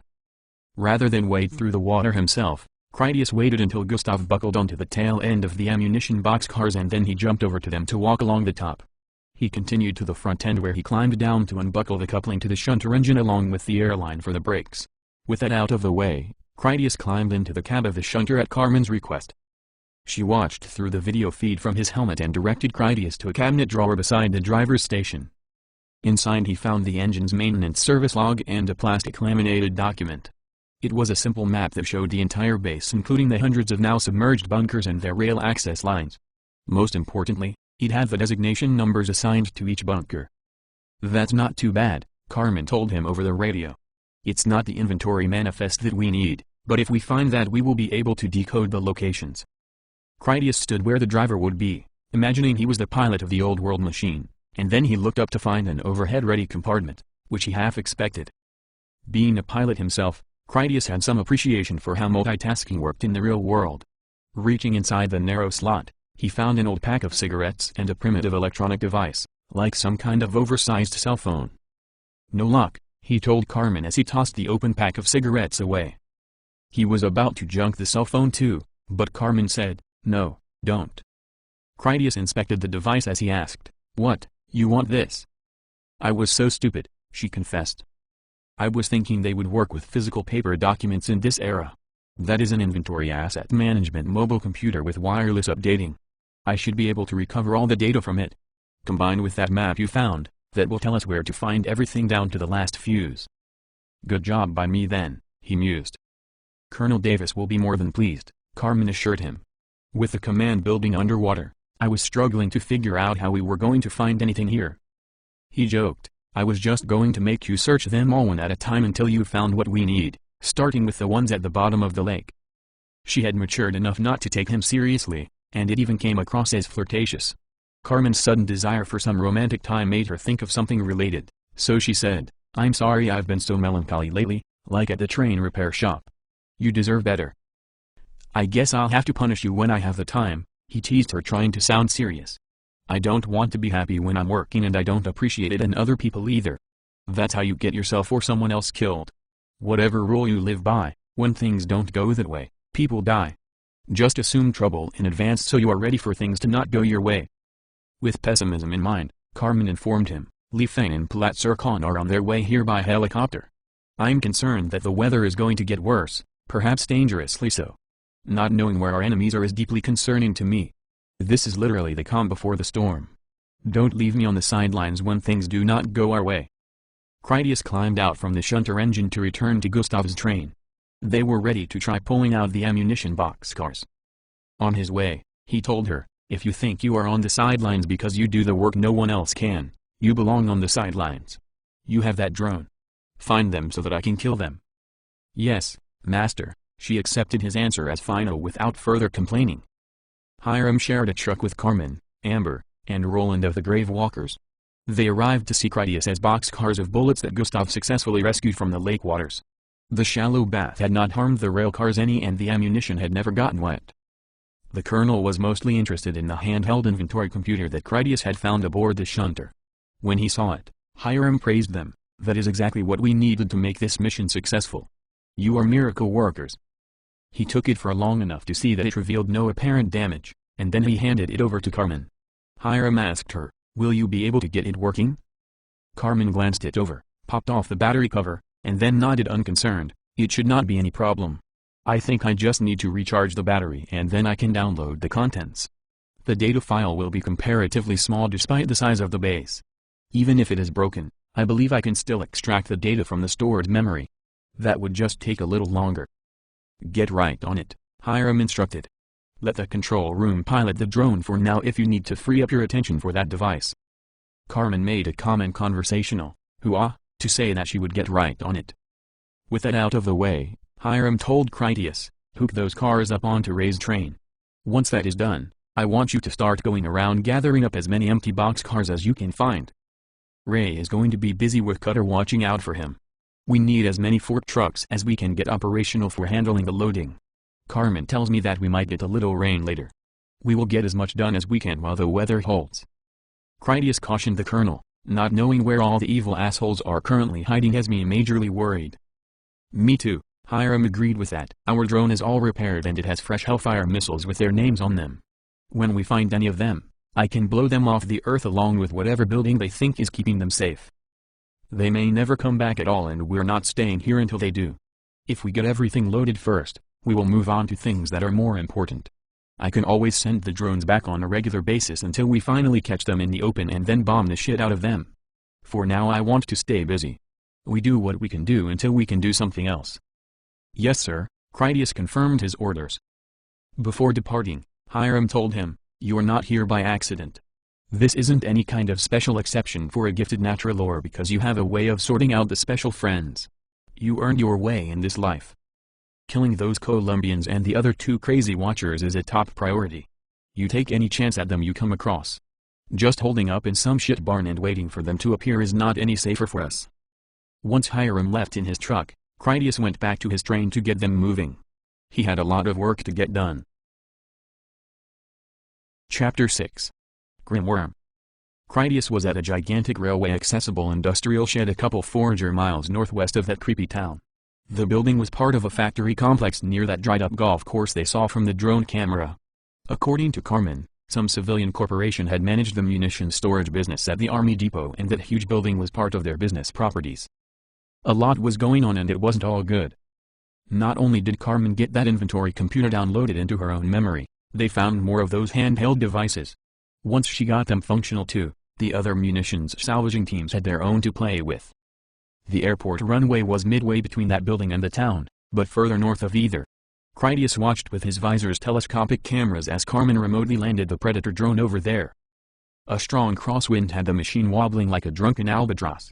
The wind gusts were so powerful and random that he thought the drone was probably going to crash, only it didn't.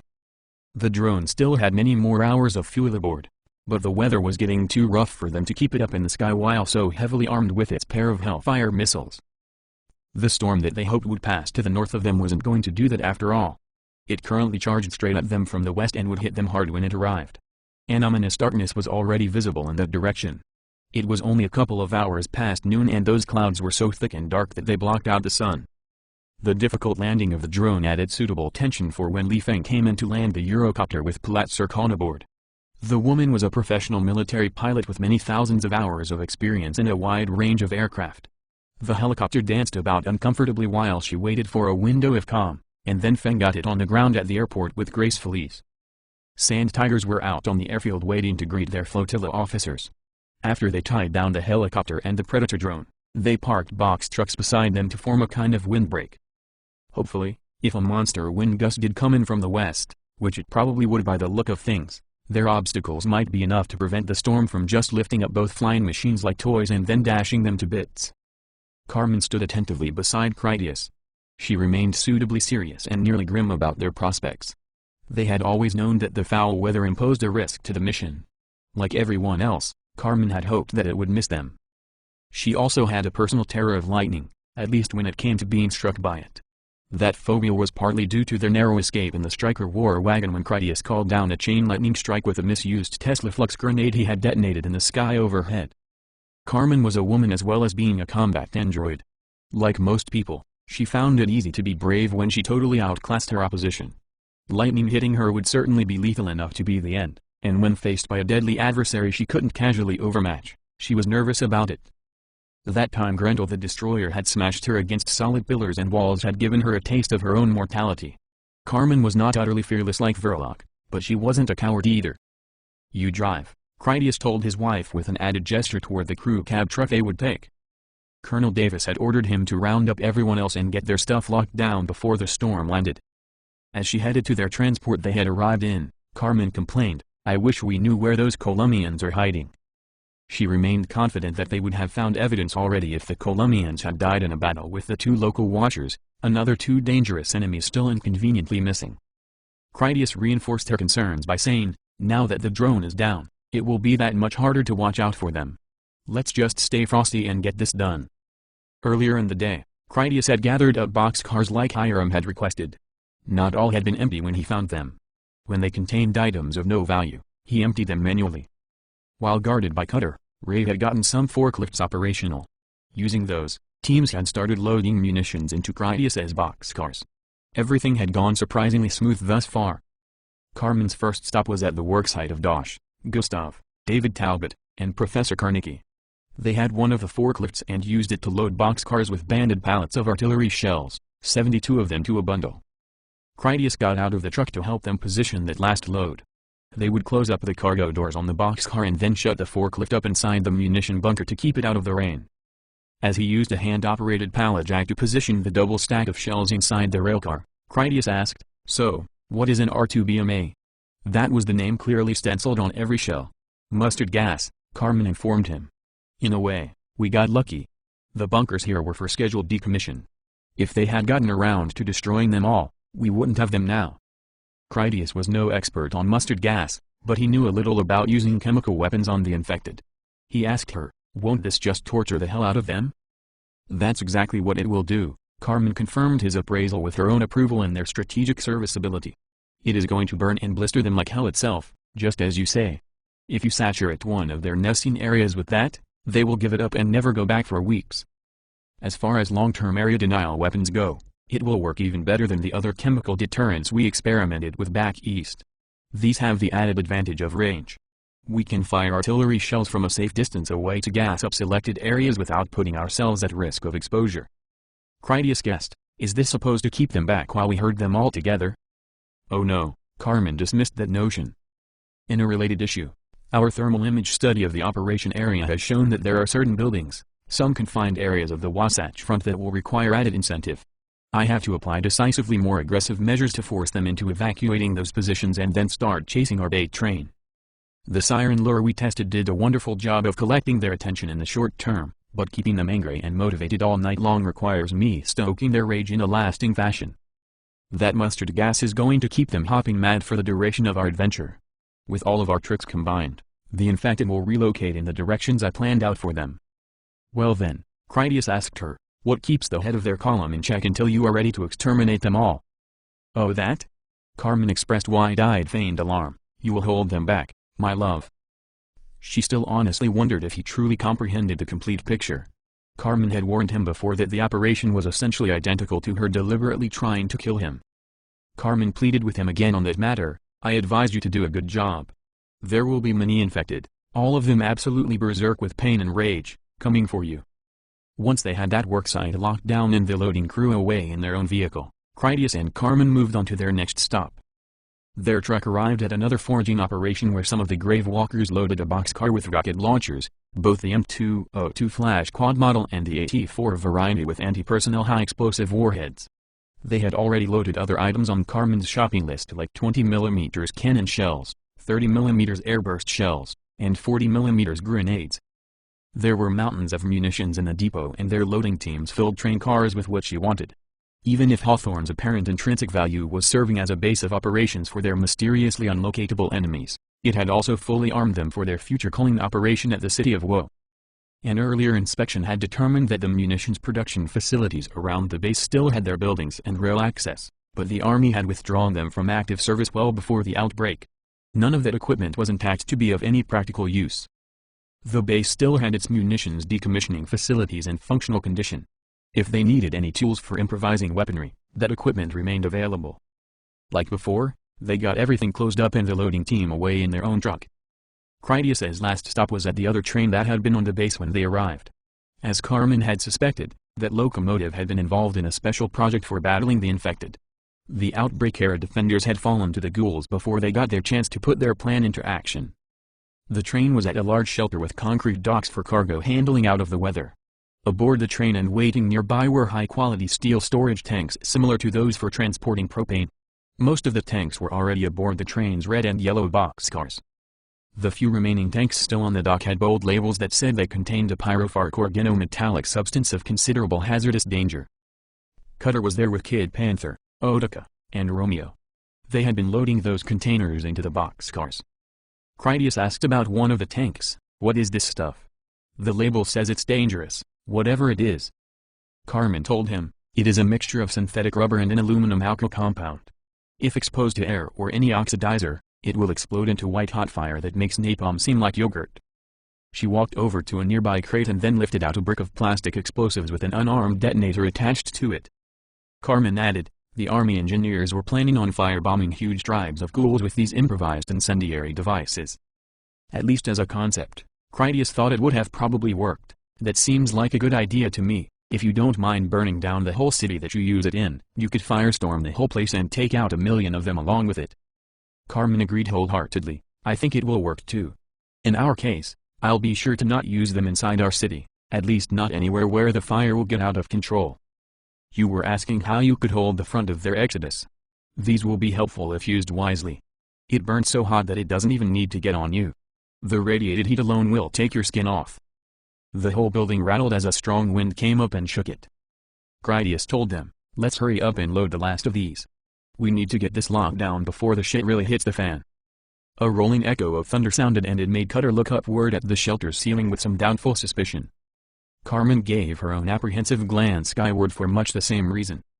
Thinking it would put Carmen at ease, Critias razzed Cutter by saying, "You should be worried, lightning rod. With your luck, you'll probably even live, only get roasted to the bone." The giant snapped back at him, "Maybe your pussy suit will get fried and you will have to face the world like a real man, like those soldiers do." "I don't have anything on them," Critias confessed readily. "I don't know anything about being a soldier. I fight unarmed naked dummies that you can just ignore as harmless wildlife. If those Colombians do ever turn up, they will have guns or even rockets, and might even be real historical military too. It won't be me that you look to for getting rid of them. I'm not a Gravewalker and I'm not a sand tiger. I'm somewhere between a security guard and the janitor at a morgue where I stack bodies. Don't get it in your head that I don't think about it. I don't swagger around like they are my squatties. It is an honor to do this work with Colonel Davis. I will tell you something else, I am a pussy. Using a blade on hunters, fucking around with you when Carmen told me to my face that I was insane because you were going to kill me, I had to prove to myself that I was more like those soldiers than the spacer I was back home who didn't even want to be on Earth because it was too dangerous." "You are insane," Cutter told him as if he was joking but also serious. "I don't even know who you are sometimes. I've been on the receiving end of one of your knife murder rampages. When something does finally push your button, you become a slasher film madman. So fuck this storm and those bitch-ass Colombians. They have no idea what they're getting into when they mess with us." Carmen did her best not to seem bitchy as she pressured them. "Perhaps we can get these containers loaded so that we can get out of here." Critias got back to work because she was right.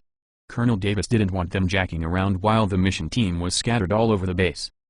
Because they were inside the world's largest munitions depot and the rail cars contained large amounts of dangerously explosive cargo, Colonel Davis remained mindful of the potential risks involved. If the Colombians or the other watchers did suddenly appear, there was a good chance that they had rocket launchers or other heavy weapons. If Hiram and all his people were holed up inside their train while they waited for the weather to pass and then the Colombians recognized that there was an unfamiliar armored locomotive on the base, they might just blow it up and kill everyone inside with a single surprise shot. That being the case, Hiram was of a mind to wait somewhere less obvious and potentially suicidal. When it came time to leave, Cutter actually managed to climb in through the back cargo door of the truck to get inside. He wasn't comfortable, but at least he was in out of the weather. Carmen already drove them away from the rail shelter when Hiram called them. The colonel ordered, "You need to pick up Special Agent Shield and then join the rest of us at the decommissioning shop you checked out. She is at that place where we got all the trucks. Don't take too long. The wind is really picking up out there." It wasn't safe for Carmen just to drive off the road when there might be something in the sand that could get them stuck or puncture a tire.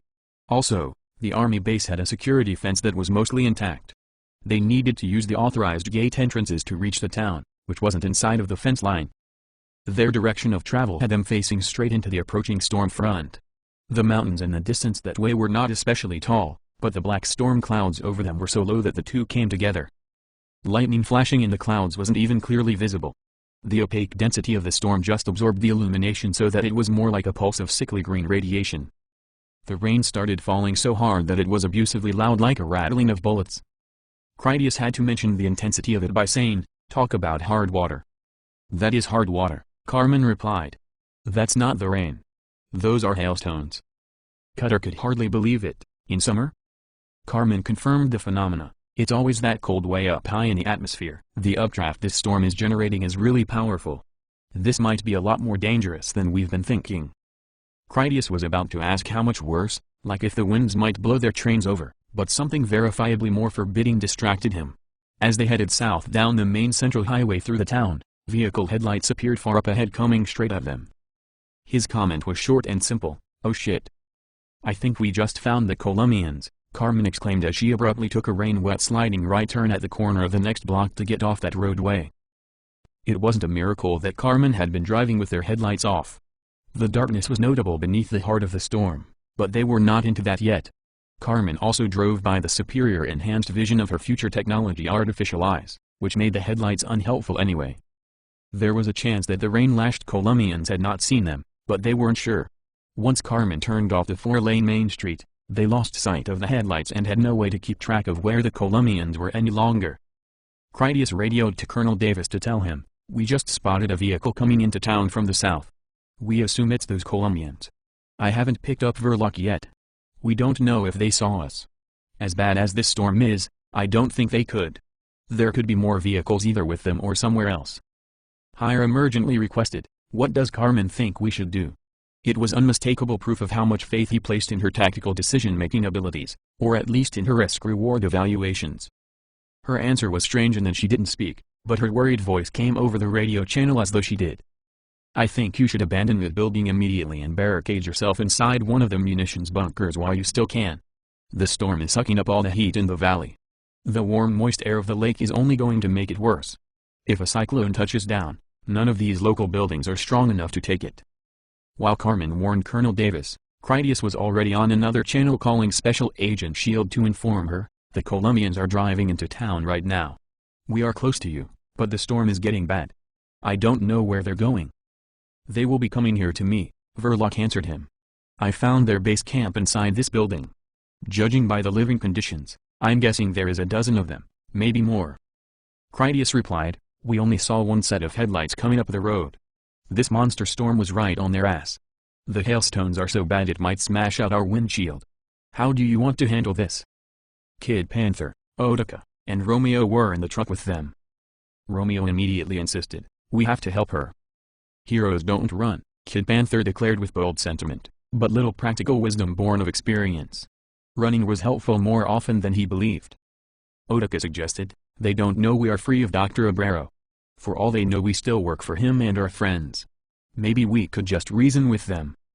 Carmen drove fast to reach Verloc's building first by a circuitous route that would hopefully not expose them to the enemy vehicles. Hiram commanded, "We can't abandon Verloc. You are already close. Get her now." Carmen spoke to Otica, "If we run into the Colombians, you need to keep your head down. Your idea to talk to them is not bad. I might even try tricking them if Wilson was with us. They know him as the doctor's man. I don't believe that you would be convincing to them, not in our company." Cutter told them, "You need to let me out. I can't do a damn thing crammed in here like this." Critias asked him, "And how are you supposed to get back in?" The giant scoffed at that. "Get back in? Verloc was shooting me in the leg before you ever knew she existed. There is no way that she is letting those Colombians get away. She lives for this shit. Agent Shield is crazier than you are, Captain Stabby. Special Agent Shield, Romeo corrected her title. I have to admit she does have a superabundance of enthusiasm for battling the agent minions of enemy villain lords. Cutter is probably right. I don't think she will want to leave. Back at the rail shed with Colonel Davis and everyone else on the mission, Kat Mosi had been listening to all the radio traffic and she had something to say. That's not a storm, she declared for everyone to hear her sound insane. The spirits have come to see if we are worthy. If you run and hide, you're going to die. The ghost shirts die if they don't believe. We have to face this head-on without fear. If we do that, the storm is our guardian protector. It is here to help us win. Frank Peterson of the Gravewalkers called out to the Sand Tigers, "Don't you guys talk to fishes? There isn't anything out there but sand and water.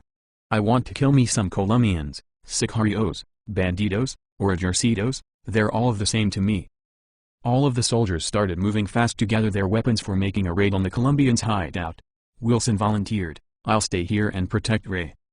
With Dosh, Gustav, Professor Carnegie, and David Talbot, they could make sure that nothing happened to the diminutive rail engineer until the soldiers returned. Since everyone seemed to agree, Hiram told Wilson, "Take one of the trucks and hold up in the train. If we all get killed, just get out of here while the storm can cover your escape. If they kill all of us, they would come here next. Someone has to survive and report what is going on." Glatzer Khan was going with the Sand Tigers. Li Feng would go along with Ray. Kat Mosi asked Hiram, "What about me?" The colonel was half losing patience with the woman.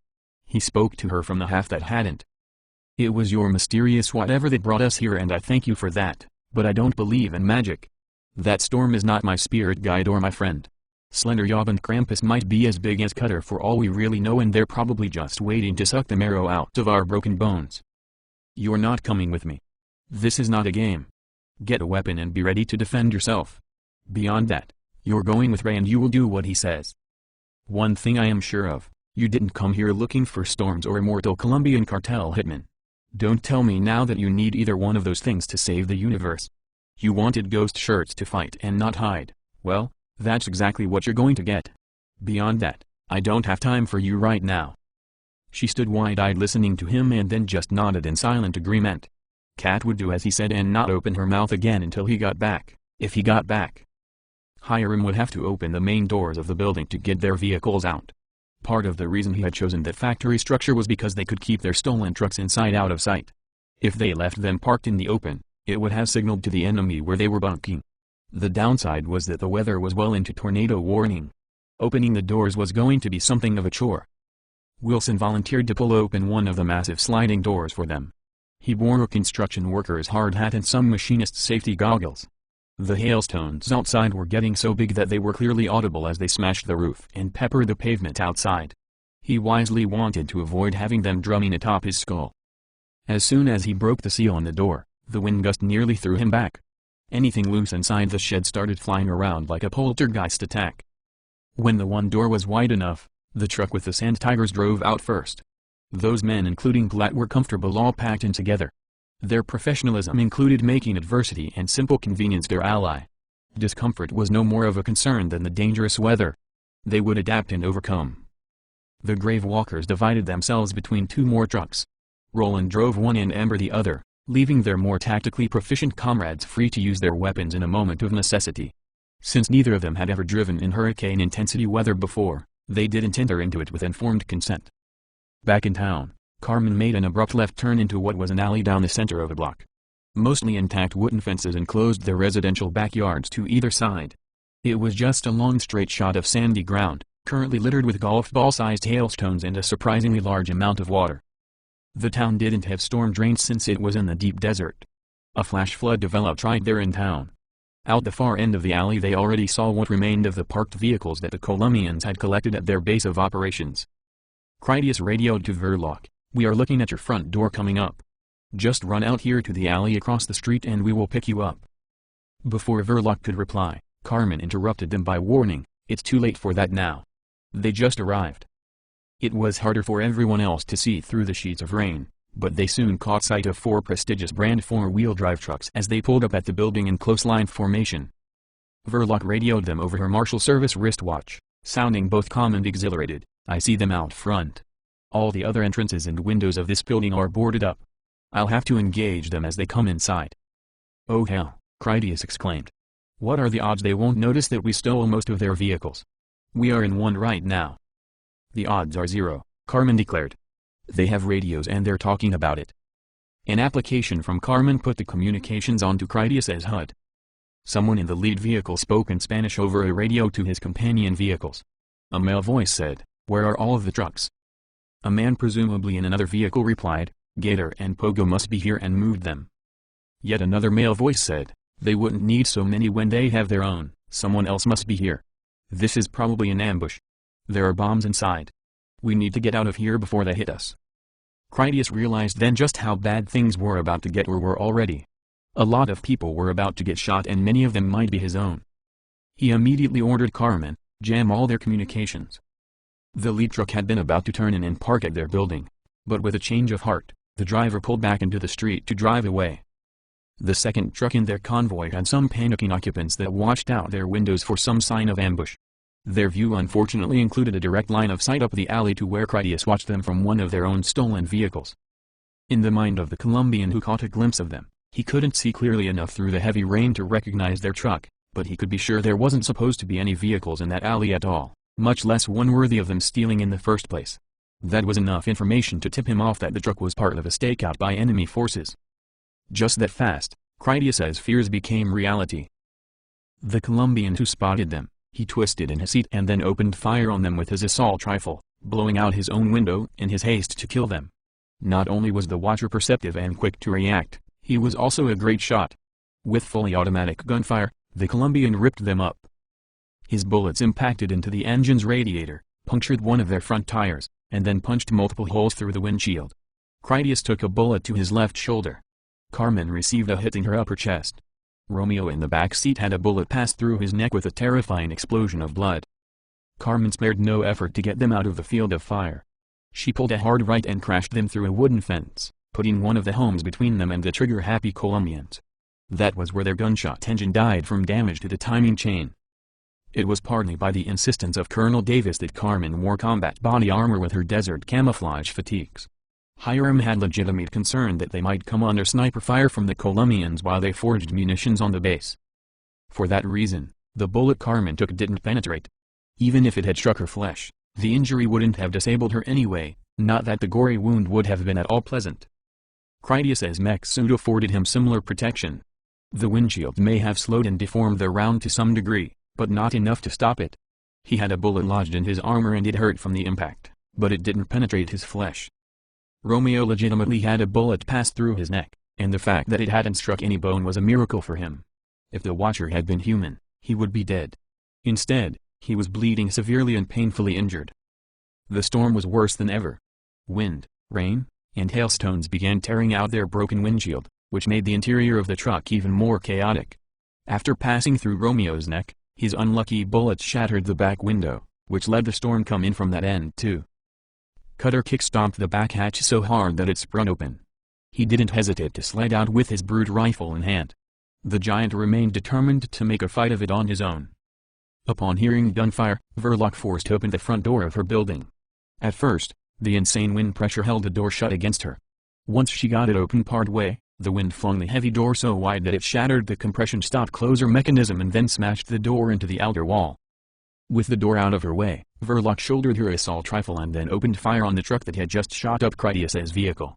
Verloc's initial burst hit the driver in the head multiple times, just blowing his brains out into the lap of the man beside him who had done the shooting. Gunmen in the third and fourth trucks were already on the alert for an ambush even before their man started firing away. They hurriedly rolled down their windows before turning their weapons against Verloc. Partly owing to the brutal wind conditions and the slashing rain, their first shots struck all around the building and her doorframe, but luckily they missed her entirely. Verloc fearlessly stood her ground and adjusted her aim to shoot back at them. The surviving drivers did their best just to get out of there. The gunfire exchange abruptly ended when the wind caught the strong metal exterior door again to slam it back shut. The storm acted as her guardian spirit, or at least proved fortunate, because the closing door knocked Verloc back inside off her feet. It narrowly saved her as their many bullets came in right through the door where they certainly would have otherwise struck her. Critias didn't even check to see how wounded he was, since it didn't matter. He would live or die, infected or not, bleeding or not, There was nothing he could do about that. Critias cared if his friends were alive or dead, but there was nothing he could do about that either. He cared if Carmen had wounds. She was still moving and alive, but he didn't know the bulletproof vest had spared her a nasty injury. He threw open his door and then jumped out to take the fight to the Colombians. Critias just assumed that they were smart enough to press the attack since they had the upper hand. His TFR-20 rifle had been with him all day. That was close for him to take. Shot once already, Carmen's personality was under the control of her combat computer. She was cold and emotionless as she turned back to see Romeo. Her instant diagnosis was that he was a problem they could solve later. Carmen told Kid Panther and Otica, "Put pressure on the wound to stop the bleeding. Stay here while we take care of this." With that said, she got out of the truck to get into the fight. With the driver of the second Colombian truck in undead cadaver never to return to active duty, the 3 other occupants of his vehicle were acutely aware that they weren't going anywhere and were about to join him. Trucks 3 and 4 abandoned them, speeding away in pursuit of truck 1. It was not a stupid thing to do under the circumstances. If they had stayed, they would have been a target for Cutter as he advanced down the alley. The wind was worse than anything Critias had seen before. He had avoided severe Earth weather as a matter of principle from the viewpoint of a spacer who didn't live on Earth anyway. He and Carmen had worked in a couple of thunderstorms before, but the wrath of God that was over their heads at the moment was biblically worse. Carmen got 3 steps that put her out of the protection of a windbreak and then the next gust lifted her weight off her feet. As if she was in zero gravity, her boots slid effortlessly along the wet ground until the wind slammed her back into their truck. Carmen was just not large enough to fight the power of nature that had come to town. Critias went west along the side of that building to reach the next street over. He arrived just in time to use the corner of the building as a shield against the wind, bring up his rifle, and then engage the first truck that came up the roadway there. His tungsten bullets were heavier than lead bullets of the same size because of the metal's compact atomic structure. The truly meaningful difference was that his tungsten alloy bullets were extremely hard and resilient, much more so than Carmen's titanium bones, which is why his threat back in Denver to shoot her in the head when she went crazy was not an idle one. Rapid fully aimed single shots came from Critias' Tesla Flux rifle at multi-transonic speeds. He put 2 in the chest of the driver and then the man in the front passenger seat. Critias could not care less if they had bulletproof vests, with or without ceramic plates. Body armor would not make any difference. The closest contemporary equivalent to his weapon would be 50 caliber armor-piercing ammunition for taking out light armored vehicles. Critias next shot the man in the back seat through the head, which just vanished. His head came away and was gone. The driver's foot came off the accelerator, slowing them down just as they came past him. Critias shot the front passenger seat guy in the head. The pass-through of that bullet hit the driver again, but that hardly mattered because Critias shot the driver in the head for good measure. Their truck carried 3 forever inert undead Colombians when it drifted left and then bumped into a house across the street. The stationary second truck back at Verlock's building was not having any better luck. Both men in the back seat decided to jump out and make a go of it on foot. There were other trucks still in the parking area, trucks with their keys still in the ignitions. They just had to get to them. The man in the front passenger seat considered moving the body of the downed driver to take over, but then decided his best chance would be to keep shooting down the alley. He expected more enemies to be in that direction about to take a shot at him. Cutter was a force of nature unto himself. Winds that carried Carmen off her feet did not stop him from pressing forward. Hailstones and flying debris battered him mercilessly, but the giant worshipped that kind of pain. For him, pain was the antidote to the worms of his watcher madness. Indecision decided the contest between Cutter and the Colombian. A tiny moment of hesitation had been enough. Having given up the thought of trying to drive out of there, the man stabled his shooting position, put his sights on Cutter's head, and then saw the constant flickering of Cutter's muzzle flashes as the giant emptied a drum of conventional ammunition into his truck. The gunman took 7 hits before a bullet passed through his face and ended his relevant existence. The gunman who exited the truck's backseat on Cutter's side got it just as bad.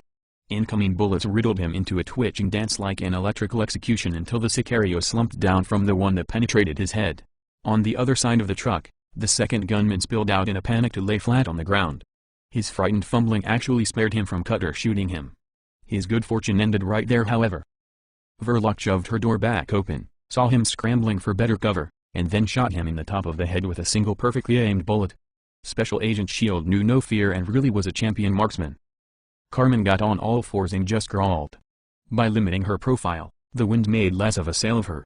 Since she actively monitored everything that Critias' mech suit could see with its sensors, Carmen knew that the third and fourth enemy trucks lost their nerve after they watched him slaughter the first truck that went down with all hands. Trucks 3 and 4 pulled an immediate hard left even though that only took them up the driveway of some residential home. There was barely enough space for them to squeeze between a parked boat on its trailer and the house. They got past the boat, smashed through one of the wooden slat fences, and then turned north up the block's central alley. What the fleeing trucks had not calculated on was that Critias in his mech suit didn't suffer the weather as did everyone else. No wind, rain, or hail lashed at his visor shielded eyes or lacerated him with 1,000 niggling injuries. The only impediment to Critias' sight was the heavy rain that obscured his range of view. The trucks going up the alley crossed in front of him, only a block further to the west. There was some fencing and other obstacles, but not enough to hide them completely. As the trucks raced past, Critias opened fire on them with his rifle, doing his best to kill anyone he could. Critias had no way of confirming his success in that both trucks survived to keep on going down the alley and escape. The Colombians got a terrifying surprise as his bullets ripped them up nose to tail. Incoming rounds were through and through, blowing out windows as they went. A man in the lead truck took a flesh wound hit to his leg. One of the gunmen in the second vehicle caught a bullet in his chest. The kinetic energy of the round was so savage that the wound channel severed his spine and crippled him for good even though his head was still fully aware. Since Critias could handle himself, Carmen crawled toward the alley after Cutter. She didn't get far before the giant stomped over, scooped her up under his left arm, and then carried her as he made his best speed to get to Verloc. Critias radioed to Colonel Davis to report, "Romeo is hurt bad in the throat. Some of the Colombians are dead. 2 of their vehicles are down and 2 more are headed north. They knocked out our truck and we are on foot. Be advised that hostiles are on the move and they know we are here." There was no way for Carmen to unsling her rifle while being carried, but she had her pistol if she needed it. At the moment, all the enemy were either down or evacuating the area. Critias had a better view from his position. He asked Carmen about what he could see. A tornado coalesced just south of the town as he watched. To the superstitious, it rightfully appeared to be a dark celestial dragon worm coming to kill everyone. Critias had never seen anything like it before. The storm was already crazy bad and worse was yet to come. "The tornado is touching down," Carmen told him, confirming his suspicions. "If any of us gets caught in it, we're going to die." Critias remained calm. A lifetime of training and career experience had conditioned him to the sense of security that came from not getting too excited. It was panic that got people killed, especially in a commanding officer. He asked Carmen, "Do you have a good idea on how we get out of here? Our truck is not looking too good." "Yes," Carmen replied. "I will get us a new truck, bring Verloc with me, and then go back to pick up the others. You should meet us there." After a moment of consideration, Critias told her, "I'm not so sure we are going to have time for that. In fact, you need to take cover immediately." The tornado was hard to estimate because of the scale of the situation. Critias couldn't be sure how big it was relative to how far away it was, but it was definitely coming closer. He didn't know what constituted a high rate of speed when it came to having a tornado charging straight at him, but sufficed to assume that it would be overhead in less than a minute and out the other side of town in less than 2 minutes. Carmen would not be back with the truck before that. The danger being what it was, Critias headed back to their disabled vehicle to see what he could do to help Otica, Kid Panther, and Romeo. Cutter had a better view than Carmen did dangling under his arm. The giant realized what was coming and he didn't want to be outside when it arrived. Verloc needed all her strength to open the door of her building. Once she had, she shouted, "Over here. Hurry." Up until that moment, Carmen had been thinking about having Cutter deliver her to a new truck, but he wasn't asking what she wanted and Carmen was going along for the ride. Only the giant could have muscled his way forward through that wind and not lost his footing. He reached the short flight of stairs leading to Verloc's door and then had no choice but to just drop Carmen and hope it didn't hurt. Carmen grasped onto the handrail and then climbed it to reach the door. While Cutter held the door, Verloc grabbed Carmen's wrist to pull her inside. Cutter reached in through the door frame to take hold and then thrust himself in sideways to escape the storm. There was an actual shrieking that at first made the tornado seem demonic. It took a moment for them to realize that the high-pitched sound was metal being ripped and torn apart. The back of their building was a basketball gymnasium with vast open space and an exceptionally tall ceiling. The metal roof of the gym came off nearly all at once and the shredded pieces spiraled away into the storm. The wreckage was like 1,000 swords that hacked apart anything they encountered, which at the moment was other buildings. Critias had enough time to get back to their truck and climb inside. He made the others get down low in the back seat and then did his best to shelter them under his armor. That was all that he could do because by then the tornado arrived. The path of the storm took it northwest. That house in front of the truck took the brunt of the damage. Its roof came off and the sound of it all was truly terrifying. Heavy objects repeatedly smashed into their disabled vehicle. Rain drenched them as it poured in through all the broken windows. As it continued off on its way, the tornado went directly over the truck that Critias had knocked out. The overall storm itself was still upon them, but that was nothing compared to the wind speed of the actual cyclone that pulled houses apart. Verloc, Carmen, and Cutter remained safe where they took shelter in the front of the building away from the gymnasium. That part of the construction was all heavy concrete and suffered no meaningful damage. The gymnasium itself was now open to the sky and had even lost some of its walls. The steel skeletal framework did remain in place, not that it mattered. The two fleeing trucks with the remaining Colombian watchers were as eager to escape the tornado as they were from the unknown military force that had ambushed them. They had no idea who it was that had tried and nearly succeeded in wiping them out, but they were confident that it was someone who intended to finish the job. The Colombians had good knowledge of the valley and what was inside it. Their plan was to head up the highway along the lake. They would take shelter in the village up there. From that position, an enemy would find it difficult to sneak up on them. The poor visibility because of the weather still wasn't the darkness of night. It was only 3 in the afternoon. The Colombians suffered it the most because Critias had shot out their windows and hailstones shattered their windshields. None of them had the foresight to have goggles to shield their eyes from the savage debris-laden winds. It was all they could do just to see enough to find the highway. Sand Tigers had none of those problems and were already coming down the highway with both trucks of the Gravewalkers following behind. Roland and Amber took advantage of the lead truck scouting the route. Even before the Colombian trucks reached the highway just north of town, the Sand Tigers saw them coming up one of the linking roads. The way the flash-flooding waters inundated everything, their truck tires splashed up a wake that went higher in the wind, making it easier to see them. Platt radioed for Hiram to hear, 2 of their vehicles are incoming. A head-on interdiction is not ideal. The original plan had been for them to go out and support Critias. Hiram had no way of knowing when or where they would find the remaining Colombians. Another major issue was the oncoming tornado with its orbiting ring of flying wreckage that destroyed everything in its path. His available options were limited and shrinking fast. Hiram answered, "What is ideal about any of this? They can't get away." That was enough command-level decision-making to settle the matter for the Sand Tigers. Platt commanded his team, "Put them down." The point man in the front passenger seat was an SBS operator everyone called Aubrey. He stabbed the serrated flash suppressor of his M249 squad machine gun right through the windshield and then opened fire.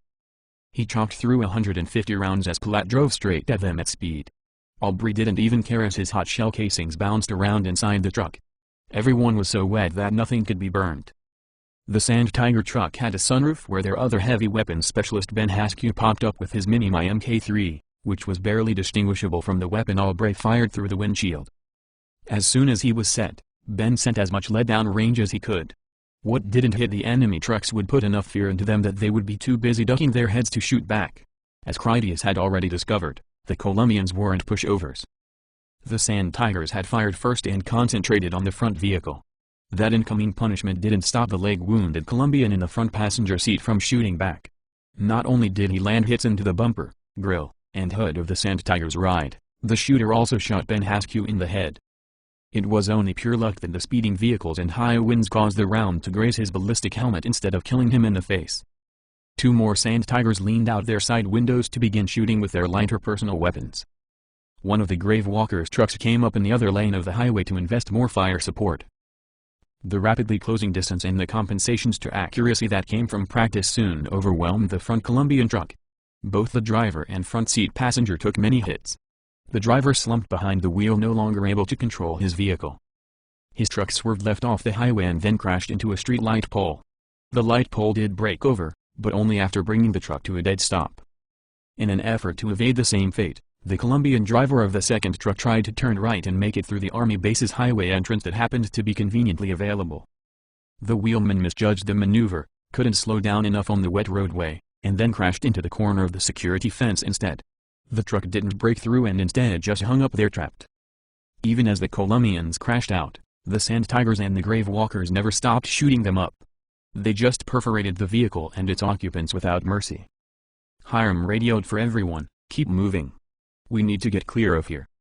He was right because the tornado was going to pass behind them, and if they stayed where they were or went back to the factory building, they would be caught in it. All 3 of their trucks continued driving east to get clear as he had commanded, Those who could, looked back to watch the spectacle of it.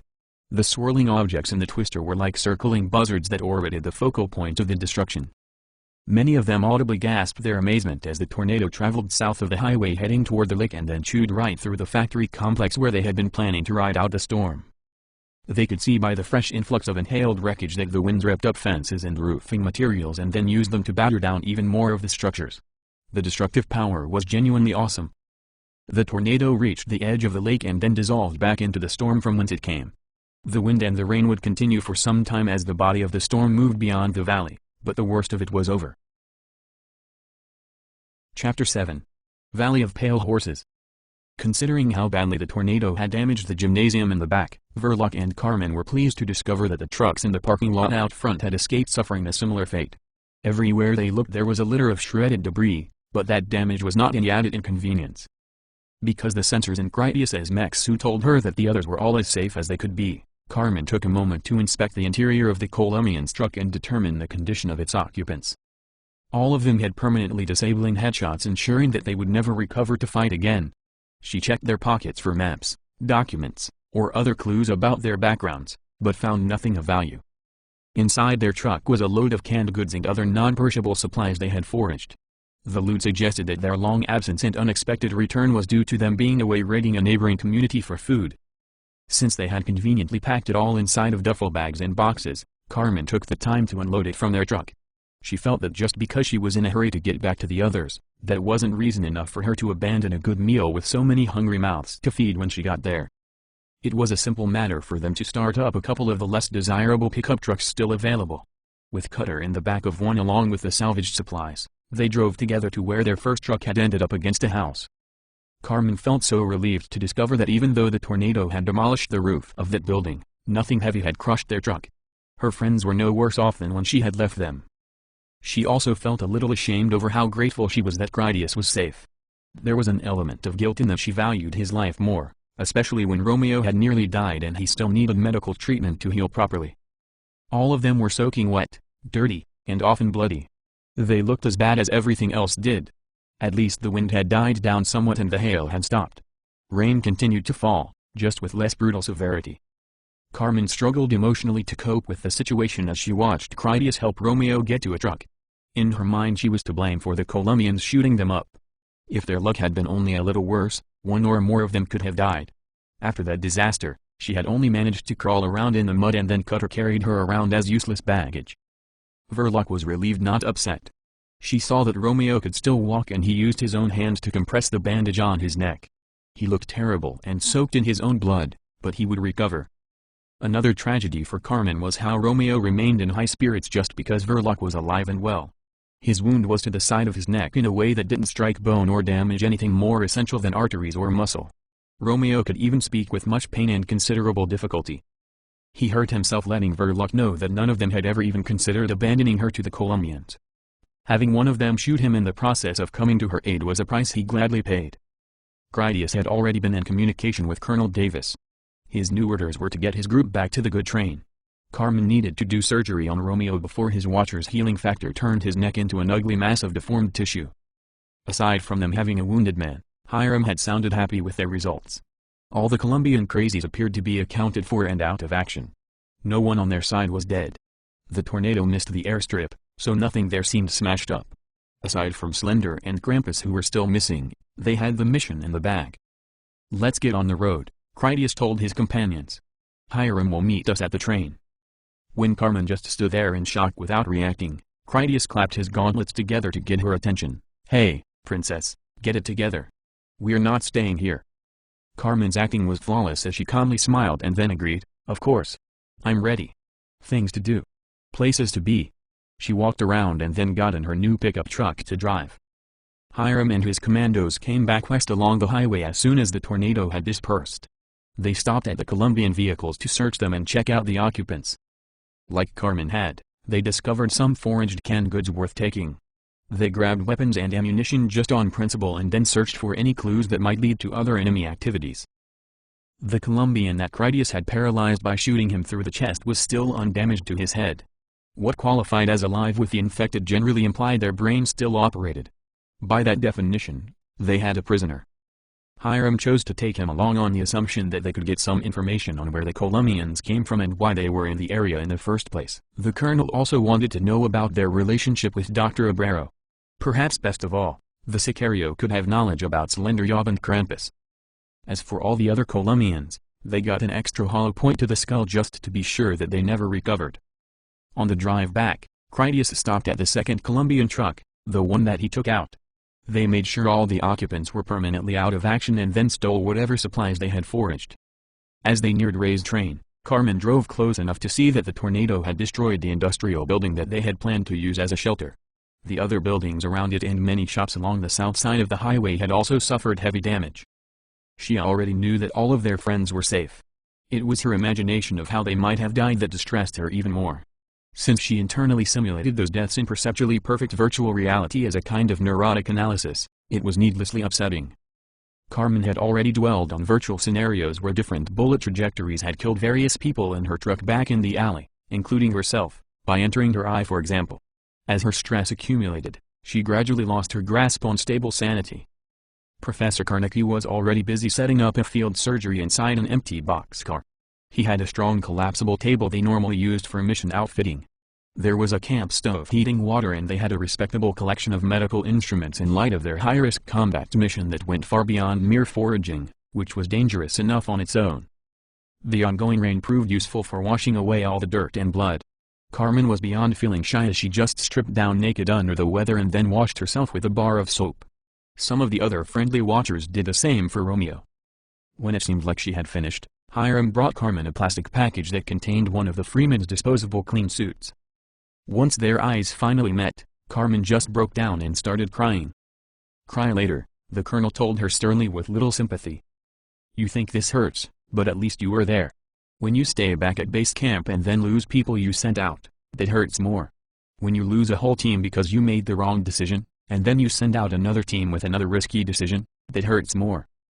How many people would we have lost if I had stayed in the building over there like I had planned? I took your advice to evacuate and it saved lives. I sent you to retrieve Verloc when I knew the Colombians were already in town and I knew that was the building where they parked all their vehicles. No one cares how I feel about it and we don't have time for you to feel anything either. Perhaps the professor can fix Romeo's neck. I know he can't do it better than you both can together. You will do your job for them and then you can cry on your own time. Come to me when the work is finished and we will cry together." He thrust the clean suit at her to take. "Do your job, soldier." Carmen straightened herself, sniffled, and then resolutely nodded her best silent hoo-ah. She would work harder as a way to medicate herself, not freeze up and make things even worse by crying.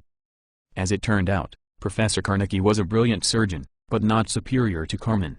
She had direct real-time interlinked communications back to Kevin who could not only advise her, but could remotely animate her body if he needed it, which he didn't. Working together and using a nicotine-based paralyzing agent as an anesthetic, they structurally and cosmetically treated Romeo's bullet wound. His healing factor as a watcher would quickly do the rest. Once Romeo was recovering on a nearby cot, Colonel Davis brought them the wounded Colombian so that they could see what they could do for him. Professor Carnegie found the prospect of treating the man to be intellectually stimulating. He had studied the experimental research of Dr. Abrero and found it aptly pertinent to the case. Even attempting to fix the watch required them to experiment with Abrero's breakthrough innovations in donor tissue grafting and nerve reconstruction. Since their patient could not technically die, certainly not of blood loss or heart failure, they could radically dissect him in order to get the job done. One of the deactivated Colombians became their donor that they surgically cannibalized for undead spare parts. Once Romeo's surgery was a complete success, the emotional investment by everyone else faded away. None of them actually cared what happened to the Colombian hitman. Critias was inside another open boxcar to have a roof over his head in the drizzling rain. Colonel Davis was with him working their cookout grill at the open doorway. Their fresh meat came from a mule deer that one of the commandos had shot while out patrolling in a truck.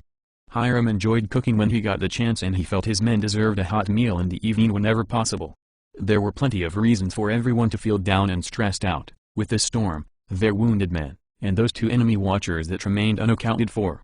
Even so, they at least had enough fresh meat and canned goods for everyone to have a decent dinner without them needing to tap into their stored supplies. All the tobacco that Verloc foraged at that desert store provided a cigar that Critias puffed. He celebrated a little bit, But it also medicated his sublimated anxiety of having just been in combat and his wife feeling traumatized by their genuinely brutal occupations. Hiram asked him, "Who got the kills on all those gunmen down at your end? I can see that you had a hard time out there." The colonel had watched Critias use a pair of pliers to remove the bullet from his mech suit armor. He had also seen the bullet lodged in Carmen's combat vest as well as the ugly bruise she exposed during her impromptu shower. In combination with Romeo's neck wound, the evidence indicated that it had been a heated encounter. Cutter and Verloc killed all the ones at their base, Critias informed him. The wind was so strong that only Cutter could even move in the open. He really put the brute to them. Verloc had a strong position from inside the building. I'm not surprised the Colombians chose to bug out. We had a good approach down an alley with a lot of side cover, but when they saw that we had taken all those trucks, they knew something was up. One of them spotted our truck and then he really lit us up. They could shoot straight, Hiram agreed. One of the sand tires got his helmet skimmed in our engagement. He is lucky that we zigged instead of zagged or he wouldn't have a face. That makes you responsible for that meat bag they have laying in there. Nothing we were packing gave him that wound. He looked like I could stick my whole arm through him. Critias was curious enough to ask, "What do you want him patched up for anyway?" "I'm going to question him about the people who sent him," the colonel explained his thinking. "Once he sees that we did him this big favor, I think he will be more forthcoming with useful information. If he proves obstinate, we can always blow his brains out and then bury him in the desert. On the other hand, if he is sane enough and considers himself a mercenary, we might be able to make some sort of deal. Between Dash and Cutter, I believe we have the means to impress upon him that betraying us will carry a high price. Wherever he ran, they would find him eventually." With the Colombians out of the way, Critias asked, "When are we getting out of here? Do we need to find those watchers before we go? I'm thinking that at least one of them likes to admire the bodies they propped up in the houses. We could rig a bunch of booby traps. They would trip over one of them eventually." "It might come to that," Hiram tacitly agreed. "Having regular biters stumbling into the tripwires will tip them off to deploy. There is additional loading I want to complete and then we have to get back to our actual business. Andy will have those flat cars loaded back at Marigold Farm. Colonel Flash broke through and is coming our way. Thanks to you and Carmen, Flash will be able to get her train through Spanish Fork Canyon. If we don't find out something about those watchers before we leave, I think we can just keep sending the Predator drones back day and night. We will spot them in the open eventually, find out where they call home, and then plant a missile in their ass. The old ways still apply. These watchers are not that different from insurgents when you think about it." Critias reasoned, "If those watchers know we are here and they are just waiting for us to leave, that might be just the thing to bring them out into the open. They would be curious to look around, see what we were doing here." We caught a little of the Colombians' radio traffic. They mentioned Gator and Pogo. Tongo led us to believe that those two maniacs were friends of Slender Yob and Krampus. Taken all together, it seems likely that these watchers knew the Colombians. I'm thinking they had some level of cooperative agreement between them, even if it was only them not killing each other. "If that's the case," Hiram replied, "maybe this guy your wife is working on does know where we can find them. If he helps us kill them, that could go a long way toward prolonging his own existence. That is assuming he ever walks again." They both remained silent for a moment because they heard gunshots from somewhere in the valley. There were Gravewalkers and sand tigers moving around. When they bumped into any infected, they were just shooting them. Ghouls still came in out of the desert in small numbers. Colonel Davis finally said, "The watcher who stabs eyes has done a remarkable job of discouraging them." His observation made Critias think of something. "Do you think it actually works? The freaks have a weird way of smelling out traps. When a bunch of them bemoan their suffering, like walking into kill traps that don't work fast enough, the others seem to sense that they need to go around. Maybe all these stabbed eyeballs are some kind of invisible fence that is warding them away." Hiram considered that while he flipped some deer steaks with his long pliers. He finally said, "I talked to the professor. He is an immortal and they're all a little eccentric. Look at what happened with us coming here. That vampire lady, that Nostradamus guy, the first watcher you brought home from Texas, are they psychic? I've been hunting since I was a little kid, and I swear, animals know when I have my rifle with me. Am I in my stalking mode? No. Do they know what a rifle is when they see it? No. How do I explain it? In normal terminology, you can't explain it. I believe that animals are psychic. They can feel their future in their bones. When they're going to die, they have no future. They know it and it scares them. Their level of caution switches on and they do whatever it takes to continue having a future. The reason I know, like yourself, is that I'm a great shot. I can reach out and touch someone from a long way off. That's how I can tell. They know to be scared of me from a long way off. When I'm unarmed, or it's just something that I'm not after, they're not scared. Animals off the menu will come so close to me. It is like they are taunting me or mocking my toothless presence. Critias had to think about that. With the infected, humans wanting to kill them had the inverse effect. Hatred was the one emotion that they couldn't sense. He suggested, it seems like their kill mode frenzy blinds them to their more cautious natures. I can't relate to them in the way that the immortals can. Experience and lore tells me we have to use human bait or the traps are not worth a damn. Without human meat to tempt them, they have a gift for walking around traps. Hiram agreed. Colonel Flash said that her new retrofit circus kill car worked like a champ. They use a crewman for bait. If engine noise alone pulled them into murder machines, I guess we would have won this war a long time ago. I'm happy for her, Critias confessed. I hate to see her reputation slide just because of some bad luck and enthusiastic drinking. Hiram lectured, there is a lot of blame flying around every time something does not go easy. It does not help to hang out a flag of bad behavior for people to point at and say that your neglect caused their misfortunes. I've lost people before and I'll lose them again. If we do a great job, we will only lose a few. If we are unwilling to risk a few, we end up letting lesser men lose them all. Losses can't happen after I've been staying drunk or eating painkillers by the handful like they're candy. Colonel Flash and Tony Banjo deserved the dressing down that they got. I would not have them in my command. Look at the operators we have now. These men deserve the best and that's what we provide. When the war comes home, everyone stands the wall, drunks and all. This isn't home.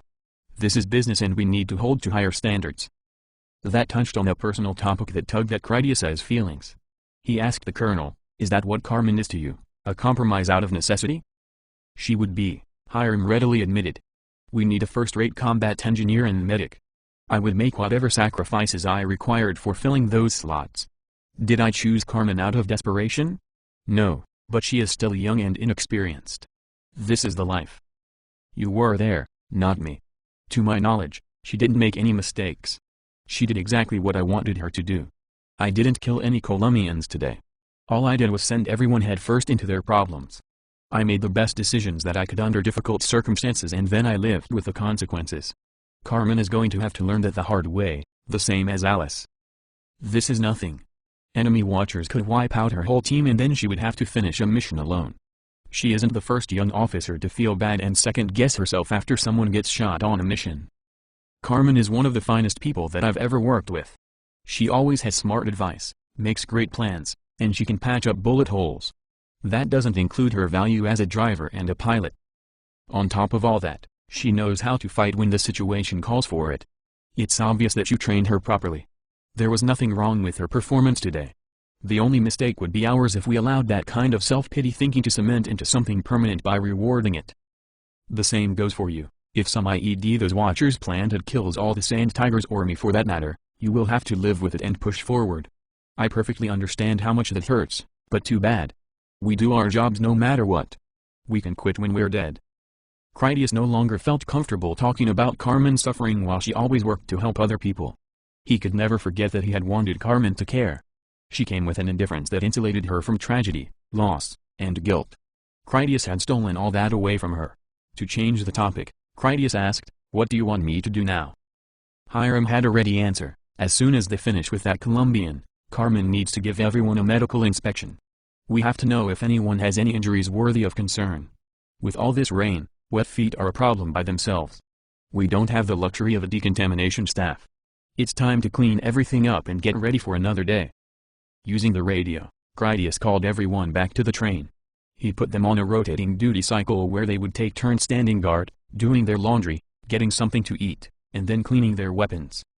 Carmen and the professor needed a lot more time to work on the Colombian than they had needed fixing Romeo. Compared to a real human, the surgery methodology was different in some ways. The watcher's bleeding was no consideration at all. So long as they stitched him back together correctly, his regeneration had an almost magical ability to restore him to normal function. Tissue rejection was not a problem and neither was infection. They had no need for transfusions of any kind. The fine detail work went as smoothly as it did because Carmen's artificial eyes had microscopic enhancements as well, which allowed her to repair the arteries and spinal cord without the aid of Dr. Abrero's bulky magnifying equipment. After many hours of performing surgery, Carmen decontaminated herself and the boxcar. She threw away everything that they had used on the Colombian because he was still fully infectious. Carmen felt it wiser to get new instruments than to ever use those again on a healthy human. Putting the surgical tools through an autoclave certainly would have sufficed for sterilizing them, but they had an abundant supply of replacements. It was 10 o'clock at night by the time Carmen finished all her duties. The rain had recently stopped. With the moon out and all the stars, it was beautifully inviting. She had just enough time to appreciate a moment of peace before Ray called her on the radio. He asked, "Could you come over to the airfield for a minute? I'm trying to modify a ground power unit for starting the Predator drone and I could use your help." The drone needed a portable generator to start its engine. They didn't have a real one like the Groom Lake ground crew had brought out for their impromptu desert airfield with the Greyhound, where they had rearmed the helicopters and parked their drone. Even after they forged up a generator with the proper voltage, the plug fittings didn't match. Their train sat on a track closer to the lake. It wasn't too far to the east to reach the airstrip, about half the distance to the town, but Carmen wasn't in the mood to walk. Both motorcycles were available. She took one of those. A team of Gravewalkers was there to guard Ray. Gustav helped as a fellow mechanic. They had found a ground power unit already at the airfield inside one of the maintenance sheds. As Ray had said, they were trying to customize it for the Predator drone. A mistake ran the risk of shorting out the drone's electronics or damaging its alternator, so they were cautious. The engineering challenge was not that great. They soon had a solution underway.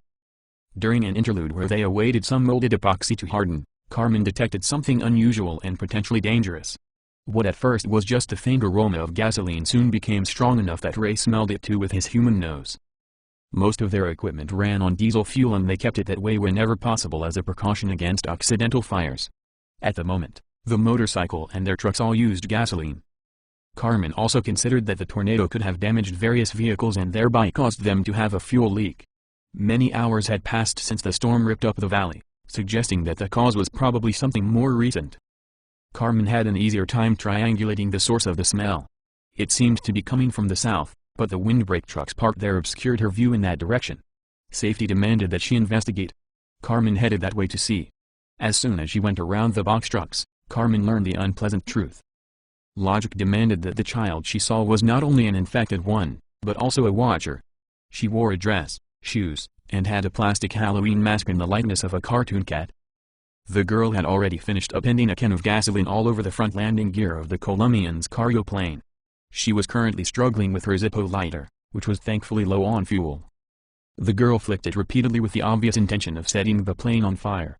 There was so much gasoline on the plane and on the ground at her feet that she would ignite herself as well. It was unlikely she understood the danger, but she fully grasped the concept of arson. Carmen shouted, "Stop!" The girl stared straight at Carmen. She heard the command, saw who gave it, and then blatantly ignored it.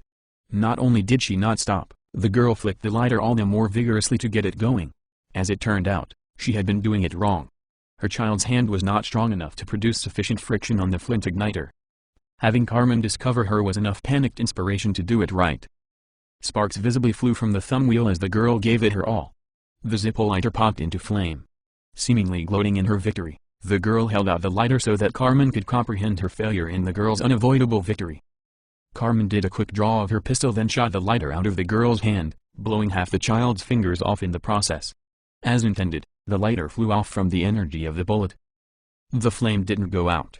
It actually got worse as the whole body of the lighter caught flame from its leaking fuel reserve. Even while still burning, the lighter landed some distance away, well clear of the gasoline puddle at the girl's feet. Far from collapsing in pain and terror, the incurably deranged little girl ran over to get her lighter. She intended to use her functional hand to pick it up and then toss it into the gasoline anyway. Not wanting to take her life, Carmen pleaded with the girl in moral anguish, "Please stop." As before, that plea went wholly disregarded. The Gravewalker Manny Giles stepped up beside Carmen and then shot the little watcher girl in the head with a single round from his assault rifle. Her destruction was complete and instantaneous. There was no hesitation or soft sympathies in him as a Gravewalker on mission. The girl went limp, collapsed onto her own broken lighter, and then the gasoline on her dress burst into flames. She became a little campfire of callous madness, the luminous absurdity of Carmen's tortured existence. Carmen turned on Manny without any certain feeling other than horror. She didn't even know what to feel above the basest animal level. All that she could do was ask, "Why did you do that?" Manny's answer was immediate and stupefying in its masculine take-charge attitude.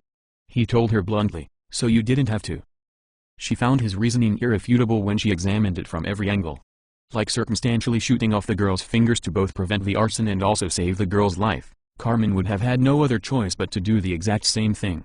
After she had taken the final option to save the plane and the mission at large, she would have blamed herself for the abhorrent necessity that was her unquestionable duty. If the Watcher child had been successful in her attempted arson, those clearly visible flames would have called in ghouls from a long way off. Carmen was not even certain where to find a nearby fire extinguisher. It was conceivable that the plane could have burned unto a total loss. That was true of the rubber tire especially. Even if the tire was only damaged, it would be unsafe for use. Were it to abruptly pop while taxiing, the plane would crash. Manny went to his radio and then called everyone else to report, "We just engaged a hostile Watcher child over here at the plane. Tango is down. Assume there will be more." Hiram radioed back, "Get Ray to safety. Secure the plane and helicopter. If anything happens to the train tracks, we're going to need to fly out of here." Under the circumstances, Carmen suggested, "I should leave you the truck. I can take Ray back to the train on the motorcycle." "Just make it quick," Manny agreed with her plan.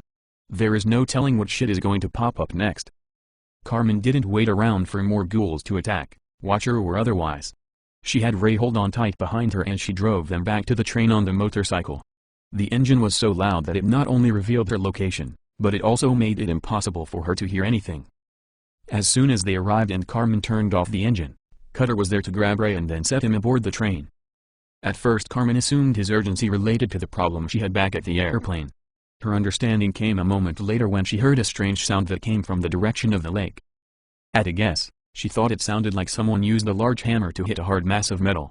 It was so ominous in its implications that she simply had to wait to find out if it would happen again, which it did. Carmen didn't need to ask what it was, not that anyone else would know any better than she did. She could guess what made the sound. The child in the mask who tried to set their plane on fire was the clue that tied it all together. Krampus had shaped the Watcher child's behavior and then sent her to the task that got her killed. If that plan had worked, their plane would be burning and clearly visible from anywhere in the valley. They would run around in a panic trying to put out the fire, move their helicopter, or just figure out what had caused the disaster.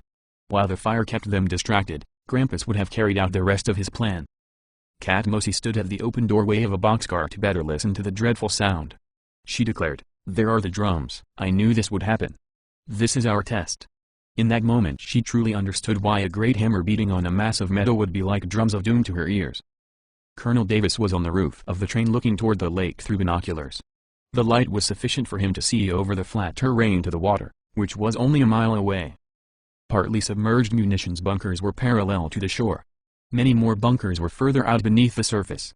He couldn't see anything different worth mentioning. Appearances suggested that if Krampus the Watcher was over there making the noise by drumming on something, he used one of the shoreline bunkers as cover. Since the bunker entrances all faced inward onto the lake, going after him required entering the water. The general mood was grim. As if the evil little girl setting fires wasn't creepy enough, they now had to worry about the noise from the lake, which was a signal. There was an underlying concept to war drums that they summoned friendly troops or intimidated an enemy force, usually both.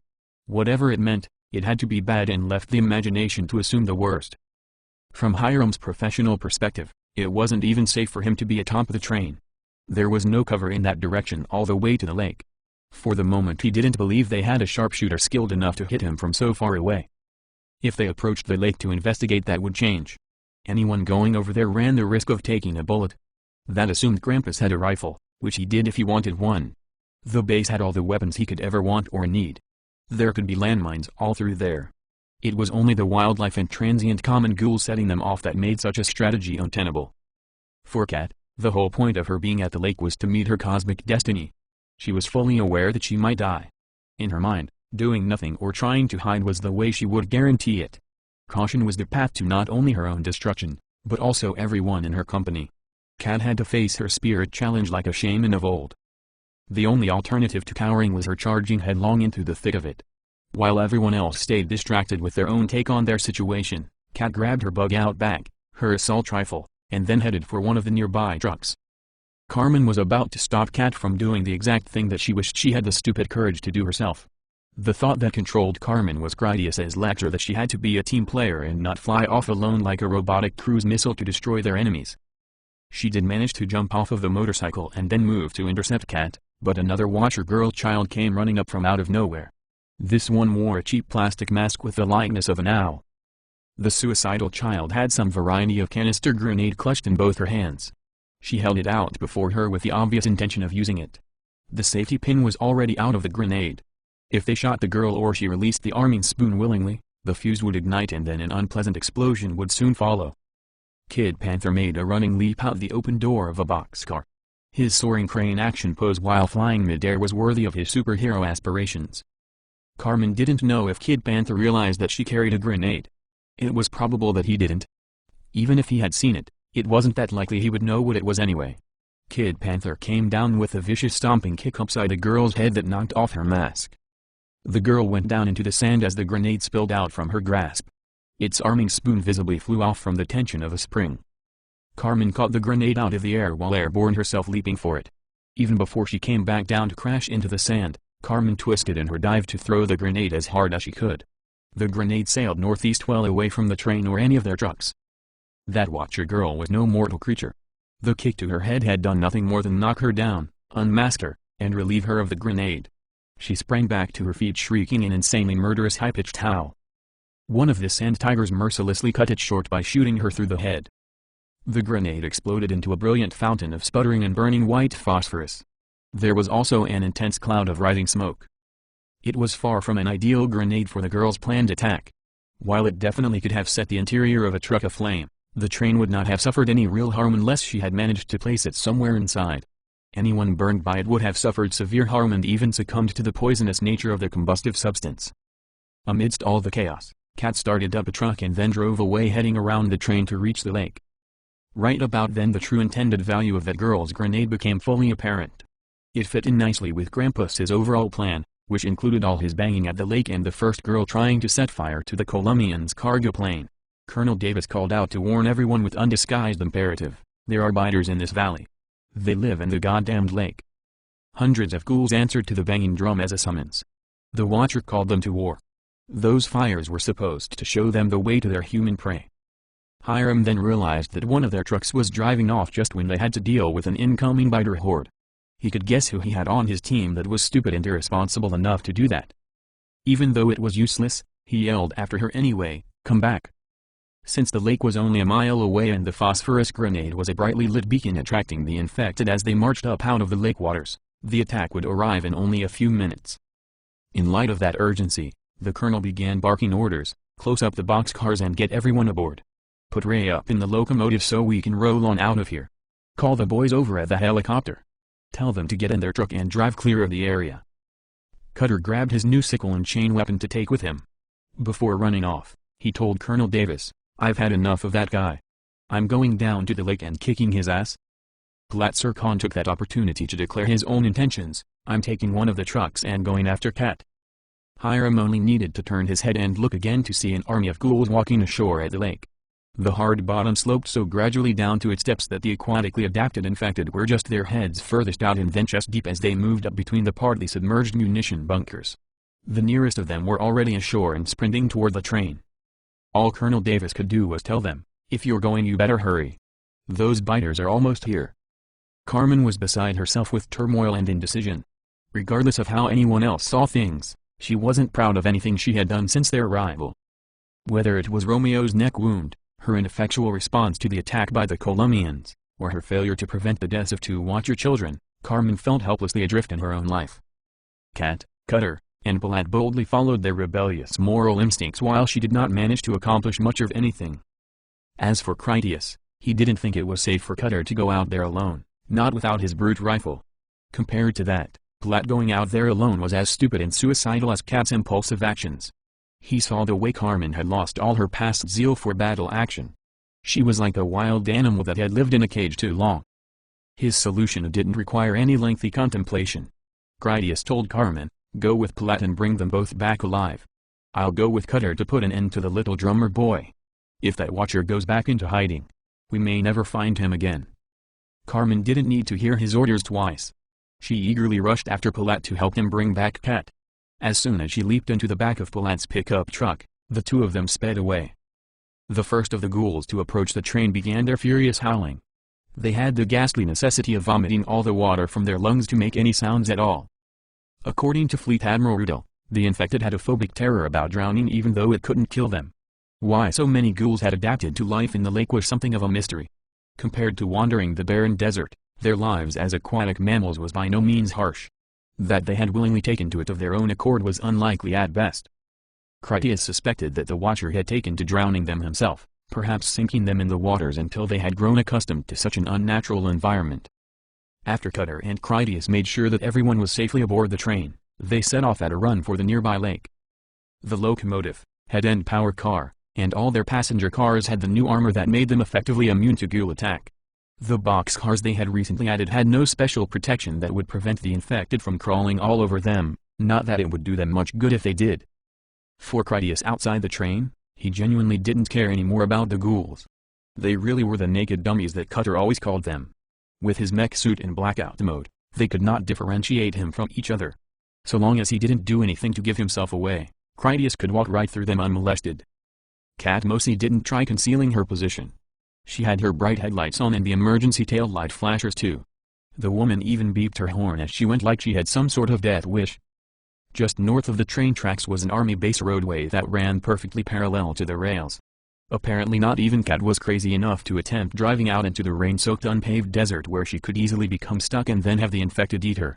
She turned left onto that roadway making as great a spectacle of herself as possible.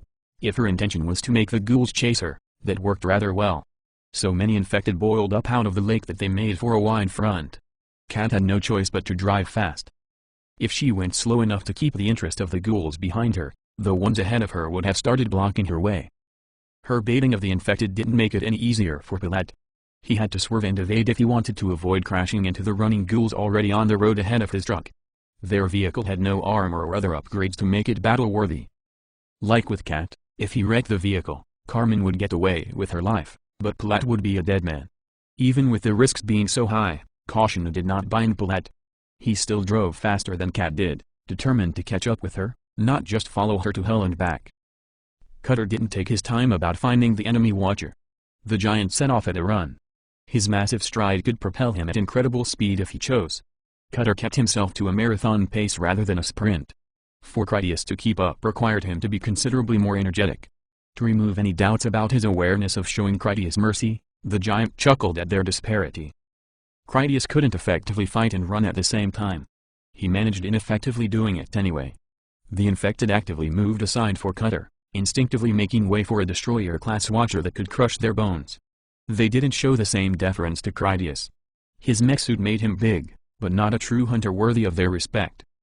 Critias taught them the error of their disrespect by smashing any ghoul that got in his path. He enjoyed sucker punching them in the face, driving flying front kicks into their chest, or clipping them with a dirty sports elbow that put them down in the wet sand. Ghouls could not find any humanity in Critias. His genuine loathing, contempt, and hatred for them was what they expected from all of their kind. At the same time, any sane person could never run right through so many of them and not have some flash of doubt or panic. The inner id would reveal its self-defeating doubt if only to demonstrate that one's worst enemy was always their own self. Cutter's chuckle turned into his condescending laugh as they neared the water. It proved that he realized all these things about Critias, how he really was a violent mental case. When work presented itself, the Virgil-Ladus conditioning from early childhood completely took over. They had brainwashed Critias into a regimented killer, but only in the pursuit of his precious law and a sacred duty to protect those who obeyed it, the proverbial mantras of the remorseless fanatic. Ray started the locomotive with the press of a button and then got the train rolling backwards out of there. The vanguard of the lake-dwelling army screamed all around them. They pounded at the armor plating and did their best to besiege the human occupants, but it was all to no avail. Ray planned to evacuate by the same route they had used coming into the base. They would travel up the valley along the narrow corridor between the eastern side of the lake and the canyon wall.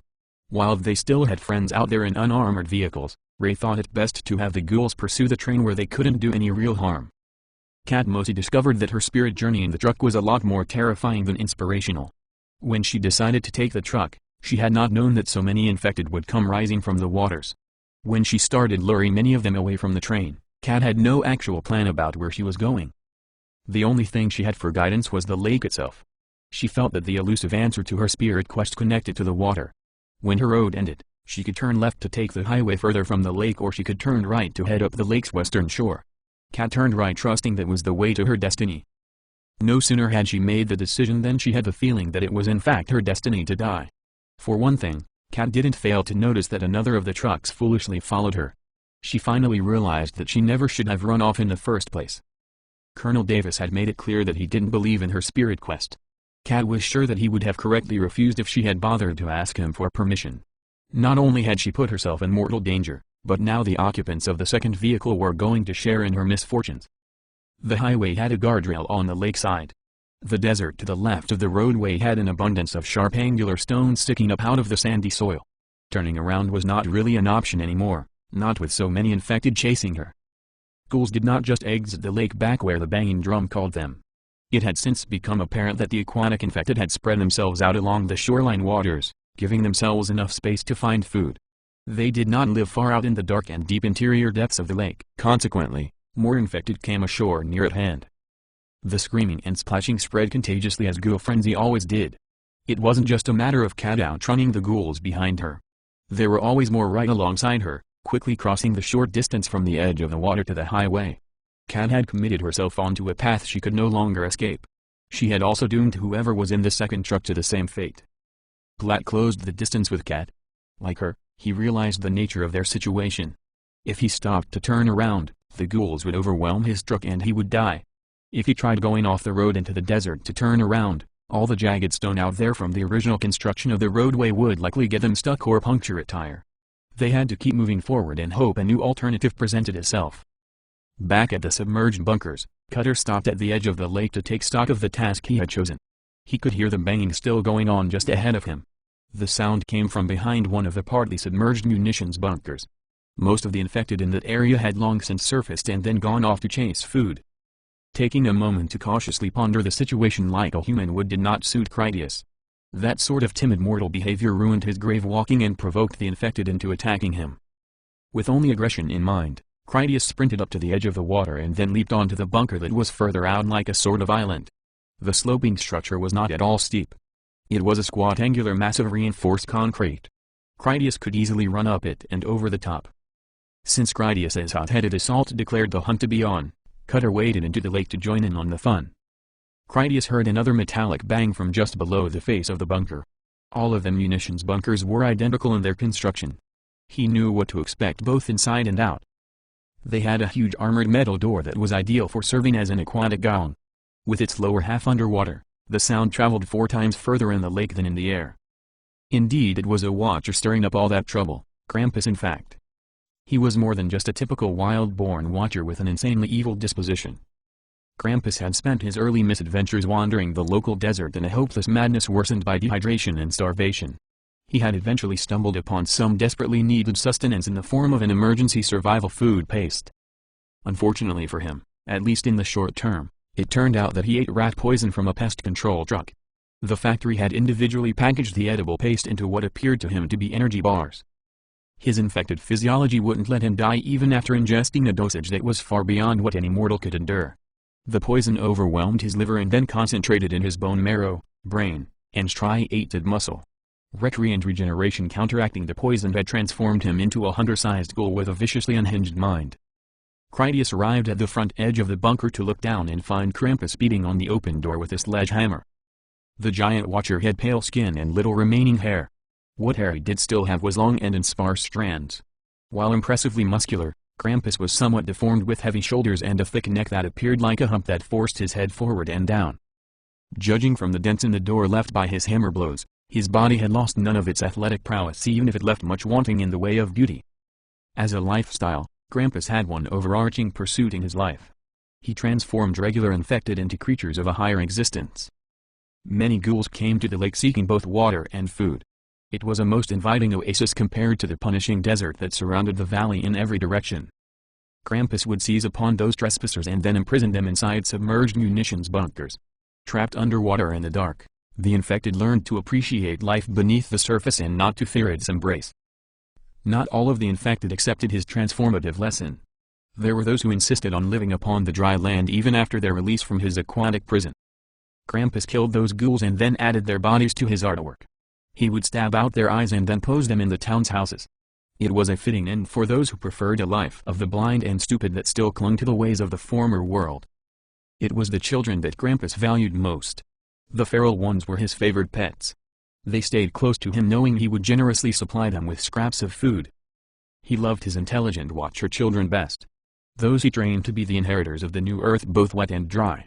Krampus was a dangerous lunatic, so the quality of his educational services left a lot for one to desire. His tutelage often engineered minions who could behave as evil and misguided as himself. Critias hesitated to leap down because Cutter's arrival would be the perfect distraction. Krampus was big as a hunter and still chest deep in water. If Critias got into a prolonged battle with him, the depth of the water would be a huge disadvantage for him while Krampus would still be able to maneuver. He left his Tesla flux pistol behind on the train out of concern that its electromagnetic emanations would ruin his blackout mode grave-walking disguise. His 10mm powdered ammunition pistol would have come in handy, but that was in the passenger car baggage and thus not readily available when he made the hasty decision to support Cutter. Critias ran off with his sword only, knowing it would be enough. His Tesla flux pistol would never save him if all the rampaging infected realized he was human. The disguise was his greatest weapon. The water was not so deep in relation to Cutter's towering height. He was bigger than Krampus as Krampus was larger than Critias. Krampus still had no idea that they had come to the lake to kill him. The sound of Cutter's splashing seemed to him like more aquatic ghouls going ashore to hunt. Since killing Krampus was something of a competition between Cutter and Critias, the giant intended to win. As he came around the side of the bunker, Cutter's long reach and the handle of his sickle helped him get in range to make the kill. Krampus got the fright of his life as the grinning giant came surging around the bunker with that huge blade obviously poised for murdering him. True to the expectation, Cutter chopped down on Krampus with an overhead swing intended to drive the point of the scythe blade into the crazy watcher's skull. The synthetic handle of the sledgehammer in a two-handed overhead block intercepted the haft of Cutter's sickle. That skillful maneuver saved Krampus' life. The hooked beak of his weapon allowed Cutter the opportunity to try yanking away the sledgehammer or sliding down its handle to remove Krampus' hand instead. Krampus released his hammer entirely, just abandoning it. The sledge was too clumsy a weapon to be effective in a fight anyway. Not against Cutter with his agile sickle. Rather than combat the giant at all, Krampus hurled himself backward with the intention of submerging below the waters where Cutter could never find him at night. In the moment that Krampus flopped back prone to sink into the waters, Critias came down from above to bury his panga bowie sword into the huge watcher's pale face. His diving attack didn't go as planned. Critias hit him, but the blade skated across bone atop of Krampus' skull. It wasn't entirely the fault of Critias' aim. He also blamed Krampus' hunched-over neck for keeping his face lower than it really should have been. Krampus didn't like having a second attacker suddenly land on him and then slash a deep groove down the top of his head. Critias was effectively riding him at that point, straddling his abdomen and raising up the blade to double-handed power stab him again. If Cutter was quick for his size, Critias was quicker. Krampus managed to bring his hands up to grab his attacker's forearms to save himself. But Critias was surprisingly strong too and still managed to plunge half of his blade into Krampus' chest. A sign of new trouble came from Cutter when he howled out in pain. It wasn't immediately obvious what afflicted him. The giant plunged his hand down into the lake water and then immediately pulled up another watcher child. This one had a long rusty knife that he had just thrust into Cutter's leg. Even while caught, the savage little brat wasn't done stabbing yet. As Cutter held him up, the bloodthirsty little monster continued slashing at the air wanting to finish the job. Cutter wasn't especially angry or vengeful.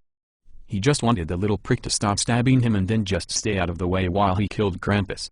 Cutter's prompt and efficient solution was to throw the murderous watcher kid further out into the lake. It wasn't a gentle toss either. Cutter flung him high and far so that he wouldn't come back anytime soon. While Cutter was busy fighting off his terror toddler, Critias had to deal with Krampus alone. That massively muscled watcher didn't float any better than Critias in his mech suit did. They promptly sank together into the dark water. Critias couldn't see anything, not underwater at night with his mech suit sensors shut down for his blackout mode. All he could do was keep a hold of his sword, which was his only weapon. Krampus proved to have the advantage as he forced Critias away and the sword came out of his chest. Not only that, but Krampus rolled them over to position himself on top. Unfortunately for Krampus, his new position proved to be a mistake. Critias got his legs between them and with his back braced against the hard bottom, he leg-pressed Krampus away, which was back to the surface. Cutter remained determined to prove himself the premier hero of the hour. Letting Critias show him up was totally unacceptable. When Krampus thrashed to the surface, apparently in the process of drowning Critias like a rat, Cutter stepped in to save the day. The chain lash of his kusarigama came in handy as Cutter looped it around Krampus's thick neck from behind. With one end of the chain attached to the handle of his sickle, Cutter spun the free end of the chain around his other hand for another sure grip. Once set, the giant jerked Krampus up with that chain garrote. Even though he could not strangle an immortal to death any more than Critias could drown because his helmet atmosphere remained functional even in blackout, Cutter still might be able to tear his head off. When Critias sprang back to the surface a moment later, he had a swarm of feral infected children hanging all over him. Apparently the miniature ghouls didn't think too much of Critias stabbing their pal Krampus. There was also the possibility that they sensed his humanity because the salty water of the lake conducted electrical phenomena millions of times better than the air. Whatever it was that tipped them off, they were on him with a vengeance. Enthusiasm was no substitute for size and strength. The little ghouls didn't have any weapons and their nibbling bites could never penetrate his armored mech suit. For his part, Critias was not in a friendly mood either. He started punching and flinging the vermin off with no thought of being gentle about it. His battle with carnivorous children was more comical than valiant, but Critias waged it all the same.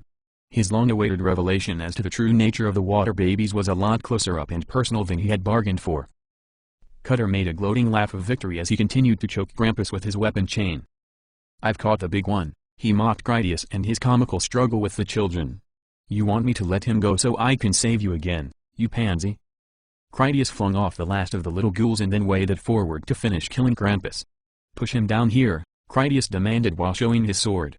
"I'll put this through his head." At first, Cutter was content to just play with Krampus and humiliate him. The threat from Critias motivated Krampus to escape or die. Krampus reached back to grab both sides of the chain and then tear himself loose. Cutter actually had to struggle to maintain his hold and nearly lost his balance. That near miss was enough to make Cutter take Krampus seriously. Cutter exerted his full might to force the evil watcher lower. Once he had Krampus in place, the giant taunted, "Say hello to my little friend."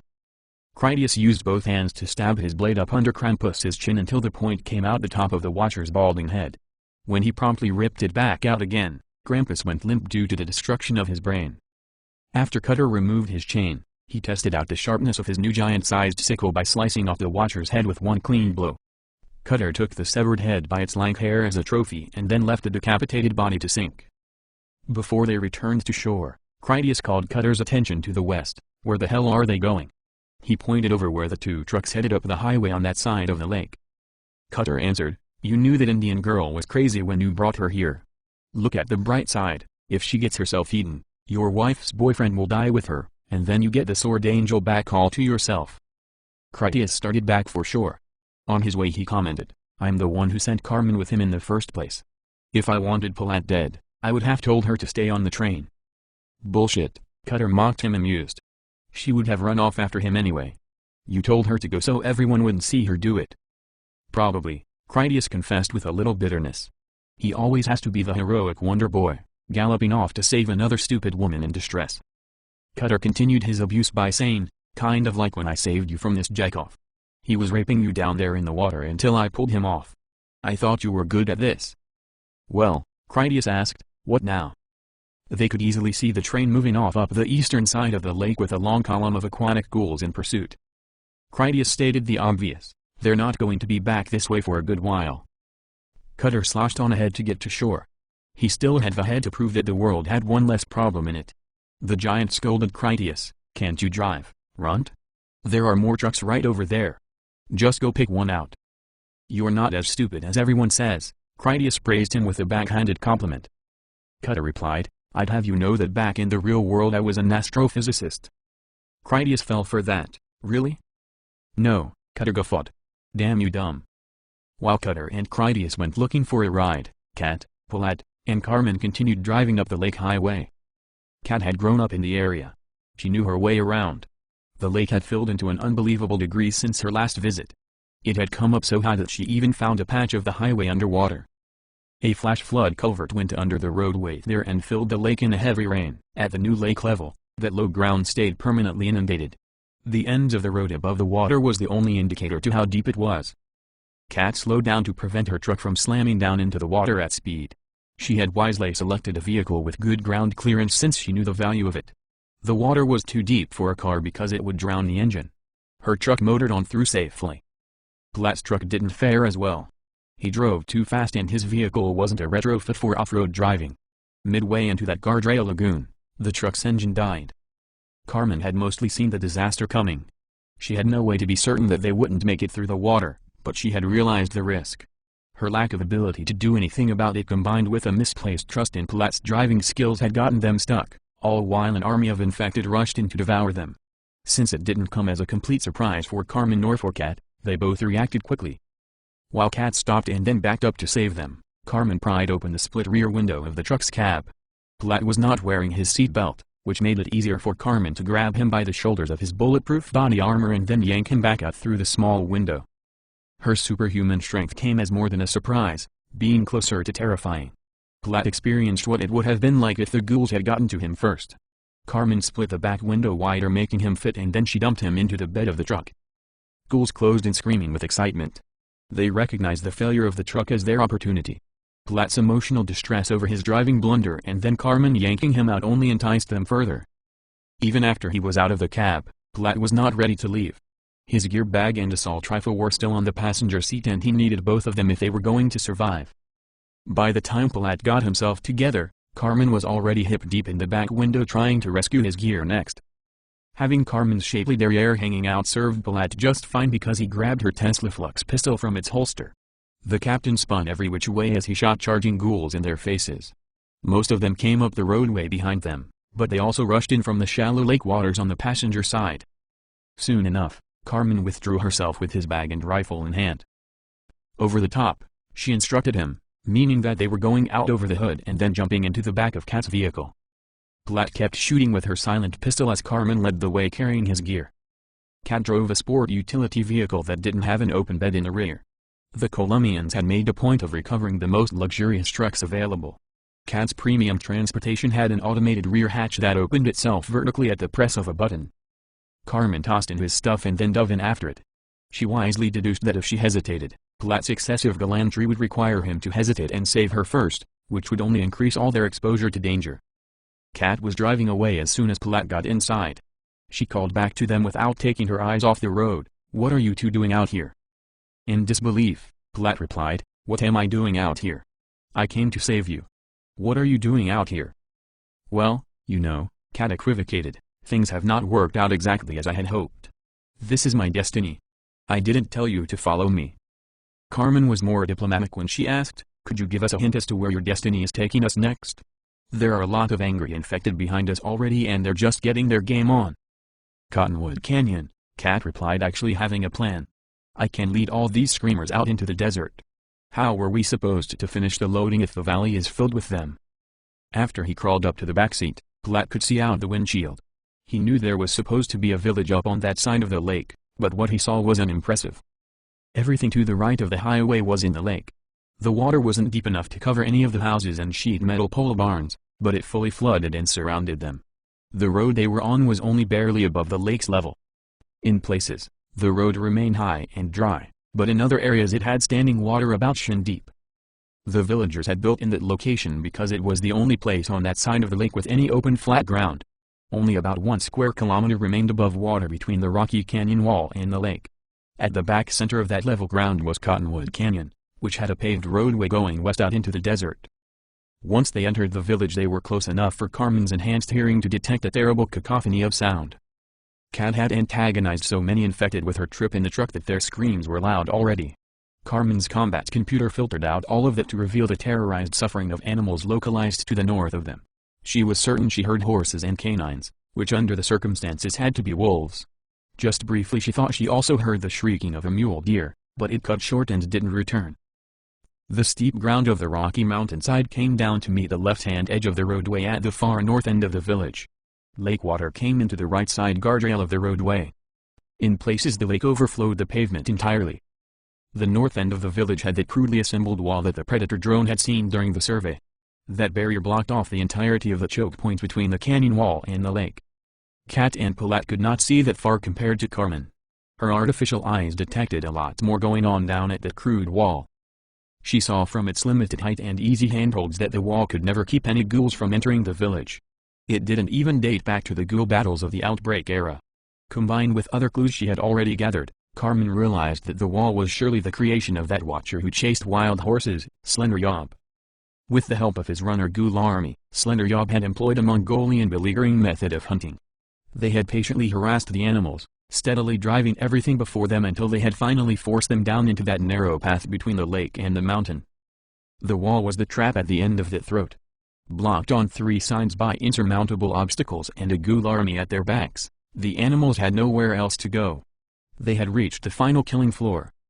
Cat and Palat had yet to realize that the second enemy watcher was near at hand. Their eyes remained fixed on Cottonwood Canyon. It was clearly visible against the night sky because it split the two mountains. The road through it was their certain escape route from the identical doom that those screaming animals currently faced. Carmen had the ability to race through her thoughts with inhuman brevity. She felt torn between being a conservative team strategist and the reckless rogue warrior behavior that everyone else seemed to be embracing. Cutter and Critias had undertaken their bold mission to assassinate one of the enemy watchers. Cat showed total dedication for her damn the torpedo's full speed ahead spirit journey. Palat had bravely run off to rescue Cat from her reckless feminine behavior. Carmen knew Cat would want to hear that the other watcher was murdering the great animals of her ancestors. Cat would want to do something about it even though she wasn't a great warrior. Palat would insist on going with Cat to try and protect her from a hopeless situation. Carmen wanted to do it alone like Critias would, but if she tried they would never let it happen. It quickly boiled down to Carmen being a good officer by betraying herself, Cat, and Palat. She should say nothing and just let them drive out of there through Cottonwood Canyon. It was that or she could throw caution to the wind and be her true self. Palat surprised Carmen by asking her, "What is it? You know something?" His perceptive insight into her feelings was so appealing that Carmen just confessed like she would have for Critias. "The other watcher's right over there behind that wall. It is a corral that he built for trapping those horses he has been chasing. If I go now, I can kill him and maybe save the horses too." Cat mostly liked the sound of that and enthusiastically agreed, "Let's go get that sucker." Since that was the other side of the equation, Carmen shook her head. "No, he has a whole army with him. You two would not survive. It's not worth me getting both of you killed. Critias sent me along for the exact reason of avoiding that." "I believe in you," Palat stated as a blunt certainty. So did Cat when she asked, "What do you want us to do?" Carmen had a gift for role-playing strategies in her mind to know what had a high probability for success. She suggested, "You should open the rear hatch and let them see you. If they prefer to get behind you rather than smash up the truck, it will give you an advantage. You can just shoot them in their faces as they provide you with the easy opportunity. At the same time, you keep driving and lure most of them away into the canyon. That would keep them off my back while I dealt with that watcher." Palat instructed Cat while he pointed the way out the windshield, "Get us as close to the wall as you can, somewhere that Carmen can jump out, and then we circle back drawing them away. You drive. I'll shoot." While Cat put on the speed and headed for the wall, Palat positioned himself for shooting out through the back cargo hatch of the truck once they opened it. He put his gear bag in a good position for grabbing more ammunition magazines, expecting to need them. The wall was no impediment for the infected who ran that way. They could climb over the barrier or just swim round it where it went into the lake. Consequently, there was not much resistance ahead of their truck. Cat knew her way around the village. She headed for the entrance of a country store that was ahead on their left. It had a bold sign that proclaimed that they had once sold ice cream. It was the last turn available for Cat if she ever wanted to get back to Cottonwood Canyon. She warned Carmen when they were as close to the wall as they were ever going to get, "This is it. If you still want to do this, now is the time." The spacious gravel parking lot allowed Cat to make a wide circle. She slowed down just as they passed the corner of the building. That was where Carmen hopped out, pistol in hand. The truck continued on as enticing bait for the pursuing infected. To make sure that she kept all the attention on them, Cat pressed the button that automatically raised the rear cargo door. All the ghouls that ran behind the truck screaming could finally get a good look at Palat, who did nothing to dissuade them. As the truck and the ghouls that chased it moved further away, Carmen clearly heard the commotion on the other side of the wall. Many horses made panicked sounds of distress. They were powerful animals capable of delivering devastating kicks. The ghouls that wanted to kill them were in their cautious mindset of hunting rather than the suicidal frenzy they displayed when murdering humans.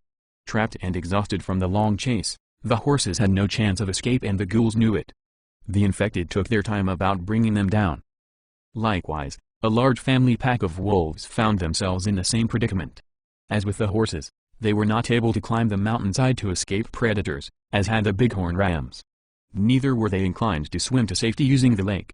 The water would not have protected them anyway, since that swarmed with aquatic ghouls who specialized in dragging down and drowning their struggling prey. Those old enemies, horses and wolves, found themselves in an uneasy partnership. It was the living against the damned. Both species of animals were intelligent and social enough to understand who the real threat was. The weak members of both clans were already dead. Backed against the wall and doing their best not to mix company, the animals kicked and bit at the ghouls as they came in close enough to be within reach. Carmen approached the wall and then climbed up to see everything by peeking over the top. She saw several hundred ghouls forming a shrinking semicircle of hungry and excited aggressors. The only thing stopping the ghouls from risking a mass attack to drag the animals down was the stallion leading his herd of 9 mares. When any ghoul got too bold, the huge shire-blooded stallion charged and then smashed them with his massive feathered hooves. The 7 surviving wolves clustered together into a tight formation so that it was impossible for the infected to single one of them out, separate them, or get in among them. When a brave ghoul did rush in trying to grab a hold of one, a bite on the extended arms was a certainty. As the encirclement closed in, the animals wouldn't have space enough to maneuver. It was only a matter of time before enough ghouls attacked at once that some would get through the defense and then the rest would have the confidence to join them for a final assault. Carmen searched the crowd for Slender Yob. She knew from the tracks he had left in the creeks up north that he had the affliction of hunter gigantism. He shouldn't have been hard to find in the assemblage of lesser infected. She didn't succeed in spotting him before one of the mares spotted her first. Mistaking Carmen for a ghoul climbing up behind them, the mare kicked the fence and knocked her off. It was Critias who had started propagating the name Slender Yob. Tongo had known the Watcher only as Slender. The name the Watcher earned for himself actually was just Slender, meaning a slender man. In his human life he had Marfan syndrome, which caused his body to be unusually tall and thin, with long limbs and fingers. As a heavy user of medications and recreational drugs, his transformative bite, subsequent blood loss, and eventual collapse face down into wet mud, had combined to resurrect him again as a sentient Watcher. The biological infection interpreted his Marfan syndrome as a vulnerability to regenerate away. His final form remained unmistakably slender, but inhumanly tall with enhanced cardiovascular and muscular fitness. It was Palat popping off rifle shots in the distance that had alerted Slender to the threat of nearby enemies.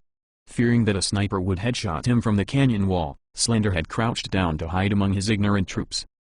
Being watchful for exactly that sort of danger, Slender saw Carmen's head come up over his fence. It was only chance that the horse's kick drove her away. Carmen was a student of Critias and admired his uncanny knack for success despite his non-reliance on critical thinking. She moved down the wall to where she had seen the gap between the horses and wolves and then she climbed up again. This time Carmen jumped over completely. It was a mistake that manifested almost instantly. Unlike Critias, Carmen was not at her best when she confronted situations where she lacked detailed information and relevant past experience. Carmen was not an expert on animal psychology, or perhaps she was, but not when it came to those animals interacting with Epsilon combat cyborgs, ghouls, and each other all at the same time.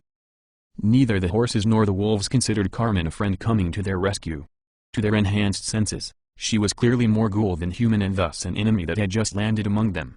Carmen had expected a friendlier reaction than the one she received. The stallion moved straight in to stomp Carmen's head in. With the size and strength of a medieval heavy war horse, the stallion might be able to do it. The wolves were not going to break up their defensive formation over Carmen, not when the stallion was already moving against her. They were not going to welcome her in among them either. With no other option other than shooting the horse, Carmen had to retreat, which meant going over to the side with the ghouls. Accomplishing that required Carmen to leap ahead into a diving roll. The stallion cunningly spun about at the last moment to kick out with his rear hooves, which thankfully went high when she dodged. The horse was not lacking in subtle accuracy. He could stomp on the head of a snake with precision or bite the tail of a mountain lion. All those ghouls were scared of him for good reason. In the grave-walking sense, Carmen was not afraid of the infected. She understood their limited range of behaviors exceedingly well. They detected no humanity in her and the reaction of the animals seemed to confirm that for them. Not all of the enemy were mindless feral infected however. Aside from Slender who still hid among his horde, one of Krampus's child watcher acolytes was there too. An adorable young girl emerged from the wall of screaming tormentors and then rushed toward Carmen while carrying her dirty tattered doll. By all appearances, the child saw Carmen as some sort of savior from what was undoubtedly a world of absolute brutality and madness. The animals were willing to avoid Carmen if she didn't come back any closer. Slender's soldier ghouls didn't show any interest in killing Carmen. They still wanted to slaughter the cornered animals. Carmen had a difficult history with Watcher children. They could respond to rehabilitation and were mostly harmless. Killing them was a last resort, and her current situation didn't qualify as that. Well, it did, but Carmen had to learn it the hard way. The evil Watcher child had an electric shock stun weapon concealed in her doll, and she knew how to use it. Krampus had prepared her to defend herself against other Watchers like Gator and Pogo or the Colombians. There was also the chance that a feral ghoul would mistake her for a pure human and get too rough. Carmen's compassion and willingness to help the child didn't earn her any mercy. Once she was comfortably close to Carmen, the girl shocked her in the side and got her good, really dumped the amperage into her. As a combat cyborg, Carmen was partly immune to the stun attack. The organic portion of her brain momentarily lost control of her body. Her combat computer and organic portion of her brain suffered no harm at all. The impairment of her compassionate self authorized the machine portion of her personality to defend their shared body. Quick as a flash, Carmen's hand snatched the girl by her neck and then flung her effortlessly to land right in the middle of the wolf pack that immediately ripped her up. Slender saw how fast, strong, and casually ruthless Carmen actually was. Her artificial intelligence combat computer was anyway, and it terrified him. His concern grew rapidly worse when he saw that she had already drawn her pistol with her other hand. Carmen started speed shooting feral ghouls in the head as she tunneled a path directly for him. Somehow Carmen had spotted his enormous elongated face in the crowd and intended to kill him. The short-lived screaming of the Watcher girl as she suffered the fangs of the wolf pack was distressingly human. Feral ghouls rarely attacked Watchers, but the girl's pitiful cries for help were just the thing to make it happen. Even if the ghouls could exercise caution when dealing with animals and the environment, their eternal war on humanity tolerated no caution whatsoever. A mob of the infected rushed at the wolf pack, not to kill the canines, but to help them dismember the Watcher girl. Carmen's combat computer didn't give a damn about the girl who had designated herself an enemy combatant and then paid the price of that occupation. She did consider the onrushing ghouls to be a threat to her personal safety, so she turned her pistol against them. After dropping a few up front, she effortlessly changed to a fresh magazine and then executed the rest of them with single headshots that were nearly automatic fire, such was her computerized speed and accuracy. Knowing he was absolutely doomed, Slender stood up to his full and astounding height, threw his ridiculously long arms up as well, and then begged, "Please don't kill me." Finished with her immediate opponents, Carmen pointed her pistol at his head before declaring, "You are an intolerable threat to my mission." Her words meant that his penalty would be death. "I don't even know who you are," Slender pleaded with reason. "What did I ever do to you?" Hoping to demonstrate his innocence, Slender moved forward through his hunting pack and did his best to restrain them. They were in effect his trained hounds. The ghouls understood when he wanted them to rush in and when he wanted them to hold their ground. Carmen's ready answer was, "You want to prop me up in a house with screwdrivers stabbed into my eyes." That was Krampus, Slender assured her quite truthfully. "That girl belonged to Krampus too. They hang around me to get a free meal after my hunt." Carmen's organic mind began to recover and reassert itself. She even had to take a look around to be sure what was happening. The only thing that came to mind was for her to ask, "Why are you hurting these horses?" "They're delicious," Slender answered, and that he genuinely liked to eat them. In that moment everything went sideways for Carmen. She fully realized what she had done to the Watcher girl. Those wolves had nearly decapitated her with attacks to her throat and had disemboweled her as well. Carmen also had no legitimate necessity for killing Slender other than the same raw expedience that was the heartless elimination of a potential future risk. Worst of all, Pulitzer Khan arrived to rescue Carmen. He made himself known by climbing out onto the rocky face of the canyon wall at the western end of Slender's fence. The romantic hero preferred to die than leave Carmen to face adversity alone. Whatever his ill-conceived plan was supposed to be, Platt's action was to start shooting up the ghouls with his assault rifle. Considering his limited supply of ammunition, he made his bullets count with single well-aimed shots always to the head. The hundreds of infected still on hand just went berserk. As wound up as they already were, the appearance of Platt was a match to their gasoline. They just exploded into a murderous rage. It had not been Platt's intention to use the horses as a shield, but his semi-defensible location did exactly that. The horses had backed themselves into the corner of the canyon wall and fence. Since the ghouls had to get through the horses to get to Platt, the fight was on. Carmen already felt too emotional for grave walking. Her guilt and pity for the Watcher girl made her too human to remain invisible to the infected. She had even more sympathy for Slender, who actually was just a victim of circumstance from before and after the outbreak. Slender did his best to survive in a mad world. His only sentient company had been destructively insane immortals. Even as he did his best not to take part in their cruel behaviors, they tainted him by association all the same. To top it all off, Carmen had a sudden rush of fear for the safety of Palat, who had obviously bitten off more than he could chew. Within only moments, the ghoul pack would drag him down and then tear him apart. All her compassionate human emotions were more than enough incentive to make Carmen a target under the circumstances. Whatever ghouls were not already after Palat, they attacked Carmen instead. A mob of them rushed her to dogpile on. The ghouls did not find the terror they expected from human prey. It was one thing for Carmen to care about her life and the lives of others, but it was another matter for her to squander them. The constellation of personality in Carmen was not all that different from anyone else. Her combat computer was not some mere neuroticism, it was an active participant of her overall function.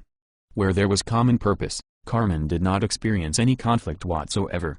As one complete person, she centered her body and mind with a single even breath. Carmen's katana was much like herself, a confounding mixture of contravened qualities that worked together to perfectly execute a specialized purpose. Hard as corundum while flexible as a longbow, the sword defiantly refused to snap or permanently deform even under the strain of Carmen's full superhuman strength. She twisted herself so energetically that it became a full pirouette. There was no stopping her own momentum with the limited friction of her booted feet. The razor-sharp blade passed through their outstretched arms without deflection or pause. When Carmen came around from her spin, she did it again only while sinking to a lower angle of attack that carved through her attackers at their knees. The whole group of infected collapsed over their wounded so that the mass attack ended up thrashing on the ground in a screaming bloody heap. Palat operated his assault rifle with unflinching precision worthy of Critias. After he drained a magazine, the Turkish army captain gracefully replaced it without lowering his aim. With the infected moving in among the horses, it became a challenge for him to engage them. He could afford to pass them by since the horses continued to fight for themselves. Such was the madness of ghouls that once they decided to kill Palat for being human, the horses became obstacles rather than enemies. The horses were in no actual danger since the ghouls only wanted to get over or around them. That didn't earn them any sympathy from the horses who stomped and kicked them to their own defense. It was the chaos of the conflict that saved Slender from a bullet to the head. The gangly watcher dashed forward, tossing lesser ghouls aside as he made his way for Carmen. Far from wanting to attack her, the gigantic watcher wanted to rescue her from his pack of feral runners. Palat didn't know Slender's motivations and so took aim to kill him. Having to take emergency action to his own defense instead, caused Palat to lose the opportunity. Infected scrambled up the slope of a canyon wall to get at him. Palat could not give them an instant more reprieve or they would succeed. As he hurled ghouls away from her, Slender told Carmen, "I did not know you were here at the lake. This wall is not for you." Carmen answered urgently, "Our wrath was for Krampus. We want no conflict with you. Just spare the horses out of memory for the world they once shared with men." With his horrifying length of reach and immense strength despite the apparent frailty of his thin limbs, Slender grabbed Carmen under her arms, easily lifted her up, and then tossed her toward Palat and the canyon wall. She would be safer there than in the roadway among so many furious ghouls. Palat fired the last bullet from his assault rifle and then discharged his undermounted 40mm buckshot grenade shell as well. All he had left was his medieval Lucerne warhammer and his 9mm pistol. Palat hefted his hammer and then slid down the wall to join Carmen at its base. Carmen slashed the ghouls to keep them back as she yelled at Palat, "I told you to get out of here with Cat." "She didn't need me to do that," Palat replied while jabbing the top spike of his weapon into a ghoul's brain. Just when Carmen felt certain that Palat could not survive the pressure of so many infected closing in on them, the mighty stallion charged in to knock the ghouls away. He was not a wild horse by birth, but a feral mount of the old world who had lost his master to the outbreak doom. The firing of Palat's rifle reminded the great stallion of men and the life he had lived before. With Palat standing on the ground, the horse took up position at his flank so that they could fight together against their common foes. In that final moment when he was out of options, Palat noticed the pyramid brand on the stallion's hindquarter. The Shire breed was as legendary for its loyalty and stalwart temperament on fields of battle as it was for size and strength. As a decorated equestrian himself, Palat instinctively took his one chance for survival. He gripped a handful of the stallion's mane and then made the incredible leap to his high back, which in itself would have been impossible for any amateur, and Palat did it in his full armor. From his elevated position, Palat hammered down on the skull of a nearby ghoul and that was enough for the stallion to realize the advantage of being thusly armed. Palat had some control, but the stallion had a mind of his own, which focused on protecting his mares from harm. The horse delivered Palat to the most pressing threat. Slender had not finished helping Carmen yet. With his long strides he stepped up to his wall, which he could see over, such was his stature. The watcher pulled out an anchor pin that held his wall together at the center of two hinged gates. Livestock pens around the village and the nearby town had supplied him with all the requisite materials for building his barrier. With a mighty shove from his disturbingly long arms, Slender flung back the swinging gates, opening the way back down to the south. The family of wolves didn't hesitate to take advantage of the welcome escape route. They fled without looking back or having thoughts of revenge against Slender for having driven them into that trap in the first place. Platt masterfully struck down several more ghouls as the stallion spun him about to deal with all comers. His hammer skill was worthy of a veteran polo player or some champion knight from a chivalrous kingdom. Carmen was at a loss about what to do other than keep slashing off the heads from any infected who pressed an attack on her. Platt's hand came as a surprise when he offered it for pulling her up on the steed behind him. Carmen couldn't overlook how valiant and even romantic Platt was in that moment. He was a mortal man without a mech suit or any destiny that assured his survival. There was no fear or hesitation in him, not even for Carmen's womanly bafflement. "Now," he demanded, expecting her immediate compliance. Carmen took his armored glove in her hand and then he swung her up behind him on the stallion. She wasn't sure if Platt urged the stallion with his heels or the horse was actually in command, but the huge steed drove his mares before him toward the open gate. They all galloped out together. Slender just stood aside and watched them go. Critias and Cutter waded through the lake back to shore and then returned to where Ray had previously parked their good train. They had more sport utility trucks there available for the taking. As they neared the railroad tracks, one of the other trucks came their way along that road that ran parallel to the rails. They also saw that a sizable horde of infected chased after the vehicle. The Gravewalker Manny Giles drove while hanging partly out the window so that he could see back at all the action. Up until then he had only gone fast enough to stay clear of the ghouls while he also bunched them up into a dense cluster. Around the time that Manny saw Critias and Cutter walking back from the lake, he started putting on speed to get some distance from his pursuers. Clearly enjoying himself, Manny pumped his fist in the air while also making a loud cheer of celebration. Manny didn't want to dump all those ghouls into Critias's lap, prompting him to bang on the roof of the truck to get his partner's attention on the situation. Once there was a wide enough gap between the truck and the ghouls, the Gravewalker Frank Peterson used an M202 flash quad rocket launcher on them. He had some legitimate concern about using it at too short of a range. Frank didn't want the explosion of the warhead to get him too, and it had a minimum arming distance as well. His first rocket impacted the roadway at the feet of the lead runners where it burst into a stringy white volcano of superheated chemicals. The warhead contained the same incendiary compound that was in all those transport containers they had loaded aboard the army train. The overall size of the blast was no wider than the roadway itself, aside from the flying tendrils that arced out around it to about that same distance again. Since Frank's launcher had 4 rockets available, he shot them again, this time aiming toward the rear of the pack just to make certain that he roasted them all. The bright light, loud booms, and horrific screams of suffering ghouls were a testament to the Flame Assault shoulder-launched rocket's effectiveness. A horrible stench of chemicals and burning flesh were an unpleasant but acceptable drawback. Clear of danger for the moment, Manny pulled up in the truck to talk to Critias and Cutter. The rest of the lake ghouls had run off after Ray's train or the trucks of Cat and Platt. Manny and Frank had abandoned the airfield and then used their truck to gather up the stragglers, destroying them for the amusement factor as much as for the necessity. Cutter held up Grampus's head to show off the watcher they had killed. "I got mine," the giant bragged. "Squirrel Boy had some trouble with him, but I was there to keep him safe." It was an impressively huge monster head. Frank asked, "Which one is that?"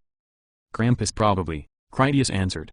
There was nothing about him that would suggest the name Slender Yob. Tall as he was still more of a hunchneck and pretty thick all over. "He just got shorter," Manny joked. "What are you planning on doing now?" Critias pondered, "I suppose I should check up on Carmen. It won't be a happy time around the old campfire if Cat and Platt got themselves killed while screwing around like they do." He took it for granted that Carmen would make it back alive regardless. Even if she got hurt, she would be able to walk back on the bottom of the lake or just grave walk in alone. Cat and Platt were the ones in real danger of dying out there. Frank used his radio to call out, "Come in, Cat.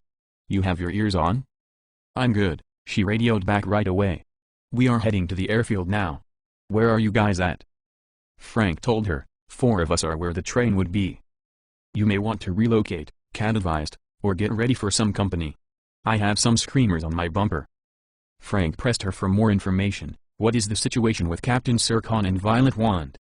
"They're on their way down to you," Cat informed him cheerfully. "You will have to see it for yourself. I don't think you would believe me." After hearing that, Critias powered up his mech suit so that he could use his enhanced senses. In night vision telescopic, Critias saw a pack of huge dogs running down the highway. Coming up behind the dogs was a band of horses. There was no mistaking the largest horse bringing up the rear that had Palat and Carmen riding on its back. Critias saw Kat's sport truck last of all. She had that sizable horde of ghouls chasing behind her just as she had said. Critias asked his companions, "What do we have for taking out about 100 meatheads?" Frank waved him over to the truck where he still stood in the back. "Shit man, I'm loaded down with all the best toys. Take your pick." A quick inspection revealed that the two Gravewalkers had a pair of squad machine guns, 4 flash rocket launchers, and an M32 revolver grenade launcher. There was a wide selection of grenades for the M32 so that they could test everything out and see what kind of shell was the most amusing. Critias told Cutter, "You're out of luck, big guy. I'm riding in the truck and there isn't room for you." "I'll be here if you need rescuing," Cutter replied unconcerned. He lifted up the head then did a puppet show like it looked around. "I already got mine. You need to get back out there and do something so you can say you were actually useful for a change." The wolves proved that they were rather smart because as soon as they were past the lake they turned toward the airfield. The smell of the burning ghouls that Frank had incinerated was their proof of where they wanted to be right about then. That stallion and his harem slowed down to rest when they got to about that same position. They saw Manny driving the truck toward them along that side road, but didn't think it a reason to panic. Slender and his hunting pack had run them ragged, beyond exhaustion. The horses were at their limits and it wasn't human beings that they considered a threat. Critias used one of the squad machine guns and augmented it with his mech suit HUD targeting technology. Along with his enhanced physical strength, it allowed him to hose a steady stream of lead onto the ghoul tribe that chased Kat's truck. Frank popped off the 2 remaining rockets in that flash launcher he had been playing with. He demonstrated the weapon system's impressive range and accuracy. The rockets went a couple hundred meters then still splashed right on target. Since they never planned to reload the launchers, Frank just tossed the empty one over the side. The only drawback that time was that Critias had to be careful not to get in the way of the rocket or its backblast. The launcher kicked out enough pressure behind it that it could shove someone out of the truck's bed if they weren't careful. The rear window of the pickup truck was already too soot-stained from the rocket exhaust for Manny to see through. He was lucky that the primary blast went over the roof of the cab or he might not have a window at all. Critias and Frank picked off the remaining ghouls at their leisure. They had a duffel bag of assault rifles and submachine guns to choose from for the duty. The Shire stallion had slowed to a walk and then finally stopped a stone's throw away from Manny's truck. The horse's shivering twitch informed Palat that they had worn out their welcome. Without pressing his luck with any delay, the Turkish captain dismounted first and then helped Carmen jump down as a gentlemanly gesture. So liberated of his burden and their brief partnership, the stallion and his mares leisurely departed southward. Everyone watched the horses with silent amazement. It was a grandiose and improbable display to be sure. Kat pulled up in her truck and then jumped out to express her excitement. She urged them to say something. "What did I tell you? Now you see. I told you that the spirits were here. The storm, the wolves, those horses, they wanted to test us." Critias had to face a spirit test of his own, that being his entirely justified jealousy. Palat was so studly at that moment that denying it would make Critias a fool and a liar. The Turk had gallantly drove off to rescue Kat, which he had, and then rode back on some gigantic horse like he was Prince Charming. Critias also noticed how Carmen did such a perfect job of hiding her feelings. It proved that she had been witness to Palat making an uneventful mastery of some impossible situation. Carmen had absolutely loved it and didn't want to cause any of them any grief by admitting to it. If it had been anyone else but Palat, she would vocally celebrate their accomplishment. Her silence about his epic heroism spoke volumes. While looking directly at Carmen, Critias asked Kat, "Did we pass the test?" Kat jumped with a double fist pump. "We knocked it out of the park." "It was pretty amazing," Carmen confessed while meeting the gaze of her husband. Her eyes didn't deny that it was true. Palat was a lot like Critias only with a more Eastern Mediterranean flair. He was brave and confident to the point of taking foolish risks in the name of his masculine pride. Palat also did it all without the assistance of a mech suit. He differed in his skill set, being more romantic and less stoic, which included being a trained cavalier apparently. There was an underlying conflict between Palat and Critias that was as old and fundamental as 2 rival empires. It was Byzantine versus Ottoman all over again. Carmen's admiration of one was always an inherent repudiation of the other. Critias knew the truth and Carmen didn't lie to him by denying it.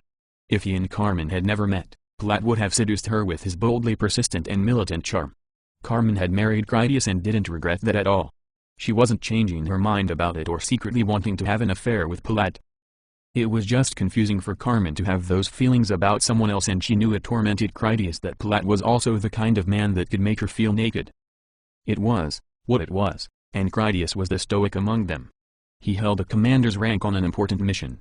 Schoolyard crushes were not worthy business for his attention. Paying his respects was in line, however. Critias told Palat, "Thank you for bringing Carmen back in one piece, and Cat too. I can only assume it got a little crazy out there." Palat spoke from his heart when saying, "Carmen has no equal. It's a great honor to have a special friend like her."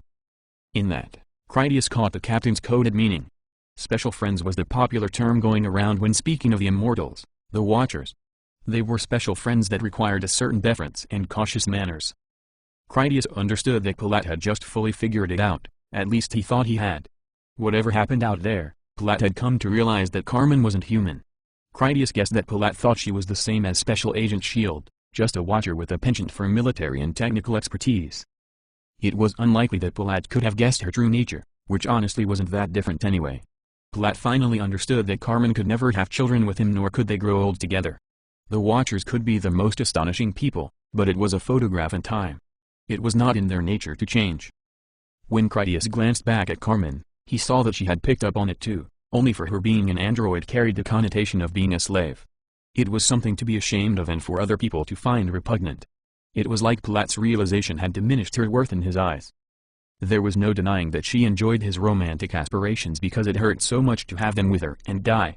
Critias took no pleasure seeing that in her eyes. When Carmen and Palat looked at each other, she saw that he had not lost his infatuation. If anything, he was more like Critias than before. If given the chance, he could treasure Carmen for all his days and never grow tired of her. Even so, Palat realized that Carmen was not within the reach of a mortal man.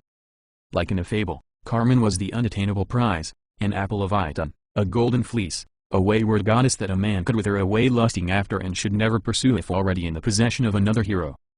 Palat was already smitten, so in that he could never forget his love for her, but he could refuse to destroy himself by chasing after what he was certain never to catch. Carmen couldn't look away until he said something. Palat was wrong to think a man could not have power over her despite her superior strength and augmented mind. Speaking in Turkish, Palat told Carmen, "I could spend the remainder of my life just gazing upon the beauty of Hesperus. You would hate me for doing only that.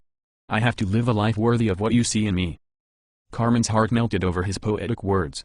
Hesperus was a purple flower, the dame's violet, which of course was a reference to her hair.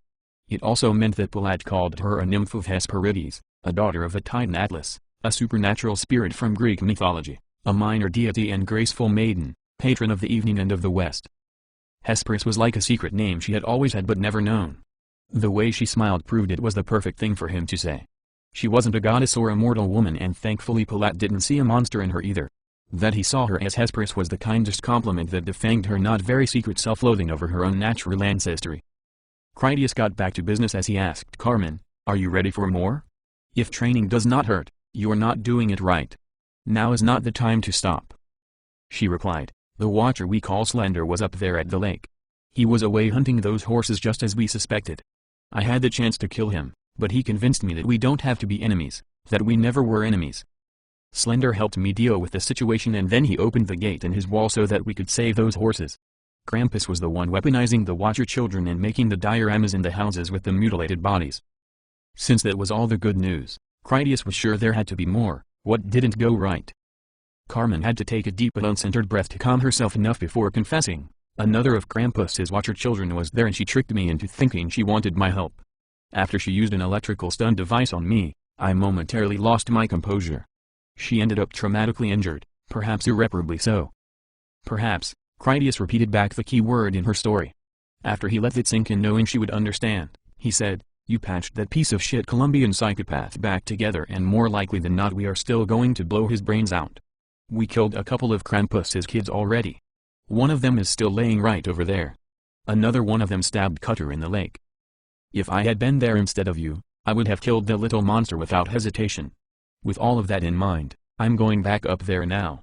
If what I find is not worth saving, I will put her out of her misery. If she seems salvageable, you can put her back together with spare parts from the ones we shot. I have no problem with what happened to her. You have nothing to be sorry about. On the other hand, one of the many things I love about you is that you are not a cold, heartless person. Since this is something we can fix, I am interested in trying. Carmen asked, "Do you want me to go with you?" No, he declined her offer. "I want you to stay with Kat and Paulette. Keep close to the airfield and clean up any stray ghouls you see wandering around. We have more loading to do in the morning. Any infected not wise enough to stay hidden in the lake need to get a bullet in the head.